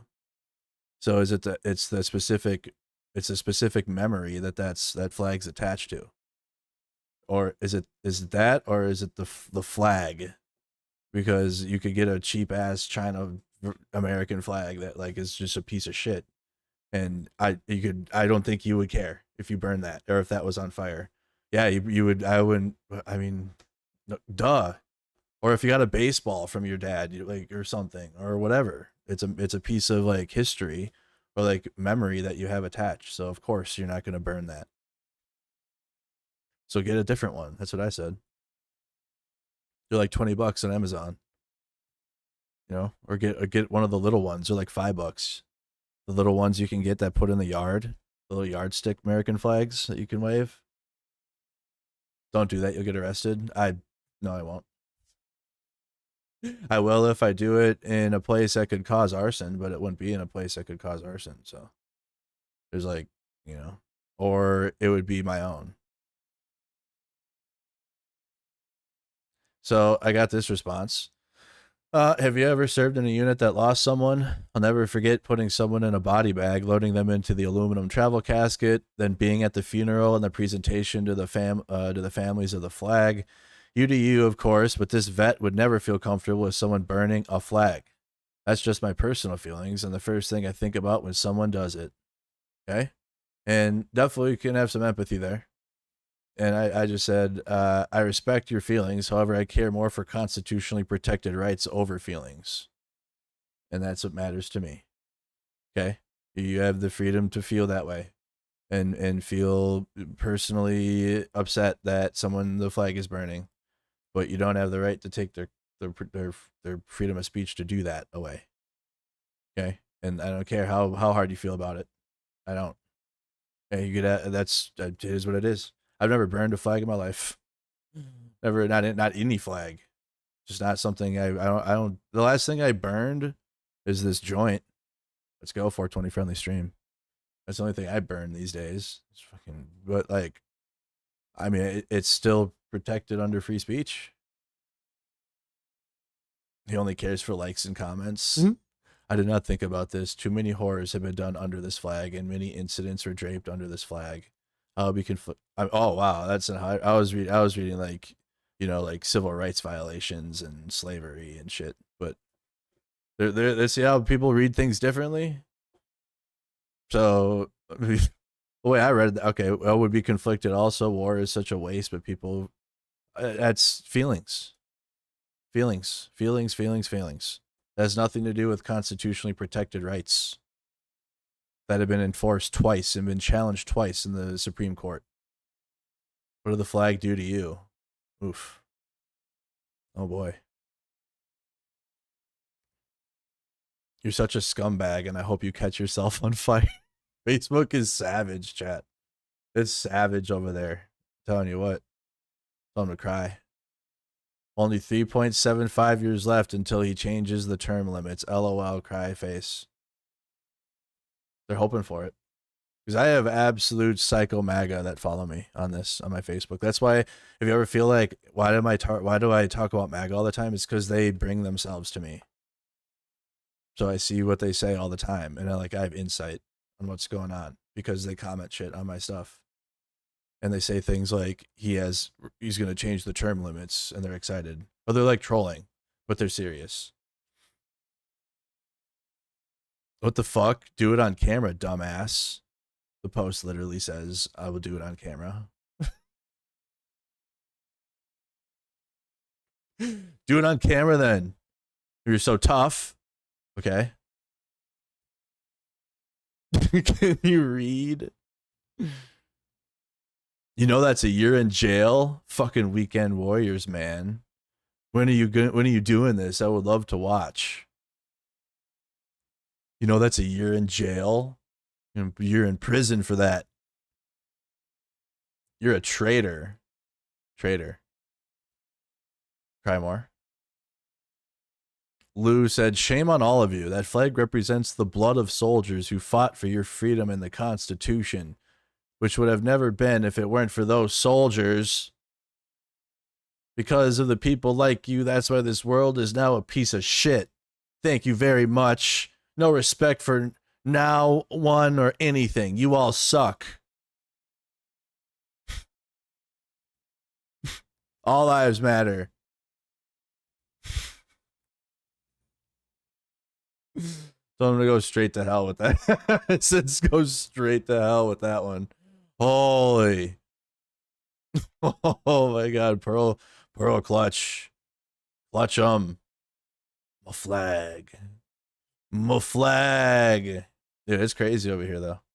Oh, I lost some followers for that one. I'm at 64,000 now, damn it.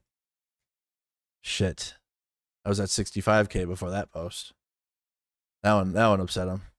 Now I know it. Now I get him. Your MAGA trolls drive me crazy. I keep them there so that way that I don't make things up. You know what I mean? Like the ones that are just crazy, psycho, like I've had ones threaten people and shit. Like I get rid of those ones, but I keep them there so it's like there's evidence. If that makes sense. It's like, you know, I'm not just lying about these people. Like here they are. They're in my comments. They're there. They exist. They can go hide, but then they come back sometimes. So you can find them there. If you're ever wondering like what MAGA is thinking, just come to my comments. It's been like that I used to try to like appease them at first, and that shit was so dumb. I should have just trolled them from the beginning. I should have started earlier. I've been trolling them now since like 2021 though. So, you know, consider subscribing to continue helping with those efforts. But hey, if Trump sends the National Guard into Chicago, looks like I'll go there. That's a drive. I can drive there. You can just, you know, load up the truck, get a tire rotation maybe. I got my oil change, so I'm pretty good there. But, you know, that's a drive. But hey, consider supporting the Buy Me a Coffee link. That's the fastest way to get support. We got just a general $1,000 fund for if I need it, like emergency shit. So consider supporting that. I'm going to need the support, especially if Chicago is going to be the destination. And where we're going, if the Guard gets activated, which he's activating it in 19 other states. So it's like, and if Governor J.B. Pritzker put that out, I wonder if Trump's going to, you know, do something in response to that, like sending the Guard. So stand by, but support on the Buy Me a Coffee link. Become a member on the YouTube channel. Become a supporter on the Facebook page. All that good stuff, you guys. If you haven't done so yet to this point. Follow on Twitch. Follow on all the social media. You can follow me on my gaming channel. We'll be live tomorrow. I want to play it when more people are awake. Because Metal Gear comes out tonight at midnight. My favorite game. My favorite game series is back. I look at my gaming channel's modeled after it. That shows you know I'm playing Metal Gear Solid 3. Or Delta or whatever it's called now. So, but I'm probably gonna play it tomorrow night at an earlier time because I have softball tonight. So you guys gotta come over here too. This is why. I don't know. I might want to play it though. Should I play it at midnight? You guys have to be awake though, and come over to the channel. So I'm on my softball channel though. We got games tonight. We have a doubleheader, late games. Might be faster taking the I-90 to Chicago. Yeah, I mean, I've gone there so many times. It's been, who's watched my Chicago streams? I covered the DNC there. I covered many protests there. I've gone back and forth. So I'm experienced with covering Chicago stuff. So that'll be all good. But we'll have to wait. So support the Buy Me a Coffee link for sure if you want to support Mercado Media. But otherwise, if any free ways to support is just become a member of the community by just being around. You know, just follow. I stream softball, chill, sports streams of my team, and it's super cool. You know, there I am up to bat. I'm up to bat there and took a ball type shit, so you can watch me hit. Or my team, I talk to my team and all that. So come on and check us out. We're playing against some two pretty good teams. Boop, base hit. There you go. So hopefully now it falls around and it's a little colder outside. I'll start hitting some out now. I'm hitting the gym hard this winter, especially since Republicans are going to make that a purity test now, if like we can lift or not. So I really got to get in the gym. That's the thing now. I'm telling you, it'll be, what's your bench press? They're already doing it. So I got to get back in there. So I'm not weak sauce, because I'm pretty weak sauce right now for deadass. But I'll be going to the gym and be hitting them things out. All right. So come on over, guys. Check us out. We'll talk about Democrat stuff, Democratic Party strategy, and what I think later. Maybe I'll do a stream on it, what I think, as a former Republican coming over. I'll tell you what I think. But guys, hit the like button, subscribe. We got softball tonight. We got gaming later. Thank you to the members. Member Monday today was great. We had 20 new members, so I appreciate that. 20 new members on the stream today, and new rule, if you're new to the stream or just tuned in, the first hour of the Monday stream will be for members, and then I'll open it up because now we've been live for 4.5 hours. That would have been a long time without seeing a lot of comments. So it'll just be the first hour of the Monday streams. Also, noon. I'm doing it now. Okay. We're getting into September. And also my softball, it's just too tough to like start the stream at 2:00 and then I have softball, whereas noon is perfect. And then I can do a full stream and then still be ready for softball. So Mondays, every day during the week, we're doing noon central from now on. So that's when we'll start, or before then, if we have to do morning stuff, if like they have a press conference or press briefing or something, then it'll be earlier than that. But no matter what, though, we're starting at noon central because it's just, I think it's the best time for everyone. And I can spend a full day covering stuff and not just like last minute. All right, guys, thank you for watching. Join the Discord server. Link is in the description. I'm going to go get ready for my softball games. I hope to see you guys over there. Do you see Mark Carney in Ukraine for 30? I haven't. Nope, I haven't looked. I've been deep in American stuff, and I wish I had the capacity, but I pay attention to it. We covered the Ukraine stuff at the beginning of the stream with the numbers, but I'm like Trump, National Guard, activation, like we're under some shit here that's about to happen in the US. So I'm doing my best to keep up with all the ins and outs, but I mean, we have a lot of problems here in the US. We just spent the last 4 hours talking about it. I'll keep you guys updated on all that though. Slava Ukraine, check out the beginning of the stream to figure out how to support Ukraine. I got the link in the description too, because we're supporting with drones to help at the hottest parts of the front line. So if you guys want to help Ukraine, I still got you there, still connected to great fundraisers. Even if I'm not hosting my own, I'll help you guys connect and get a fundraiser that, you know, works for you. So thank you guys again for watching. See you guys later on my gaming and my softball stream. And I'll be live again tomorrow with the news at noon. News at noon. See you guys then. Bye-bye.